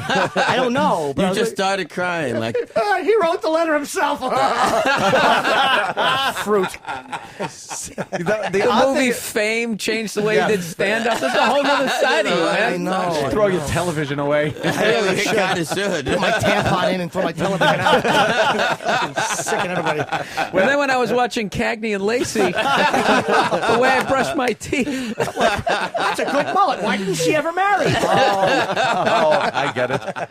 When you watch that first episode, it's and you don't know about the show, right? You just think it's going to be all right. It's Gilligan's Island, exactly. With a plane crash, and here it is. Now we're going to have like castaways and stuff. Right. And then right when it started getting weird, it just hooked you. It was one of those shows like, okay, this is something like I haven't seen before. When did it start getting weird for you? Like the first episode when you realized something wasn't quite the pilot episode. Oh, right, when you hear the noise. Yeah, there's like a noise in the woods there, and you're like, what the fuck? Right, yeah. And how are they alive? And where's the tail section? Right. Like things start coming together, and now because it's on Sci-Fi Channel now, and I've seen up until the last episode. I'm completely up to date. But Sci-Fi is playing like the older ones. All right. And I wake up and had Sci-Fi on because I was watching like the Outer Limits or some shit, and Lost is on. I'm like, I remember this kind of, but and then you feel like, I remember when we went through this. I was there with it, and because you get so involved. It's a huge ensemble cast. Like it's a huge undertaking to have that many people involved in a show that aren't just the background sweat hogs in the classroom. Exactly. They're actual players, and each of them have the detailed backstory, so you know these people, you know the characters. I mean, we started off with 14 people, and then it just grew from there. Like, then when every time you added somebody, you had their background story, and like, I keep waiting for a boat to land with the Harlem Globetrotters on it. Exactly. Well, you could always come back on the show. That's the beauty of the way they're doing it. It's like, you know what I mean? Like Charlie will pop up, or this one. But Walt was so important to the island in the beginning. Yeah. And it's like, I guess because maybe they didn't foresee him getting so big. But you talked about, because I noticed, I'm like, there's not a lot of black characters on this show. I mean, and I'm not one to scream and cry and knee-jerk react, but it's like, of all the people on a plane, right? One black guy and his son, and can't even have a couple. You can't even have a black couple. It's got to be the white guy thrown in there. At least they didn't make you fuck Rose. But I will say, but no, you raised that. You had a quote. You said, "If I'm really being candid, there were all these questions about how they respond to black people on the show." Saeed gets to meet Nadia again. Desmond and Penny hook up, but a little black boy and his father hooking up, that wasn't interesting. Instead, Walt just winds up being another fatherless child, plays into a really big, weird stereotype, and being a black person myself, that wasn't so interesting. Right. And then you saw Mr. Echo come on in season 2, who I thought was great. Right. And then he wound up Was that his choice to leave the series? Or? I think it was. okay. That wasn't so much working out. He actually had a bunch of personal issues to deal with and stuff like that. So that wasn't working out. He was a great character. But Yeah, he really was, his yeah. backstory was great, and it's like they get you so involved in people, and then they just leave. It's like, what the fuck? Yeah, that was unfortunate. His was unfortunate. Some of the newer ones they've brought on are good. I mean, I still like the show, but it's like it's harder for me to get involved. You want those original people that you started the journey with, right? Yeah, that's what it was. Kenny Loggins, the physicist, and that fucking Raggedy Ann-headed bitch. Who is she? I don't know her. It's hard for me to invest in them the way I did in the first Kenny Loggins. Penny, I miss you, Penny. You can't be involved in any of this. I'm You're just sitting frustrated. back. I know. I think I'm going to have to start watching this Lost. We're Bill are going in to the have to same bring you boat the here. box set. Everyone says it, and for whatever reason, I just haven't popped in that first disc yet. I got it. I got it at home and everything. We just tell him as a joke, we're like, just watch an episode. Just pop it on.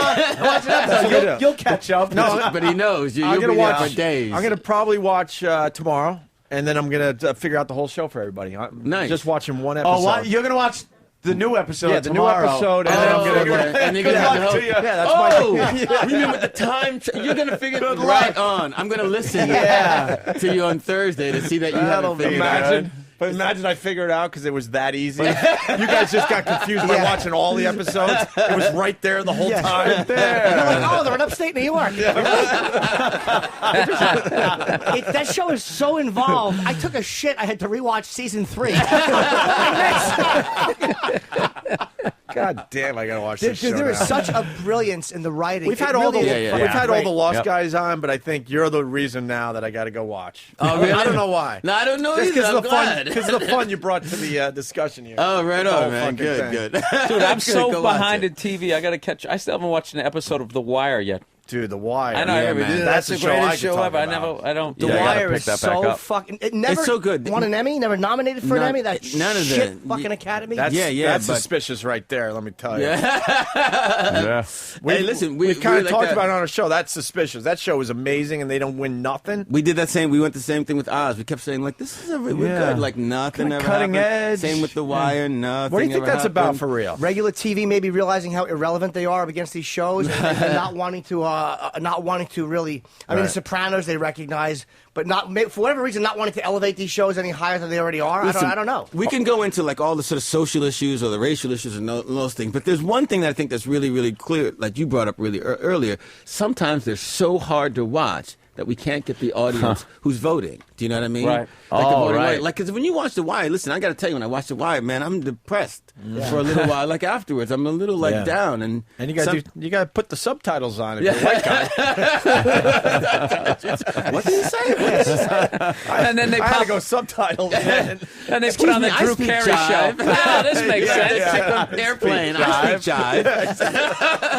I learned a lot about the street. But yeah, I think sometimes it's really tough. That's a like really it's- good point. Yeah, sometimes those shows are tough. Like A little Oz, too heavy, maybe. They get a little heavy. Like whenever I would go back to Oz every season, I would rewatch the previous season just so I could remember where I was. And honestly, for like a week or two, I'd have nightmares. You know, Wow. because you have that much like sort of violent shit in your head. Yeah. You know, it's And that's what I actually think. Some of that stuff is really, not really real. everything you walk away from is supposed to like have a smile on your face and go, that Right. was a great movie, or a Right. good show. Right. Sometimes you want to just be like, oh my God, that was Right. yuck. Right. You know, that was Right. horrible. Yeah. I watch It TV reminds to you of- escape yeah. my problems. Exactly, a lot. That's I'm exactly joking. it. I'm joking. I just hate when people say that. No, I don't need to be people do. reminded of how awful the world is. I need an escape. I All like the stuff Emmy like voters that. say that. I like shows like that, but I can't watch like hospital shows. They give me the heebie-jeebies so bad, like I can't watch House. No. It's another child with a bleeding rectum. House has to figure out what. I can't watch because then like. The people always come in and go, yeah, I just got a pain in my ear. And then they're convulsing on the day, and I'm like, I got a pain. It's like, I don't want to die. You know what's the hardest one for me is Intervention. It's Really? the first half is hilarious, when you're just watching the guy hammered falling through a screen door. Like, the guy drank a case of beer before 11 in the morning. He's sucking down scope. It's hilarious. And then they get to the second half, and I was raped by my uncle under, and then you hear why they like that. That is depressing. That is a schizo show. Absolutely. I haven't actually seen that one show. You got to see. They had this one girl. This girl would like drink half the Navy under the table. Like she would just sit in there. She didn't even stick with any sort of hard liquor. It was just anything, and she was just slugging these things down and then stumbling out to a pickup truck. So I'm howling, laughing. My girl's punching me and everything. And then they start telling her a story.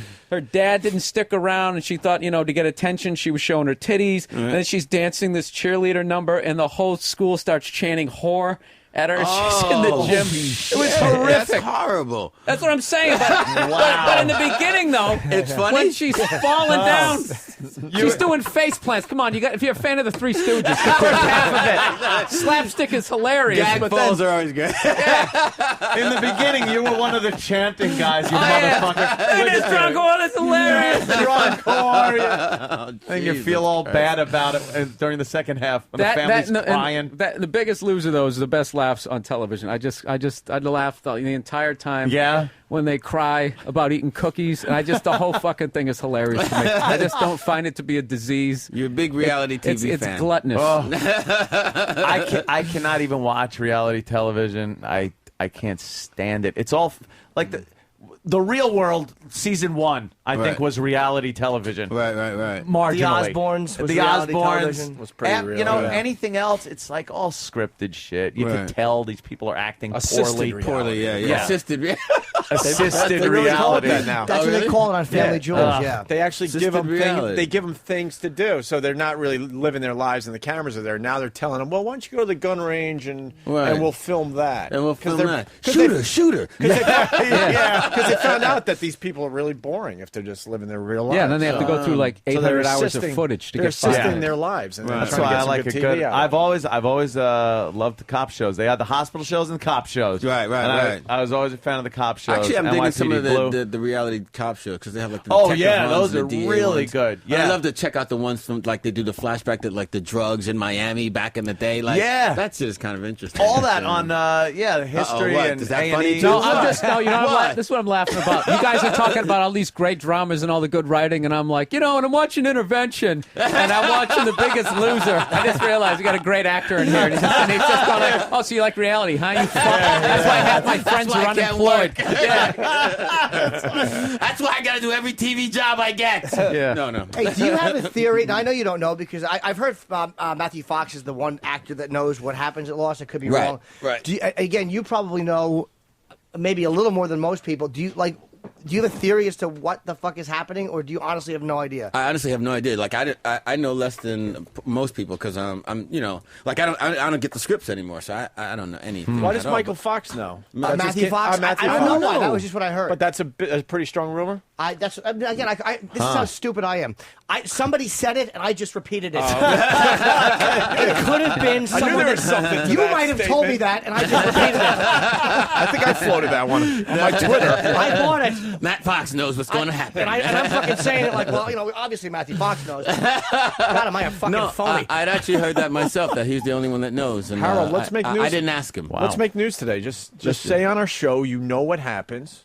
Okay. And you're going to reveal it, I don't know, in like 6 months from right now. No, they reveal it in the premiere of The Unusual. Yeah, April 8th, right after Lost. You'll find out what's going to happen on Lost. Yeah, I'm going to start my new show by telling you what happens on Lost. Exactly. Now that's a marketing move. That's a marketing move. See? Online, apparently, Travis said there's like big, all these, like, I thought I was brilliant when I said I think that they're all dead and it's purgatory, and then, like, yeah, fucking everybody's been saying that's just the pilot. That's so simple. Thinking I figured it out. Yeah. But then I heard that they're not dead. That's the one thing that like, I think J.J. Abrams, we had him call That'd in. be so hack. I mean, that would be like, and they're dead. Oh, we get it. Okay. Yeah. Sixth Like Sense guy. Yeah, dude all right. waking up and it was a dream from fucking Dallas. That would be. Yeah. It'd be a. That's probably what happened, and then people start saying how lame it is, so they rewrote and spun it into something And else. apparently they had known from beginning to the end of this series exactly where they're going. Well, here's the thing. This is what I do know. Like that they knew the beginning and they had an ending.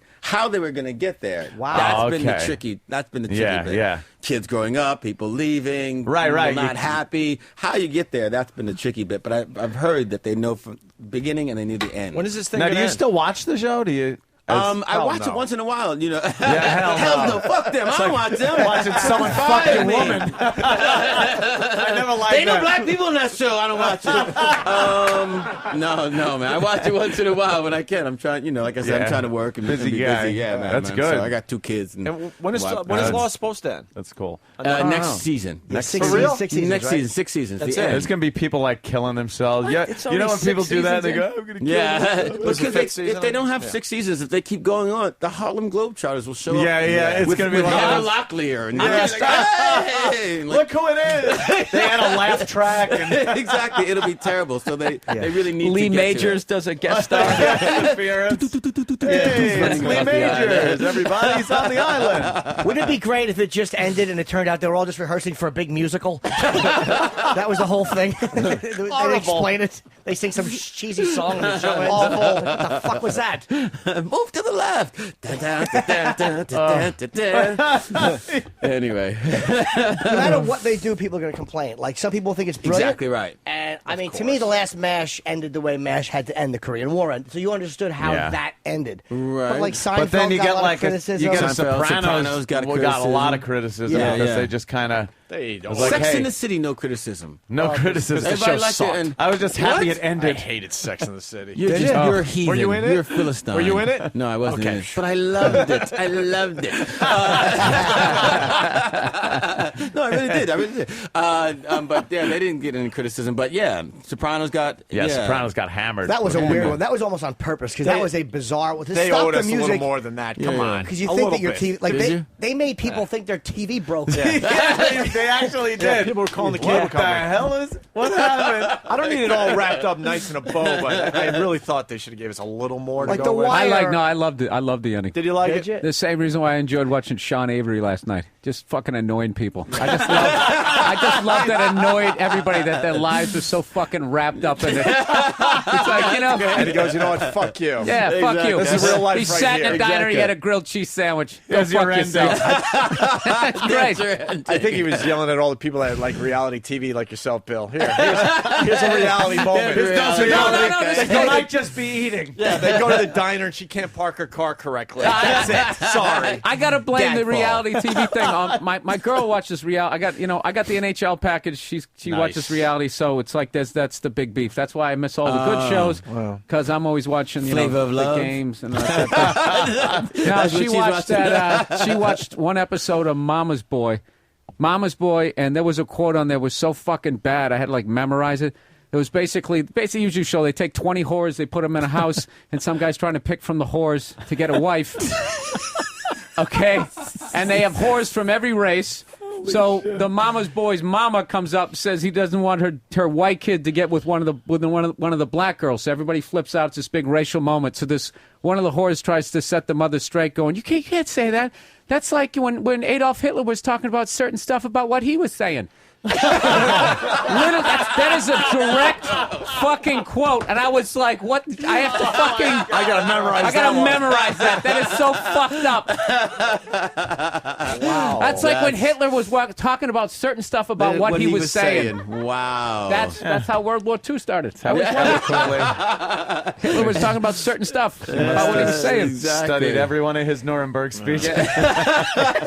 Fantastic. Wow. Wouldn't it be great if The Sopranos ended with Tony coming out of the closet to his family? I'm homosexual. The music is played. Like, what the fuck? People would have been so stupid. At least it would have wrapped it up. Yeah, they might as well have, right? Yeah, come on. Some people say it ended like that because then the movie was supposed to, they were going to go right into a movie, and then the movie starts Are they with going them to in a a movie? diner. Well, But they lost Christopher. They lost fucking now Sharippa. The shrimp had a great death scene. I guess they Fucking came out and said was this a good was movie. Wait, Christopher, I didn't see the finale of it. Christopher died. He was in a fucking car accident with Tony, and he was getting a little bit unpredictable. So they had a car accident, and Tony saw that he was fucked up, and you could see Tony think, and then he just fucking pinched his nose and covered his mouth and killed him in the car.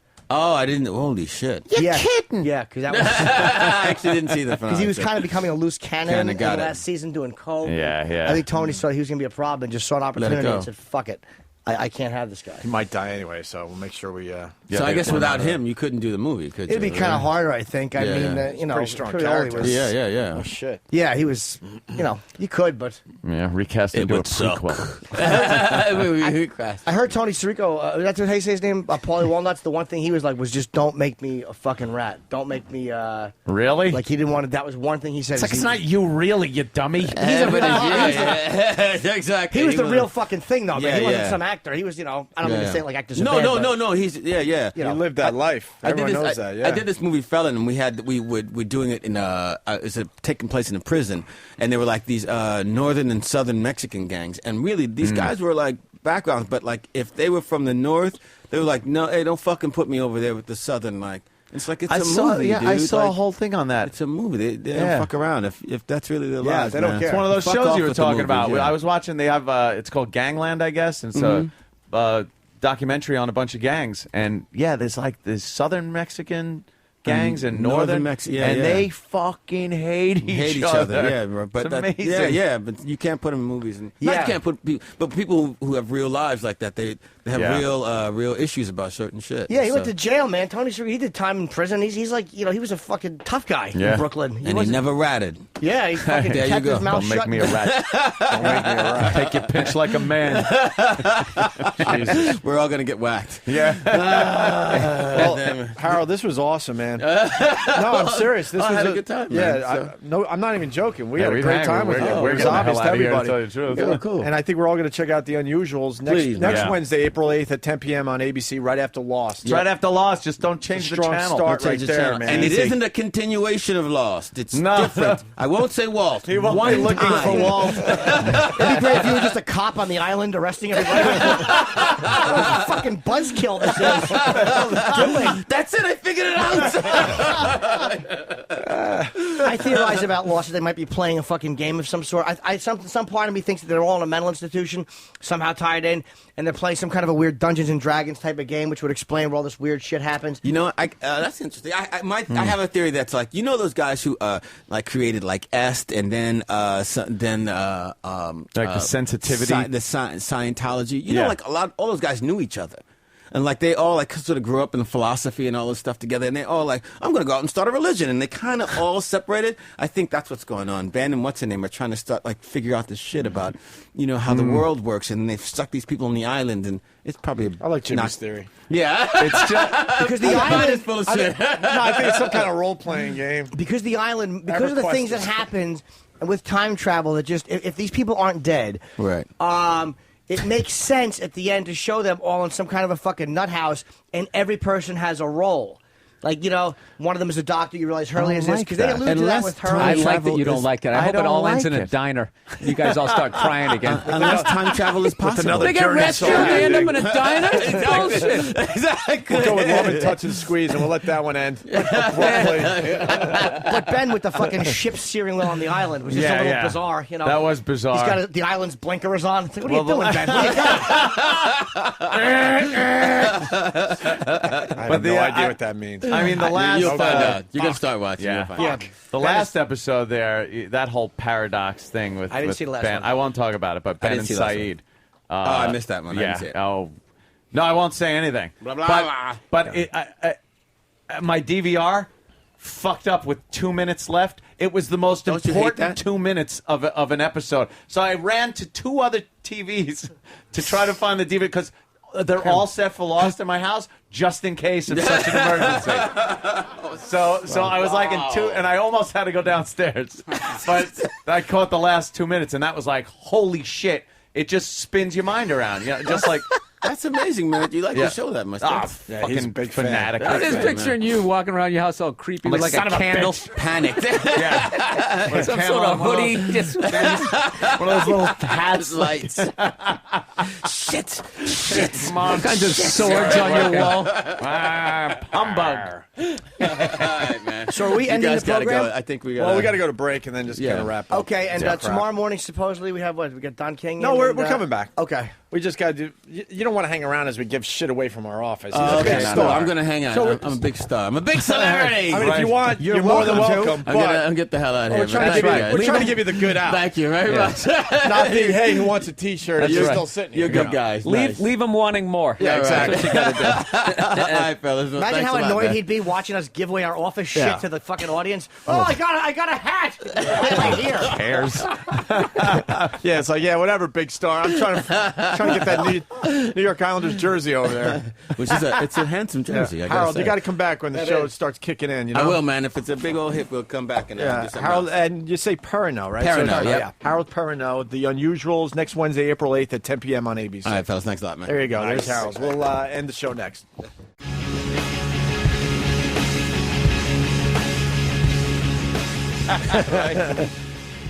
Bill Burr.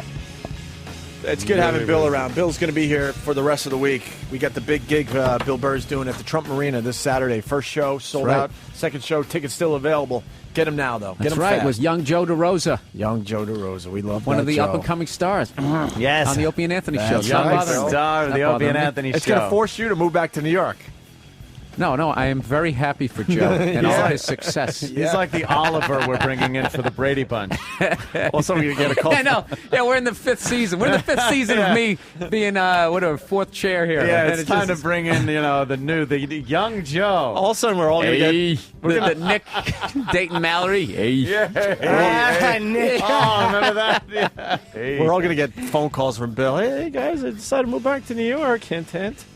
No. Whenever you fail in L.A. and then you move back, That's not a good thing. Well, no, you never let people know that you've moved back. You just say, "I'm just spending some time in New York," that's and you let true, people yeah. gradually figure it out over 8 months. Oh, Like, I see what happens. Spend some time. So where's your place in L.A.? What place? Huh? I don't have a place I in got LA. a Santa One out Monica. there. I sublet it with. Yeah, I got a little beach place. Yeah. You know. Someone Wanna go offered out me there money surfing. with the economy the way it is. I couldn't refuse, so I just took the money. And, Yeah, I was doing a sold Law and the Order joint. back here, and then like some other stuff was pending. You can always say No. you're doing Law and Order. No one's going to check up on you. I'm the only person in New York that has not done a Law and Order. I think Bobby just Yeah, did one, what the right? hell's Bob's wrong done with you? 400. Yeah. I can't do it. I don't even know if that's true. But you don't check on the Law and Order credit. I you know what, dude? I play a guy. Ask you back. Go Guys, back into. Sam is chomping at the bit here. I mean, Oh, come on. wow. It's time to give away Poor more stuff bastard. from our office. This is Hey, the good stuff. You guys have fun today? It was a good show, right? Yay! I It's gotta like be honest, fucking though. Wonderama. You picked the wrong day. Tomorrow's the big day. Who is coming on tomorrow? For real. It is going to be ridiculous. Don King, Ric Flair, Rowdy Roddy Piper. Yes. We got Jay Bill Burr, of Moore. course, here all week. Jay Moore's in. I think Jay's coming back again. Jay Moore. Maybe I think he might come back one more time on Thursday. I think Dennis Leary and Adam Ferrara are coming on in tomorrow. Here. Steve's got the lineup. Listen to this lineup for tomorrow's show, and this is no joke. So far, So far, suck cock in morning, then take butt plug in at. Oh wait, that's my schedule. Yes, that's my calendar. Let me go and get the line. Thank you. Thank you. Thank you. Good one. I need this. The improv master strikes again. All right, who we got tomorrow? Apply baby oil. You done? Good one. Here comes the rage. No. Bill Burr, obviously. Adam Ferrara, Don King, Chris Russo. Waiting on Chris Russo's coming in tomorrow. That's Mike the Mad. Mad Dog. The Mad Dog from Mike and the Mad Dog show. Now it's just the Mad Dog. And we're waiting to hear back from Dennis Leary and Ric Flair and Roddy Piper. So, Yeah. Complete cluster. Oh my goodness! That's It's going to be not guest in, guest out. Not a minute to ourselves, Jimmy. Hi, how are you? What are you plugging? Good. Goodbye. Leave. Next. The saying you have to leave. Smile for picture. Sign. Goodbye. Yeah. It's going to be a factory in here tomorrow. Ka-ching, ka-ching. Sign. Goodbye. Goodbye. Plug your shitty project and hit the fucking bricks, asshole. Tell your story walking. That's right. Yell your plug on the way out the door, fucko. Yell about your fucking mediocre project. Just because we have so many guests, we don't have to be that rude to them, Yes, Jimmy. we do. Hi, couldn't get on Good Morning America. What are you plugging? Hello, asshole that couldn't do Regis. What do you got for the show? I thought so. Nothing. Wow. Really? Are you wrestling again? Rowdy Sam, Roddy Piper. You just insulted Sam. Let me tell He's you a big a little wrestling movie fan. I'm going to have to bring in for him to sign. What? They Live, my Hell friend. Comes to Frogtown. What? What is it called? Hell Comes to Frogtown? Hell Comes to Frogtown. Yeah. All right. I wonder if I have a hard copy of They Live. I own it, actually. You do not. Shut up. Okay. I'm going to have to run out and get one. Yeah, I think I might have to also. I have Yeah, Over the yeah. Top on Laserdisc. Is that a Stallone movie? Fucking, what a great thing to have. What? Bill, you got to just frame that. I don't know why. I don't have it. I was trying to pick That's the one where random he thing. spins his hat around and he's got Yeah. to arm wrestle to get his son back. Yeah. Well, His arm son wrestling Walt. was a metaphor. And then it's with him and... Arm wrestling was a metaphor. We all struggle in life, Anthony. Yes, I see. Oh, I didn't get And that. you can I get always it now. turn things around. Yeah, oh, That's what the hat. Yes, there's a lot of layers to that so movie. Fucking profound. That Yeah. Stallone. I love when he did comedy, Oscar, and Stop or My Mom Will Shoot. Stop or my mom will shoot. What a fucking witless clod. What a fucking witless boob. What was the one he did with Dolly Parton? Oh, I love that movie. Rhinestone. Oh, no, fucking not right. Yeah, Hey, it was what one do of you those. call I me think here it's with a called- might have pork just been chop? called Rhinestone, right? Nice tits, lesbo. Yeah. Was that the movie? No, I like Big tits and a hair lip. That's the fucking cop buddy movie they did. Don't you remember when he was bombing as a country singer and they give him all those comebacks to the crowd? Was it just called Rhinestone? What'd you comb your hair with a pork chop? Yes, you're right. Ooh. It's just Rhinestone. Rhinestone. Yeah, Rhinestone. Did he say that? Did you No, call it's me really out a bad. Pork chop? Miggy. Hey, make me coffee eggs. It was called Rhinestone. Okay. That's what it was. There we go. Just simply Rhinestone. right. That's it. With that, let's go back to Sam. Sam, give some of this shit away as we Okay. say goodbye to everyone today. That All wasn't right, well- compelling, Opie? It was fine, Bill. Love that. We got to get the fuck out of here. We got a meeting Okay. standing by. This young Who's the lady woman is- from the 18th century in the rocker? Who? 18th century. That That's, she'd be sewing a flag. that's Mrs. Travis to you. And she kind of is doing that, except instead of sewing a flag, she's married to a fag. Oh, okay. I He don't know married for that Betsy one. Ross. Betsy Ross. It's Lisa. Have some respect. She's with child. One Oh, I lucky, didn't even notice. one lucky fan just This got is an really autographed awkward. cup of This dirt. is really fucking awkward. Isn't All right, it? let's go. Go, Sam. What? I didn't hear. Hey, congratulations. Dustin Diamond got some fucking dirt. Oh, shit. Holy fuck. Wow, you mean. Here's a Voss Sucks t-shirt for you, young lady. Is that from the comedian prize package? Excuse me. You sound funny when you talk, and you Here's walk a- funny when you walk. Yes. Maybe you could give out a Mad magazine and sign one with your feet. This is a Jimmy Day t-shirt for you who I'm making eye contact with. They're fighting over it. Yeah, they Oh, should. yeah, look at Here's him. a Million Past March t-shirt for you. Wow, dude. Look, he got it like, oh, fuck, I got it. A It's like, WNEW Wow t-shirt. it's like he's giving away herpes. For Oh, you. fuck, I got it. I know. There you Everybody's go. trying to make themselves smaller. Yeah. You It's don't a wanna manila raise fucking envelope full of toenail clippings. I'll take it. We have Derek's bottle of good wine. that's good. Hey, at least it's drinkable. Pass this to the older gentleman. He looks Maybe. like he could appreciate it. The older gentleman. Our WWE package, autograph photos of MVP, JBL, Matt Stryker, and the Chris Benoit action figure. Now, the Benoit action figure Goes to is you. a collector's item, That I would really say. is. Absolutely. Not many more of those going to be coming out. We're starting to get to some really good stuff. The cordless joystick. Without the piece that goes into the computer. No, it's cordless. Along Without with the a Midnight piece. Club t-shirt and an autographed cup of dirt goes to the man behind Carlton. Wow. Wow, man. What That's- a lucky dog. Dude, you The got, man hiding behind Carlton. you got a good one. What about these giant signs and the Islander jersey? Yeah, and those the- are coming. Jersey! Whoa, whoa! St. Patrick's Day banner goes to you.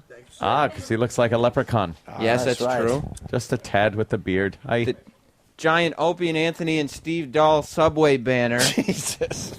goes to the other man behind Carlton. This is Play that just in your home. so someone doesn't have to come in And and take put this it in a stuff away. big thing and bring it down the freight elevator into the dumpster. Except for the No, it's Brian not. Regan autograph cup of dirt.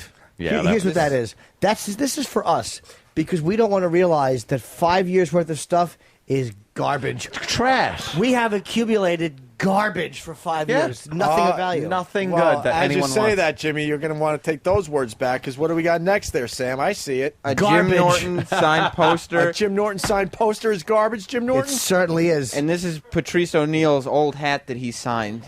Oh, wow, wait. An And A's this hat. goes to Because you. he liked the A's all of a sudden. Wow, wait. Wow. You can display them. You can get a mannequin head and put the hat on it and frame the poster with museum glass, of course, so the sun doesn't affect the autograph. Uh-oh, what's that? This is a framed picture of you and Anthony with a bunch of fans at the I Bashed a Bronco with Opie and Anthony event. Let me tell you a little something about that. Sam. Hold on, Sam. That's the first appearance Anthony and I made in New York City, my friend. Yes. And That's what? And kinda somebody's valuable. getting a picture? By the way, That's kind of valuable. That moment right there pretty much was a turning point for the Opie and Anthony show. That's right. We were listening to Asshole over there at NEW. Which one? Asshole 1, Asshole two? number 1.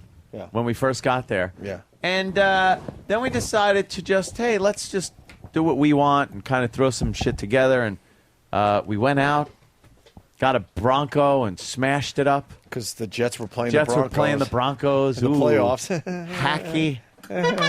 McQuacky. Well, we drank a lot. But, that day. yeah. That And, makes and it the cool, fans right, are Bill? there. And Yeah. that was the turning point. If I was 17, I'd show up. Is the ex-wife in that? No. I don't think so. Let me see. Wait, who's that? Take a look. Uh-oh, there could be a mystery. We're looking at the picture. This could be a mystery guest in the photo. Anthony is examining the evidence. His brow is furrowed. He seems confused. Okay. Let me see it. Bump, bump, bump, bump, No, it's definitely not. Looks a little like her. The ex. No, this was pre No, but having, XX. maybe having been at the event. Oh, wow. Like Oswald showing up at something. Yeah, just or at the event. Definitely not. I'm just trying to see how many people now work for our show. Yeah, Can you that are see in this there. picture? Where's, What year is that picture? Is that 98? This is about 90. Yeah, That's somewhere around New there. Year's Eve, 1908. That wasn't the Not record. sure what the year was. Sorry. No, it was 1921. All right. Was it 21? I would Yeah, never give say that the somebody incorrect there, shining Sam. year. I know. I'm sorry. Give Why it did I to think me, aught Danny. 8? What else? Come on, we got to go. We got a meeting. They're standing by. Do we? What? Yeah. Little one. Quick one. Well, in the meantime, we have another one of those shitty World War II newspapers. Hey! All right, the whole thing didn't end the way I wanted it to, but... And that goes to Mr. Suck My Glock t-shirt. Okay. Suck my Glock. Get it? There you go. Now we're getting to some fun stuff. I like the gun that has the on the muzzle right on the front. It says, smile and wait for flash. It's cute, right? An autograph 8x10 from Opie, Anthony, and Jim, along with the Richard Cheese shit dick paper, an XM mic flag, and an Opie and Anthony bag. Garbage. Just garbage. Ooh. Fucking Who garbage. gets that? Cares You do. about this shit. I hate clutter, so I'm really actually enjoying this. Yeah, you're just watching it like... You're watching the couch become uncluttered. Fantastic. Then you're going to watch the fucking, right in front of the doorway inside the building become closed. Uh-oh, he's grabbing the diamond. How about here it is. It's an Anthony Islanders jersey. Maybe there's an Jersey! Maybe there's an Anthony in It the is. audience that happens to like the Islanders, and Yeah. then this could be the valuable prize. Is there anyone named Anthony out there? All right, and do you like There the is. Islanders? He says he likes the Flyers, plus he already got something. All right. Yeah, That's how you know someone hates your shit when they're like, no, I already got something. Give it to someone yeah, I else. got it. Fuck it. Great. That guy's middle name is Anthony, so he won. That's good enough. Yep. So he won. What about a Jim? Anybody Is there named a Jim? Jim out there, a James Gum? It's a shirt with a moth in it. That would be the. All right, well, this, What's the history behind those?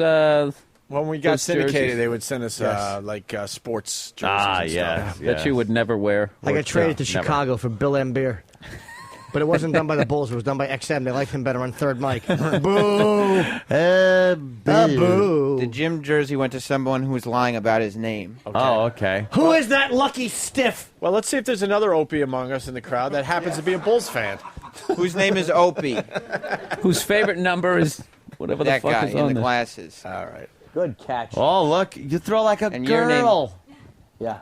Holy shit, do you throw like a little fucking pansy? Is that it? No, I didn't want to throw it hard. It's indoors. Is that it? Is that it? No, E-Rock's old hat. Oh, E-Rock's old hat. E-Rock's old hat. It's a virus hat. Who wants it? Who wants a cloth toilet? Who wants E-Rock's hat? What about the bath mat? Here you go, young lady. Yeah, really. Yeah. That's look so how funny. She's holding it. All right, end with the virus rug. Maybe you should leave the Ron and Fez poster for Ron and Fez. E-Rock put it here. It's all E-Rock. Oh, E-Rock. Ronnie can blame E-Rock. The virus rug ends this show today. The virus rug.